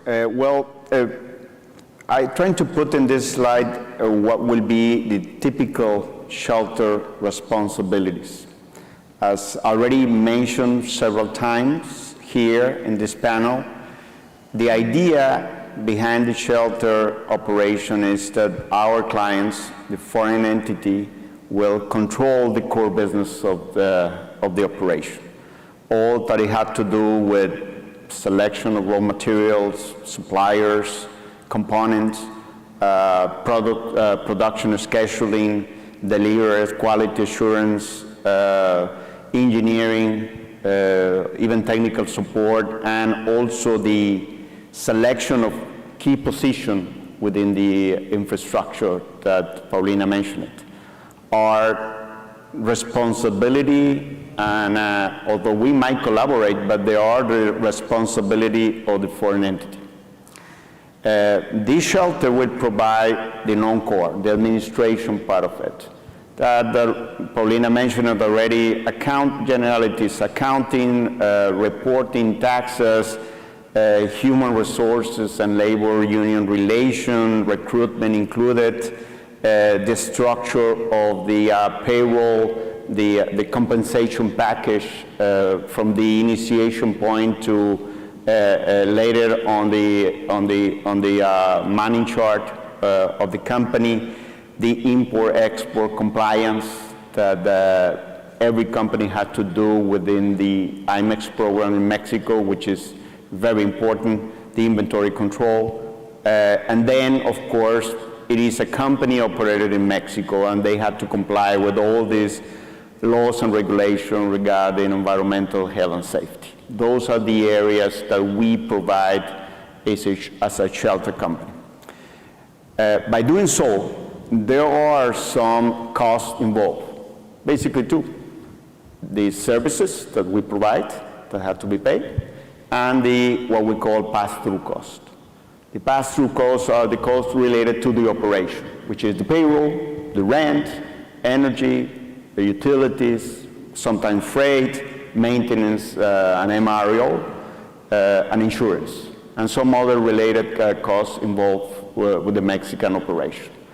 We are working with them in the sense that we provide a budget for the expenditures of 1 month. The foreign entity provide the funds, we pay them out, and we present it in the invoice at the end of the month. That's basically how it works. And by doing so, we are accommodated into one of the shelves provided by the government, in Spanish called IMEX de Albergue, which are being recognized. The issue that the IMEX de Albergue exists is that the government recognized the shelter from the very beginning, 50 years ago, but they put it in the law. And by doing so, and they recognize these contracts that exist, commercial contract between foreign companies and Mexican companies to operate under this umbrella or shelter, and also to track all the operations that they perform. That is why one of the issues that we have when I was part of the government some years back, in which I said, well, we need to recognize as foreign investment the equipment and raw materials these companies send to Mexico, which do not transfer property from foreign to local companies. It's not really an import by itself because it's on consignment, but nevertheless will create jobs and will create exports. And since that moment, we start putting that figure into account as part of the foreign investment part of the equation. I don't know if I answered your question. Yes, no, thank you. Thank you very much. Fernando, yes. What are the type, by experience and what you have seen, what are the type of products that can be manufactured under a shelter?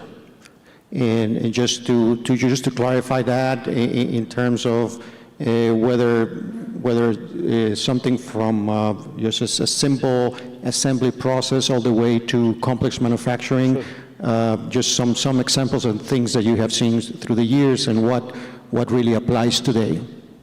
Oh, perfect. The good thing about the shelter is that, as my colleague said, it's that we don't have to be experts on any process. The customer is expert on doing their own product, so we can do anything. It can be any kind of product.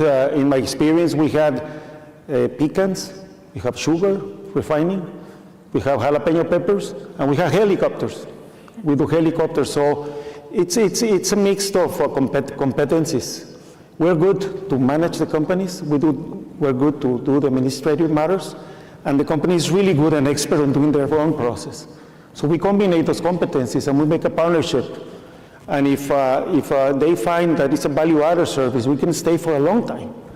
In my experience, I have customers for over 20 years in the shelter that they find a value-added service. They find that they don't have to get into complex, administrative matters that take time, take resources, and I asked one of my customers why he stayed for a shelter for a long time, and he said three things. It's cheaper, because we have economies of scale, and so they don't have to have big-size managers to manage their facility. We can have in-house shelter representatives that can help them, and after we graduate, as you said, they can stay with them. Yeah. So we form them. In the meantime, we are having the shelter. But he said, well, it's cheaper. And second, if I have a problem, I call you, and you have to fix it. So we minimize the risk of the customer. He said, you minimize my risk. I don't have to get into the payroll, which is very complex in Mexico. I don't have to get into the customs issues that could close the company or have big fines. I don't have to get into the labor items of having to select a union or be selected by the wrong union, which is a case in Mexico. You rather work with a union that has an attitude to negotiate and has a fair treatment to employees, because what we want to have is a very nice environment for the customer to be successful in Mexico. So really, it's not a limit. It can be any kind of product. The size is the same. It can be easy assemblies, or can be complex assemblies, or could be even heavy industry. We have some companies that do this kind of industry. A company in Monterrey that we have, that they do the Caterpillar hand that you use on the very heavy machinery. So, I mean, there is no limitation for that. Thank you. And I think we collectively can proudly say that, for instance, in the aerospace industry, most of the foreign companies that have come to Mexico, a good majority of them have used the shelter program as the way of setting up their operations. And some of the complex medical devices operations as well have used the shelter. So again, that further clarifies that point. Thank you. Thank you. Paulina, on regards to the size, number of people, and based on your experience, because I know you, American Industries, have handled many companies through the years, but if you can talk a little about that and give us some examples of companies utilizing a shelter on the smaller scale and the ones utilizing a shelter on the larger scale. Okay, well, I'll start with the largest. We have a client at over 2,000 employees from the Eolic, fabricating the wings of the Eolic system in Tamaulipas, and we have now, we're receiving several clients and interest on the furniture area, some mostly from China, and there are around 1,000 employees. And that's a big goal, the cultures where I'm telling you to guide the customer, the client, with the regulations and the people and how to manage the production with the team.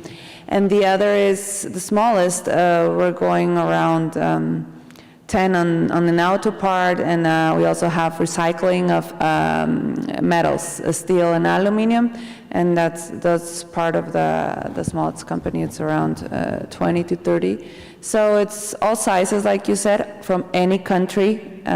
Before, I think 15, 16, 17 countries around.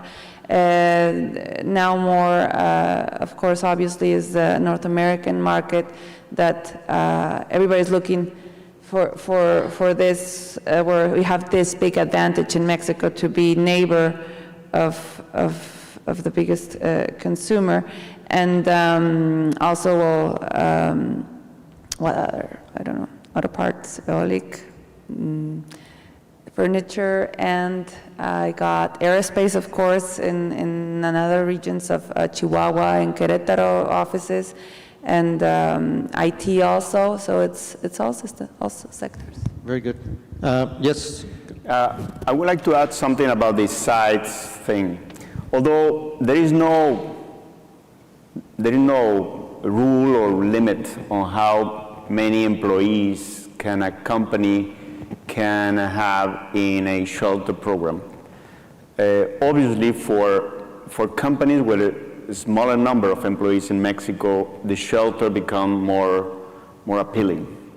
Why? Because the shelter will provide a very robust administration processes, and the company will enjoy that robust administration that the shelter has to a very small operation. Otherwise, paying accountants, paying HR person, specialized, paying import-export expert for an operation of 20, 50 persons might not make the equation. I mean, the overhead becomes so big for that operation. So, in general, the sweet spot for the shelter operation will be those companies between few workers to 250, 300. That's probably the most of the shelter you're going to find there. Although there are big shelters with a very large numbers, that doesn't mean that it's not possible. But most of them, they're going to be around that number. And because of the reasons that economy of scale, they have that advantage. I will complement what Gregorio says. Is also the companies that haven't had previous experience, international experience. I think that's a very important item, because you're not going to sell shelters to an OEM, right? We're going to sell shelters to tier 1, tier 2, tier 3, tier 4 suppliers that they have the need because of customers' requirements to be here. And they don't have the structure internally to really do everything they need to know and they need to do to come to Mexico. So I think as a complement of what Gregorio says, it's also those kind of companies that are more in the first step to be international, globalized. Thank you, Fernando. I'm going to go back to Gregorio, and this is a little tricky question, Gregorio. So, what are the variations to a shelter? So, what is really a shelter, and what is not a shelter, and how the term has been used indistinctively in some of those, or strictly associated to just soft landing, but again, going back to the specifics of the variations of the shelter, and legally, what is really a shelter? Legally what? What is a shelter? So legally speaking. Okay.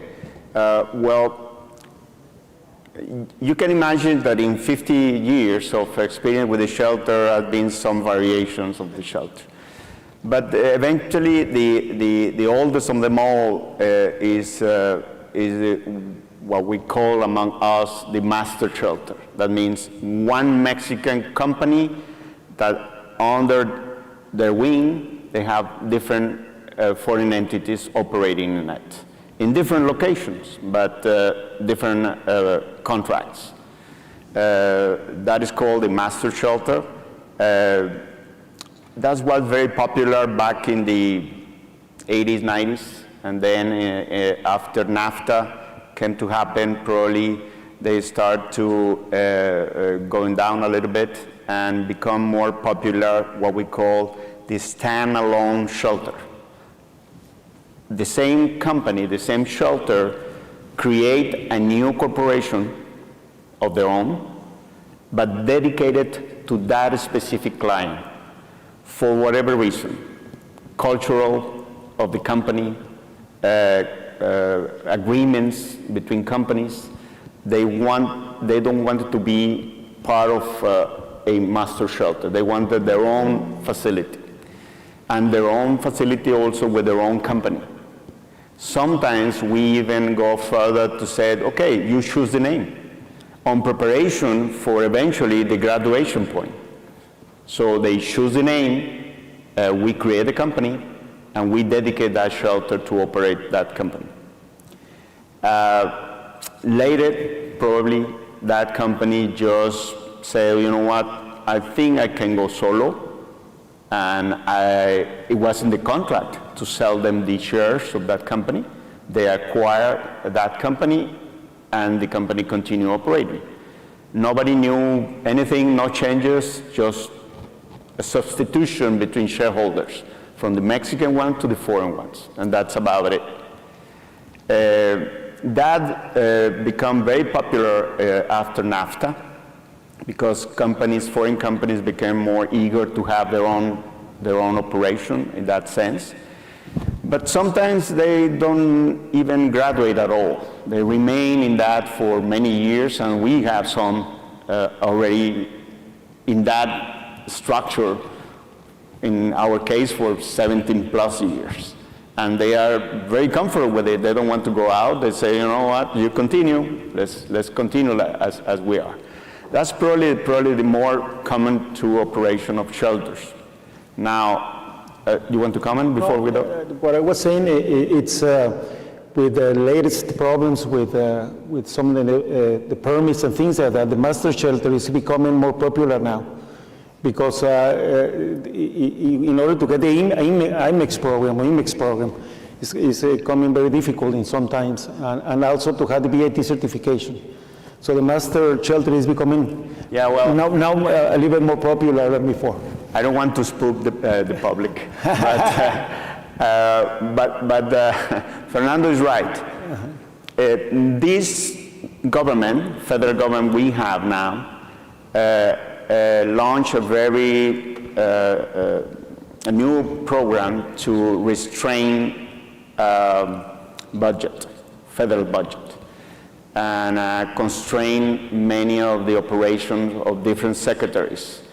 And in the case of IMEX approvals, before this government, there were about 50-something people all over Mexico approving new IMEX programs. And if you remember, we used to have an IMEX in less than 2 weeks. Yes. Less than 2 weeks' time. 10 working days. In 14 days. And it was very simple. Now, the same area that approved the IMEX has only 6 people approving. So the workload is still there, but less people, and concentrated in Mexico City.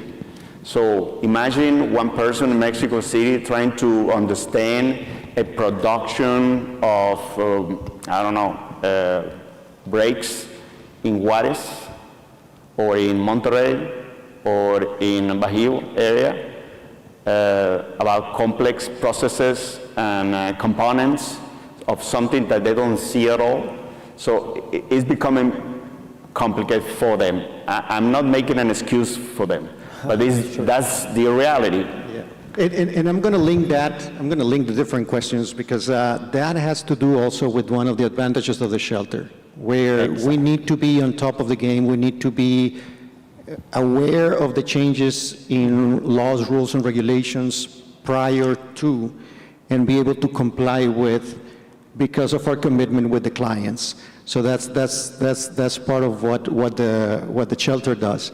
Then, obviously, we were talking about differences on different approaches to the shelter or variations to the shelter, and I'm going to link that to, again, here we are 4 different companies, and there one thing that is different. 2 of these companies, in this case American Industries and Intermex, have had and continue to have real estate in different forms, but they own real estate and then promote real estate. They have their own real estate. And then there are companies, well, DIMSA does have some real estate as well, and then Prodensa does not have real estate. So there are differences there as well.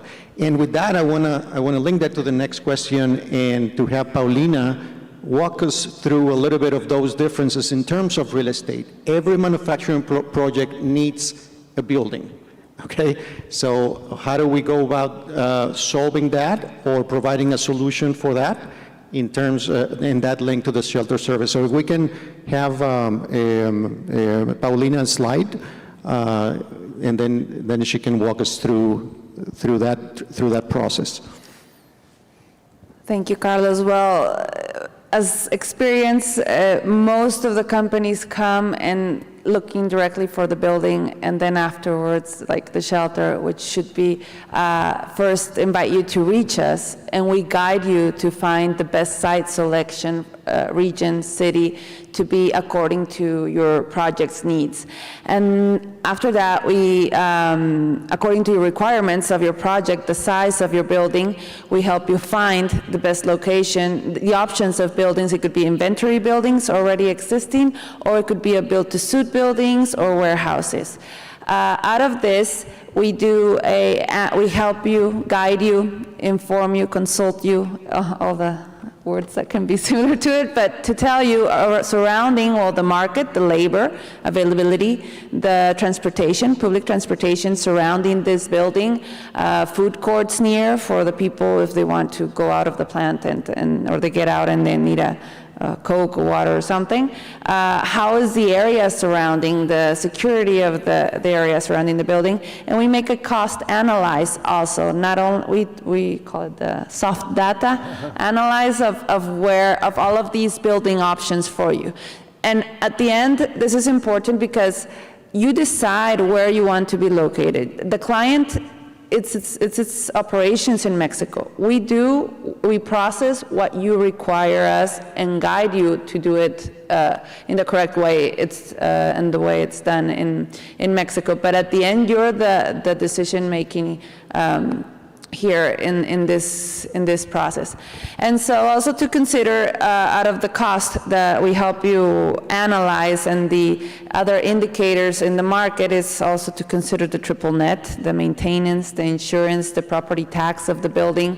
If you're inside an industrial park, there's a park fee. And other like utilities costs that would be according to the size of your project. And those are some indicators for you to review. About what I said, there are inventory buildings. If they're not, and you want your own building, you can buy it or lease it. A build-to-suit building takes around 6 to 8 months of construction here in Mexico. But to consider first this timeline of deciding which city, which building, or which park you want to be located, negotiate the lease agreement, previously negotiate the shelter agreement, because we will represent you on the lease agreement also as a shelter partner. And all of this timeline, and then the construction. Just for you to view the time process if on a build-to-suit building. And if it's an inventory building, for you to consider that for the EMEX program and consequently the VAT certification, to comply with it, it needs to be a complete building with restrooms, cafeteria, guardhouse, if there's going to be people manufacturing on site. According to your project's needs, it has to be ready to start up. So some inventory buildings don't have this, and it takes another 3 or 4 months for the tenant improvements to be done there. So it's just a matter of finding the best building for you and having the adequations to it, so you can we can help you comply with the EMEX program. Thank you. So with that said, definitely, it's all very flexible in terms of real estate, and always looking for the best interest of the clients in terms of where it makes the most sense for them to operate in Mexico. We're going to go into the final remarks prior to going into the questions. I will start with one that is very important also in regards to the shelter, and we have been talking about compliance, and that's something that is that is a very important part of the shelter service, of the shelter approach, or the shelter proposition. Compliance with applicable laws, rules, and regulations, and being on top of the game, and being active with all the municipal government, state government, and federal government as to what changes might be affecting the client's operation. To that regard, in terms of the activity that we have seen, and again, all of us having been doing this for many years, we have seen, periods of more activity, periods of slow activity, and what have you, but right now we are seeing one of the busiest years, I would say, for everyone, which is great. But in that sense, there are many, and with the issues and constraint of the supply chain, there's a lot of pressure for companies to come here to either service better their clients or service better the North American market. And in that sense, we are seeing a lot of projects that are coming with a very, very short time frame to be able to execute. Now, that is not always a good equation or a good proposition, because you can make mistakes along the process. What is important here, and what the shelter brings to the table, is to make sure that these operations that are probably not having the time to look at all angles of the project, or don't have the resources, or don't have the knowledge, they can rely on somebody that can take care of that for them. Now, my point here is, it is not only for these suppliers, okay? By taking care of the compliance of these suppliers, we're taking care of the compliance of their clients in Mexico, and that goes up the supply chain. So whether this is a tier 2 being on compliance and helping the tier 1, or a tier 1 being on compliance and helping the OEM not to get into trouble. So that's something that's very important during this period, because of how the government is looking after any potential mistake that a company can do. So in that sense, that's an additional benefit, again, not only for the shelter client, but upstream on the supply chain. Go ahead. Adding to what you mentioned, Carlos, it's very important to know, to understand one thing. The question for many companies trying to bring a project to Mexico or companies inviting suppliers to come to Mexico is when I should or whether I should contact a shelter company or not from the beginning. And my answer is immediately. Regardless if you came to an agreement, a contract with a shelter or not, touch base with that shelter company. Because the shelter companies will provide vital information for any feasibility study that they will and they must do before came to this country. They need to be sure of the cost, of the way of doing things, or what they can do here, how they can achieve that, how can they meet the rule of origin in order to bring production lines or not into this country. It's a lot cheaper to make a mistake when you are in the desk or the table of a meeting room than when the investment is right there looking at you, costing a lot of money every single day. So I advise to everybody who can listen to this conversation, get in touch with any shelter company just when you think on Mexico be an option. And as you said, we have to be one step ahead. These things like the USMCA compliance, that is a lot of things about taxes. Many of my latest prospects, they ask me first, verify the cost, verify if I'm going to pay taxes, verify if I'm going to do this. They are confident with the shelter that they will provide the right information. And I would say that this is a business of confidence. Your customers are going to put the machinery, the raw materials in your hands to produce a product. And also there is a lot of things that could happen in the middle. You have to have a reliable company to assist you and be there in order to protect you from things that happen. So I think it's, as you said, the information it's worth a lot right now. It's an essence. And I think at the beginning, as you said, it's very important to have all the data that you need. Make sure that you have the right information in hand to take the decision. Any of us can build you a very good cost model. Depending on the process, on the product you're going to have, and the city and the location, we can build a very good cost model that can give you a very good understanding of the expenses you're going to have and making your decision easier. So as you say, it's very important to have the right information. I'm not sure how we're doing with time, but it's time to... Time has come. Okay, so I'm not sure if there are any questions. We have a few questions. One is, how long, and you guys have already talked about this a little bit, but this is the question. How long should a shelter model be considered? In my opinion, long-term periods affect competitiveness, but short period process increase it. What do you think?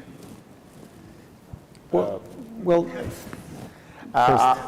don't think longer period affect competitiveness, not at all, because as long as you control your production, your quality, your materials, it's just like a production line that you have not on your site but in another site. The question whether I launch an operation through a shelter and how long I will remain in a shelter, it doesn't have to do with the quality at all, because you can achieve that immediately. The reason could be in other areas, like whether my board of directors allow me to do it, whether if I am a public company, do I have to do it, can I do it under my own regulation and policies as a company? That's another different issue, not have to do anything with competitiveness or cost. I will complement that it's like any other partnership. It has to make sense. Everybody has to win in the process. If after 4 years, the company thinks that it's good enough, they already learn, they don't know how to do things, and they can do it by themselves, fine, we help them to get independent. But many times it makes sense for a long time because the partnership is so good that just keep going, and they say, why should I get involved in those things? So it really depends on your relationship with the customer, and you know, as I said, you know, it has to be a win-win. Okay, thank you. Another question from the audience. Does the shelter program, are shelter programs prohibited in Mexico with the recent Ley de Subtracción? Okay, and we discussed that a little bit. No. Certainly was an initial thought, and that was a quick reaction, I would say, from some sectors to say, hey, the shelter might be a contradiction to the new law and of the outsourcing and the outsourcing reform. But the fact is that these legal entities are the ones that are responsible for the manufacturing process, and before, they are in front of the authorities, they're responsible for the activity, for the manufacturing activity, the transformation activity that is happening, and the labor that is being utilized for that is within the payroll of that same legal entity. So no, there's no issue, no problem there. Okay, thank you. Paulina, you spoke about having some very large groups still within your shelter. How do shelter companies find workers?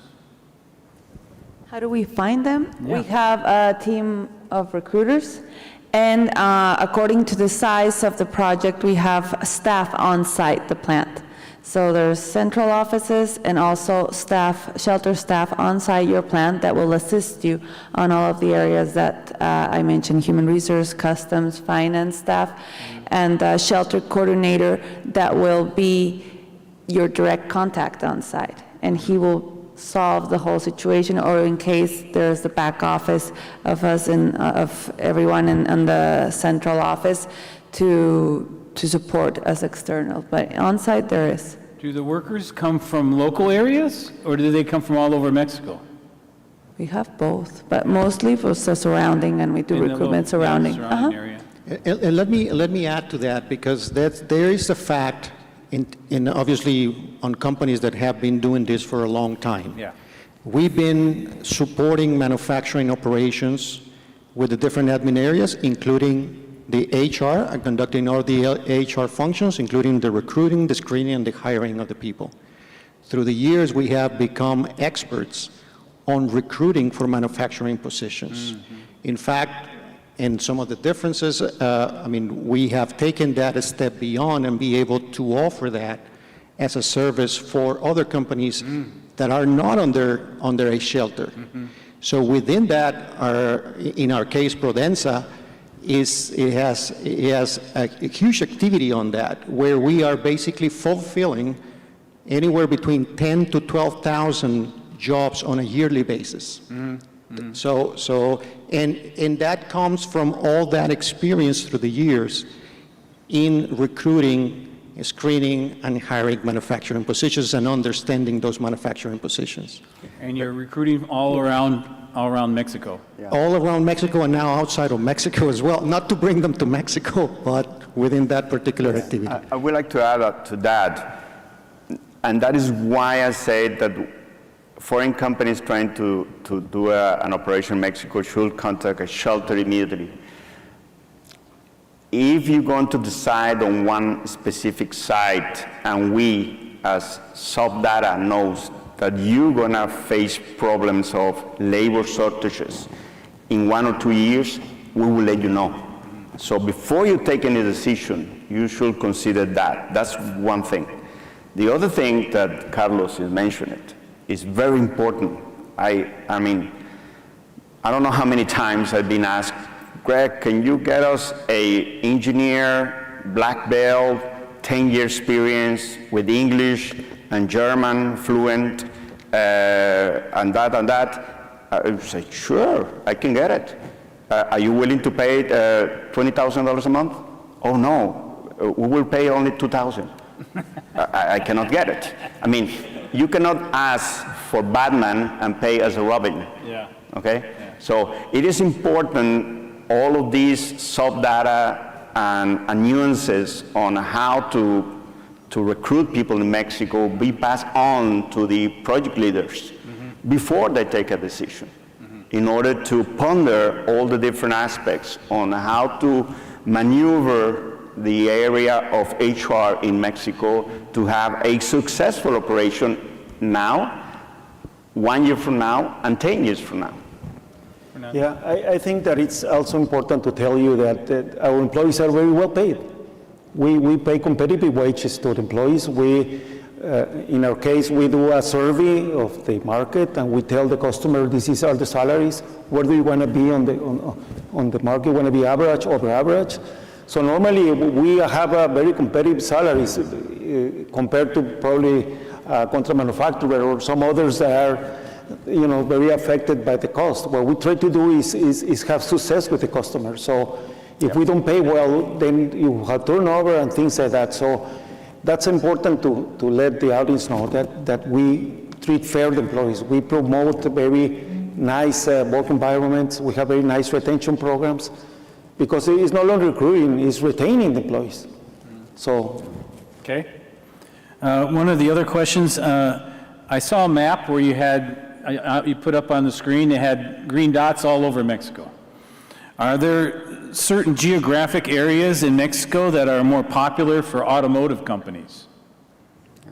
I would say yes, and certainly the what is known as the NAFTA corridor. Okay, that's certainly all the way, Guanajuato, Querétaro, San Luis Potosí, Aguascalientes, the state of Nuevo León, and then Coahuila, Saltillo. So that NAFTA highway for sure, and then the west coast. Puebla is also is been there. Yeah. So I usually take those, and here is where we can certainly complement the answer. But basically, the NAFTA corridor. The West Coast in terms of Chihuahua, Hermosillo, and Tijuana, and Puebla that has been there for quite a while. That's where the automotive companies are. Yeah, right? the OEMs. Supplies. That's where the OEMs are, right? Well, the state of Chihuahua has plenty of auto suppliers also, Juarez, Chihuahua, Monterrey. The oldest cluster of the auto industry is in central Mexico. We're talking about 80 years ago.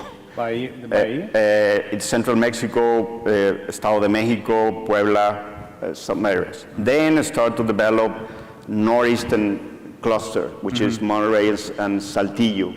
That was the second one, very much oriented to export. Then become the Bajío cluster, growing also with OEMs in that area, but then start to scatter all over Mexico with the Ford plant in Hermosillo, and then tier ones, tier twos, very much export-oriented in Chihuahua, Tijuana, and northern Sonora. So it's pretty much all over. Yeah, yeah. And it depends if they're for local market or they're going to export also because of the logistics costs. Yeah, yeah. All right, last question. One for each of you. Yeah. Give us a little description of an automotive company that you are using that uses you right now. You don't have to name it, but just talk a little bit about it. Okay, so we've been on an automotive. We've been seeing more complex processes of automotive and engine components. That's what we are seeing today.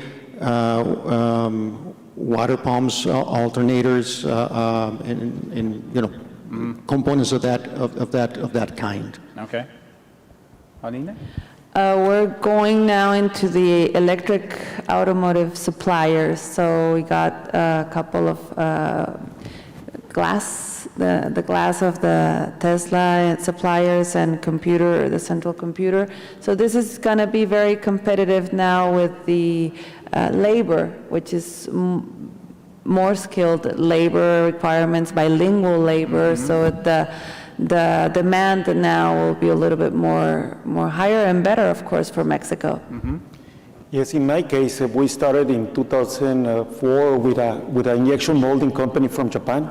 They do ashtrays, cup holders, and vents. And we have very nice, because we started with them in Chihuahua, and then we went with them to Monterrey, and then we went with them to Bajío. And two of them, they're still with us since then. And that's a very nice experience on the automotive industry. We have more than 30 Tier 1s, Tier 2s auto component manufacturers. And lately, we have been approached by companies producing components for the new EVs, electric vehicles, that are moving very fast, at a very fast pace to Mexico to produce components in Mexico. Tesla is not the only one, there are others, although Tesla has more than 100 suppliers in Mexico already. But it is growing a lot. That's interesting. It's growing a lot. Yeah, yeah. Very good. Thank you very much. Thank you. Thank you. Thank you.